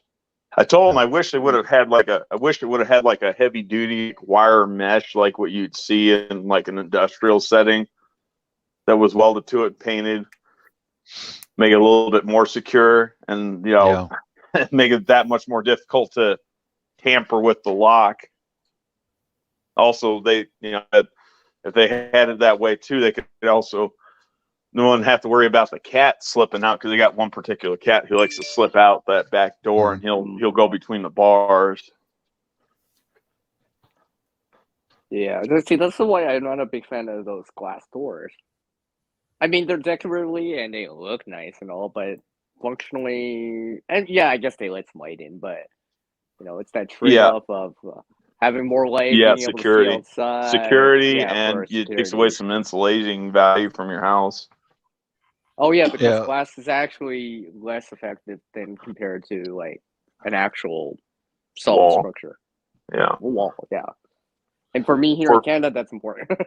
Yeah, for me, if I was gonna do something like that, like for me, the bars would have to be mandatory. I'd have to have some sort of security. Yeah. Because those are my friend. Yeah, those are easy to make. I was gonna say my friend has glass doors, right? And they're like, "Oh, I got a security camera. I got a door camera or a doorbell camera." I'm like, "Dude, that's only part of it. You're still vulnerable because you have glass, right?" I mean, I'm not gonna say how, but I'm pretty sure it's not that difficult. If the criminal's determined enough, he'll find a way in. Yeah, they will. They'll. All right. Yeah. And what I also said to them, right? Well, go get a camera in the back then. You don't even have one in the back. Right? They'll see this camera in the back front and be like, "Hey, let's go around the back and check it out." Oh, there's no camera in the back. Do. They do that. They do. Yeah, they'll scout. It's away from prying eyes. And most of these newer houses, they've got privacy fences around the backyard anyway. So yeah, they'll scout for a long period of time, right? That's one thing that I was so happy about. One of my neighbors, I already cut back my hedges and all that. He went out to this giant cedar tree that was hanging over the fence, and he went out there. Him and his wife and son went out there one day and cut that thing way up. Now, my wife and I were standing there on our deck, smiling, looking around. Now the neighbors have caught on by watching me, and now we can see all the way to the next block and in three different directions we can see a block because they were watching us. Yeah. And then it comes back to the community or your neighborhood, right? You're helping each other, right? Exactly. Because all it takes is like, oh, hey, I got away with this in this neighborhood. Maybe you can too, kind of deal, right? They'll spread the word, right? They're working together. They're working watching together too, right? So we as a community or neighbor. When I first came here, everyone I ran into on the street said the same thing. Oh, that doesn't happen here. Oh, that doesn't happen here. Now look at them. They're cutting their trees back. They're putting in extra lighting. They're putting in extra cameras. All that. It's like awesome, man. And to think about, if you think about it, right? Just to relate this back into the preparedness part, because it's National Preparedness Month, right? The solar option does give you at least something if the grid's down or there's a power outage, right? So you're not relying on like something that's tethered to the grid, right? Because I can imagine in a grid down, power outage, theft could be more likely, right? Oh, I can imagine that it could be more likely to happen, right? Under the cover of darkness, right? Oh, the grid's down, power outage, they might not have cameras on or whatever, right? They could probably get away with this. Having that wireless aspect, like solar or whatever, right? Yeah. Even a presence, even the physical presence of eyes out there, right? As a deterrent, right? Obviously, it's not going to stop the most ambitious person, but, you know. Yeah. You got more to worry about regular street crime than you do well, it's more common. It's more common. Yeah. It's more common. It's more likely to happen, right? Yeah. Because usually in preparedness, you want to prepare for the more likely things to happen. Look at it this way: my missus carries. That little 9 saved her life 3 times. 3 times. That saved her life 3 times because she carries. Yeah. 3 times, guys. Wow. Yeah, it's something that she can trust. Put the trust back into the street. Yeah. Right. Oh, hello, Scottish Fitness. Yeah. Oh, he's back. Yeah, he popped up again. Yeah, he's back. Welcome back. Mm-hmm. Let's see if it's back. And then we're really looking at the side chat right now. I can't believe I've been here for like almost the whole time. Like almost the whole time. It's like 5 hours. It's like it's almost time for supper. I forgot lunch. It's almost supper time. Yeah, McBean. You know, my wife's a tiny Asian lady. She's tiny, and they focus right in on her. You know, and she works medical, so she gets off work late night sometimes and alone. And that 9 saved her life 3 times. Yeah. You know, I remember working late night shifts, meeting in like back places by myself. Right, I was so careful. As soon as I went outside, I went to go take a look right away around, so no one was like trying to wait for me to ambush me, because I'm out there alone, right? Even if I called for help, probably no one would hear me, right? You know what I mean? Yeah. So I took it on myself to take a look, making sure, right? Because I'm like, and just situational awareness, right? Because there were so many spots behind dumpsters. I'm like, making sure there's no one trying to ambush me here, right? Because they could see that I work at this place, right? At that time, right? They'd be like, oh, I can get in the building if I, you know, get the store clerk or whatever, right? You know what I mean? Back way in, you know, away from the cameras, right? Because I'm taking out the garbage, right? So I had to prop the door open temporarily or have keys in my pocket, right? Right. So that could be a way for them to enter into the establishment without going through the front, for all the cameras in the back way. Oh, there's no cameras in the back, right? So I was very, very careful how I did that all the time. Because it was, like I said, it's very precarious at that time, right? Because if something happened, it would probably be at that time, because no cameras, low lights. Yeah, right. Because you know I'm just doing. I have to do it. Right? I have to take up the garbage. Right. You know, most of the time we would wait, but sometimes I had to do it, right? Oh yeah. Well, because I wasn't worried about the homeless people jumping me. It's more like that other person that wants to jump me for whatever reason, right? Or just rob me for the keys for the store, right? And now, definitely getting some of this window protective stuff here. Yeah. Yeah, the window film. Oh yeah. 4 mil clear security safety window film, shatterproof glass protective vinyl adhesive, UV blocking, explosion proof, transparent film, 17.7 inches by 10 feet for basically $15. Oh yeah, we're getting some of that. Yeah. Yeah, we're getting some of that. Hey Bob, if you could spare it, you can even try it out and be like, hey, this works better than I thought because I just tried. I'll put some on your house and come by and throw a rock. How's that? I'm sure it's not spider web proof, but yeah, it'll prevent the glass from shattering inward or. They got to work at it. Is the thing. It'll slow them down. Mm-hmm. You don't get to rock my world. Nice play on words there, CR. Oh, you're freaking fired again, dude. That's all there is to it, man. I thought you'd already fired him for not bringing any. How many times I got to smoking fire hot this girls freaking into guy? the chat? How many times I got to fire this freaking guy? How many times? I don't know. Seems like he never learns. Dang. Too many times. I'm checking out my figs on my fig tree, man. They're getting pretty big. Here we go. Yeah, McBean, it's right there on Amazon. He says he wants to get some 4 mil clear security, whatever. I don't know what the name of the company but SW Magellan.com. I understand it though with that security film. Like you said, they have to work at it too. Yeah, the other that's weak link too with that security film. Like I said, there's a weak link. Yeah. Your window frames eventually over time will give out if the person's that determined to break in. Usually that's the person that gives out. They'll pry the window open too. Well, this is why the film. Well, no, like I'm saying, if they sit there and wail on that enough, like the window frame where the glass meets the frame will actually start to break. Yeah, and they'll find an opening. But I'm just trying to slow them down. That's all. But yeah. Well, this is why I'm a big proponent. If you don't do that, then you would have bars too. Right? We've got bars all the, add that. We've got all the glass. Now Yeah, I suggested window bars to the wife, but she says only if you can get the type that can be open from the inside of the house for emergencies. Yeah, and I agree with her on that. Yeah, I do too. Yeah, but Tammy, do I have to fire CR one more time? You see the side chat? At least once more. LOL. Yeah.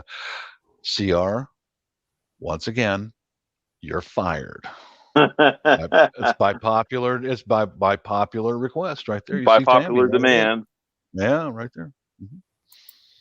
Damn it.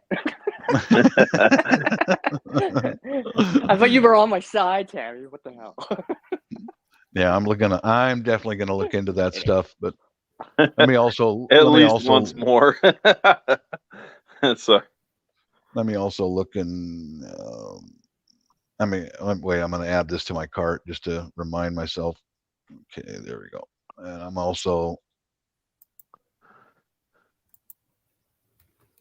I'm looking at buying those lights you were talking about the last time we were on the live stream together, the Red Cross ones. I found them. Oh, did you? Yeah.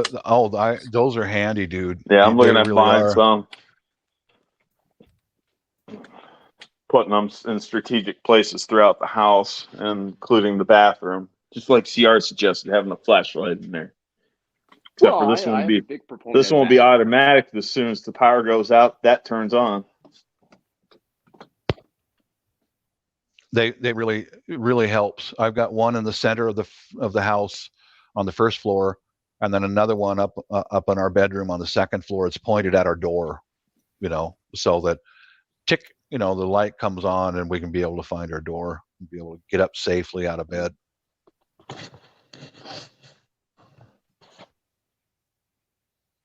Yeah, they've got all kinds of window bars on Amazon. All kinds of them.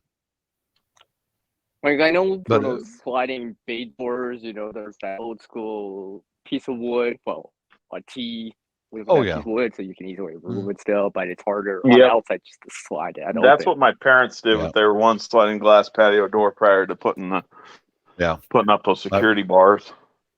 I've also got those door braces that I made a video about. They're a backup, I've got a wood in the sliding glass door. Then at nighttime, I put that door brace in, and you can. In fact, we've got those door braces for all of our bedrooms, all of them, and I mean, it'll just slow them down, but that gives me enough time to, since I'm newly woke and I'm with the modern movement, I might think about a firearm, maybe.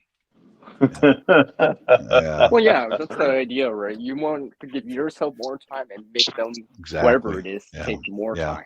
Or a baton. That's the idea. Or whatever. It's just like in any preparedness thing. You want more lead time so you have more time to gather something, get something, think of an idea, think of a plan, or coordinate with someone you love, your loved one, like a spouse or a loved one or whatever. Wake someone else up, right? Make an emergency 911 call police, whatever it is, right? You want to give yourself that time to be able to do it.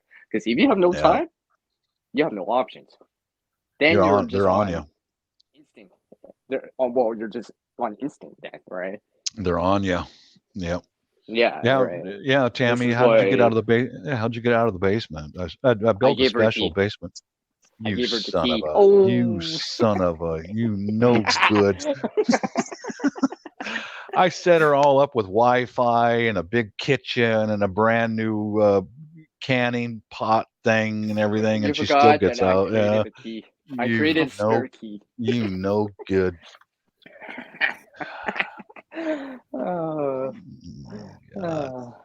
You're going to Siberia. No, you already live in kind of like Siberia. It's called Canada, so I guess that's not a punishment. Where could I send you? Yeah, that's the polite Siberia. The English-speaking Siberia. No, wait, that's not true too. They speak French up there. No, you got French. Polite. You got French Canadian speaking Siberia. You're right, Steve. Yeah, that's the polite Siberia.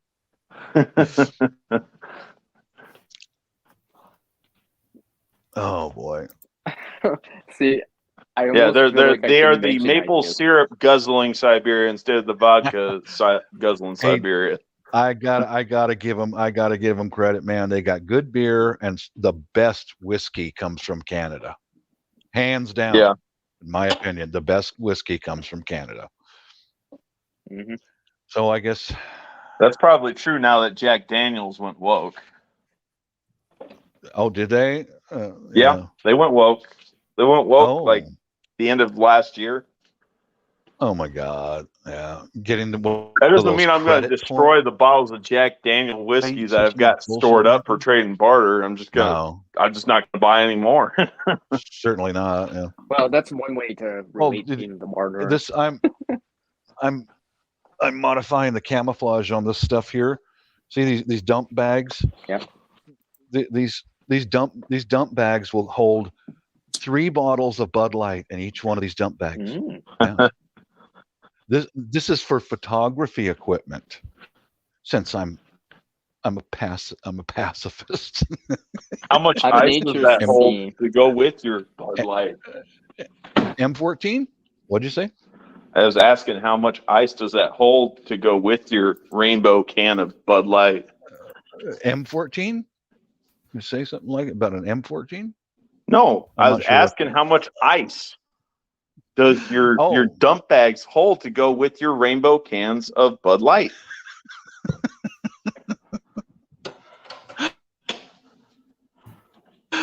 I haven't checked it out yet, but I know M14 Springfield Armory. Yeah, I'm not sure, but I'll have to. Do you know where I can buy some Bud Light rainbow ice or something?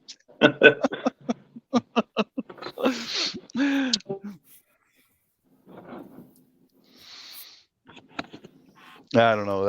I've been questioning. I know where about you can that. get it, Bob. I've been questioning about that. And what the hell's with this pacifist stuff? I said, dude, have you seen the new gun laws in Washington State? Come on, man. You know, I'm now behind the enemy lines, you know.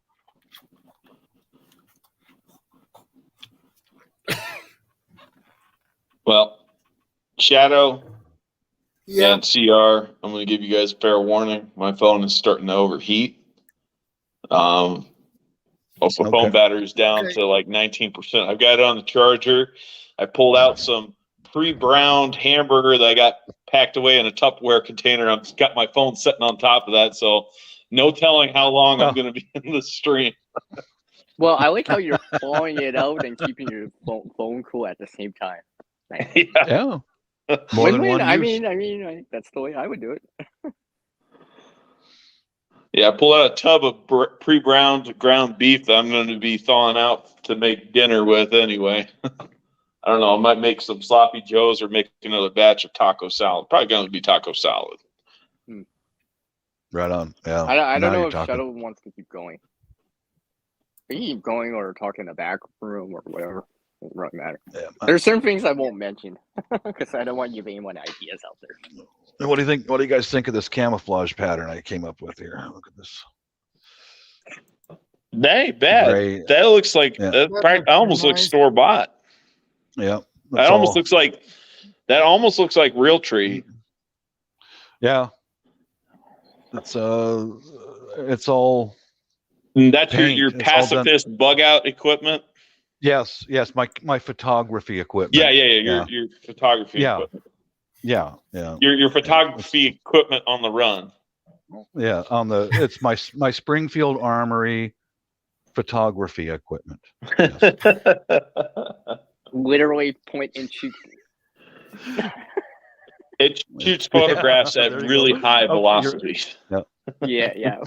With a lot of flash. A lot of flash. With 15 small friends that run faster than you do. Has a fast shutter speed. Yeah, fast shutter speed. And my Bud Light, never mind. I'm just going to stop right there. Yeah, we'll just stop right there. Going to stop right there. Well, that right there, that's a marketable trading skill that you can have in the after crap hits the fan, making custom camouflage. Yeah, custom camouflage on demand. Mm-hmm. Yeah, that's all done by hand, all of it. Yeah, I believe it. It's done by hand. I'm retired. I've got the time. I can sit here and do this stuff now. Yeah, I'm definitely going to look into it. It takes time to get a good pattern. Mm-hmm. And it takes time also to get the right shade of paint that will blend into your area, But the charcoal and flat black really do a superb job, both of those. But it's got to be matte finish, not anything else. Not gloss, semi-gloss, or eggshell. Bingo. Yep. Yeah, I just got this little can of this. This is a new one that just arrived yesterday. Some of this off of Amazon. It's matte black. Yeah, that's good. So flat. That's the. So Flat is the brand name. Yeah, I went through 2 or 3 of these containers because I have a lot of photography equipment to. Yeah. I know I've seen Tacticon. That's a YouTube channel. By the way, Tacticon's also a equipment company. I'm sure they probably sell some camera equipment, but they sell these. They specialize in selling these plate carriers. They're actually really nice plate carriers, by the way. But they got their own YouTube channel, and a lot of it's high-speed photography based. Oh, really? Yeah. Yeah, and they're showing some really cool rattle can paint jobs. Like simple rattle can paint jobs you can do for your camera equipment by using masking tape. The one particular video that actually made me laugh. they got this one guy. They made him look like Bob Ross and made him speak like Bob Ross. I don't remember what his name was. It was Bob something, but it wasn't Bob Ross. That's clever. I like that, man. Yeah. Shadow, are you familiar with Bob Ross?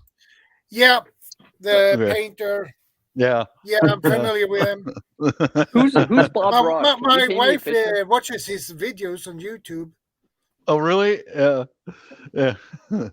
And so we're gonna put a happy little 9mm over here. Yeah. Well, like I said, they're using spray paint cans and they're using masking tape, but it's like, oh, I get it. You're talking about happily tearing up the masking tape to make tiger stripes, And, well, this 105mm howitzer lives over here.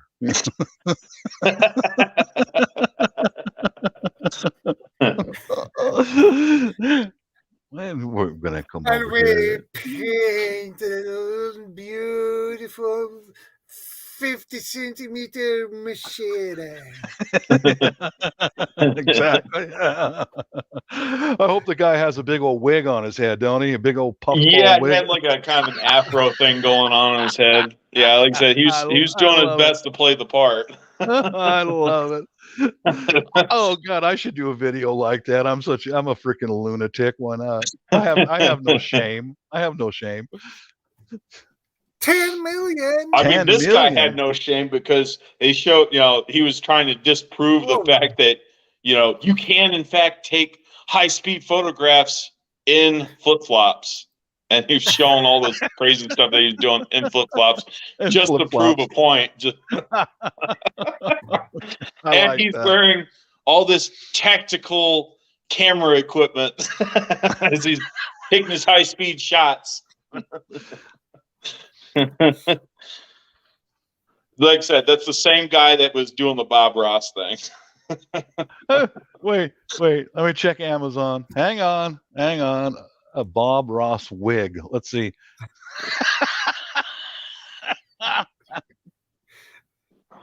Yeah, it came up immediately. Oh my God. They do have them. They do have them.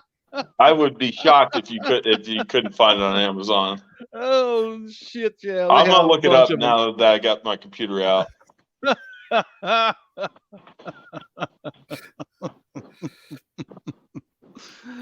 Yep. Yeah, they have a. Oh my God! They got one with the beard too. Yep. Oh my God. Oh. That'd be a hell of a video, wouldn't it? Well, a sharpshooting Bob Ross.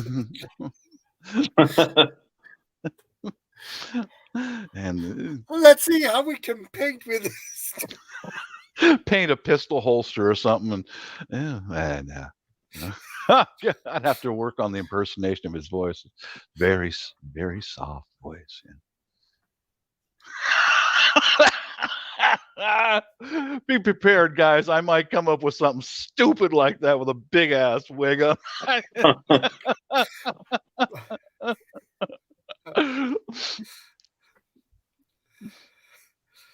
Oh Lord. Yeah. Don't forget to share and subscribe, everyone. Yeah.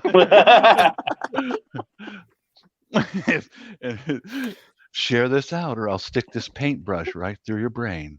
Have a nice day. Bye. Happy little mistake. Yeah. And that was the exact same what the guy was talking about when he was tearing his little strips of masking tape for the tiger stripes. No, it's just a happy little mistake.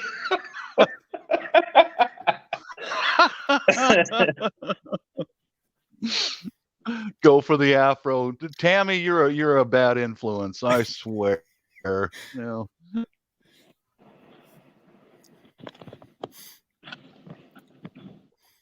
Gentlemen, I'm going to have to go because I'm going to take my wife out for dinner and dancing tonight. Oh, wait a minute. You just got done eating a whole bunch of Filipino pork.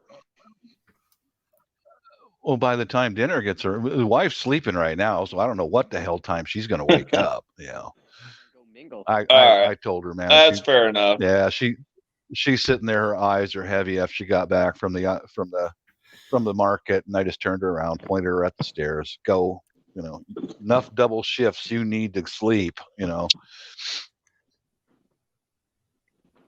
Stick a packet. Yeah. All right, you guys. God bless to you all. Stay safe care, out there. Yeah. Yep. Take care, Bob. Take I'm care. probably gonna dip out Later. myself because I gotta go mow the lawn.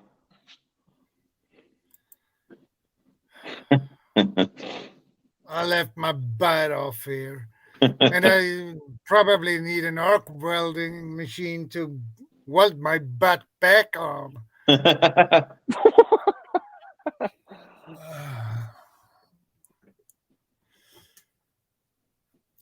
That's right. The classic Bob Ross quotes. Yeah. Oh, it's just a happy You little don't have to mistake. paint a picture. What kind of bullets are you using? Real bullets? No, this is paintball bullets. Happy little paint splatters. Yeah. A lot of red paint. A lot of red paint.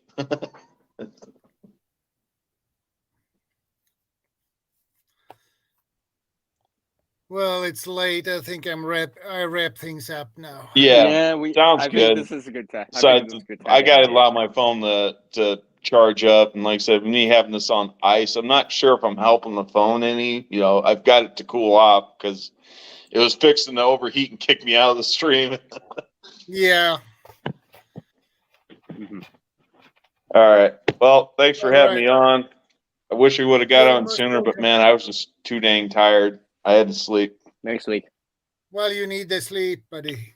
Oh, I remember everyone. Shadow's going live on Friday, the day before. Oh, okay. Next week, yeah. Yeah. What So time you are you should have planning on going on live on Friday? Same time, right? Same time. Yeah, Like the you start would on time will be the Saturday? same. Okay. Yeah, and Saturday. I might be able to join you. I don't know. There's no telling it. That's assuming I can remember. Like I said, I work nights, but there should be no reason why I wouldn't be awake. I just won't be able to be on like appearance. super late. Just make a splash appearance. It's about water, by the way. Yeah. Yeah. Water canisters. Yeah. Should be wet and wild. Yeah. Mm-hmm. And the reason, guys, for why I put everything and move my stream to Friday is I'm going for a class on Saturday, which is 8-hour long class, emergency water.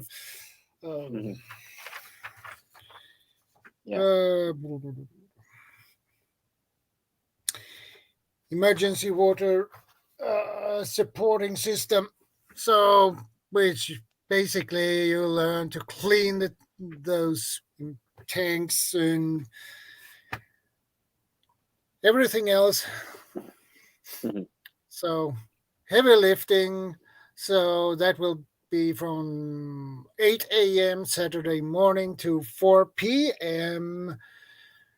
And it takes me 1 hour to get up there and 1 hour back home. So I don't know if I can manage to have a stream on Saturday. That's why I had to move it to Friday instead. I got you. And besides, I need to go up really early on Saturday morning next week. So. Yep.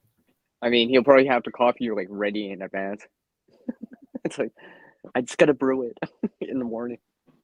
Walk out the door with it. So that's it, guys. So yeah, I mean, really to sum up everything, trust has to be earned, right? Trust in what you can do out there, right? Take everything with a grain of salt out there, right? And then in terms of bartering, right? If you don't have to barter, right, it might be better. If you have to, obviously you have to, right? Like, who said that? Was it your Bob or Guardian said about avoiding encounters overly overly encountering people out there, right?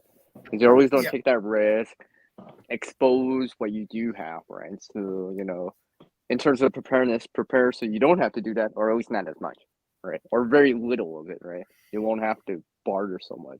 Yeah. Yeah. And Sorry. trust everything that Shadow Scouts says. Oh dang! I'm actually surprised. Bob Ross was a master surgeon in the Air Force. Sorry, I'm just looking at Bob Ross right now. Looking at the Wikipedia for him. Yeah. Well, that actually kind of makes sense because he's good with his hands, right? So a surgeon is supposed to be good with their hands No, too, right? So, he's a master surgeon, not a surgeon. Master sergeant. Oh, sorry. I misheard you then. That's okay. I misspoke. I'm a little bit mush mouth. Okay, then forget what I said. And like that, I think this is a good segue to exit here. Yeah. So join us on Friday. Yeah. Friday. 11 a.m. Pacific, 2 p.m. Eastern, or wherever you are in the world. Exactly. On the 29th. That should be the 29th, right? Yeah, that should be the 29th. Yeah, that's 29th. 29th, right? All right. Have some questions ready in advance, so you can ask Shadow here, and then maybe you can ask. Stay safe. What he said. Take care, stay safe, be prepared. God bless. And we are out in a couple of seconds.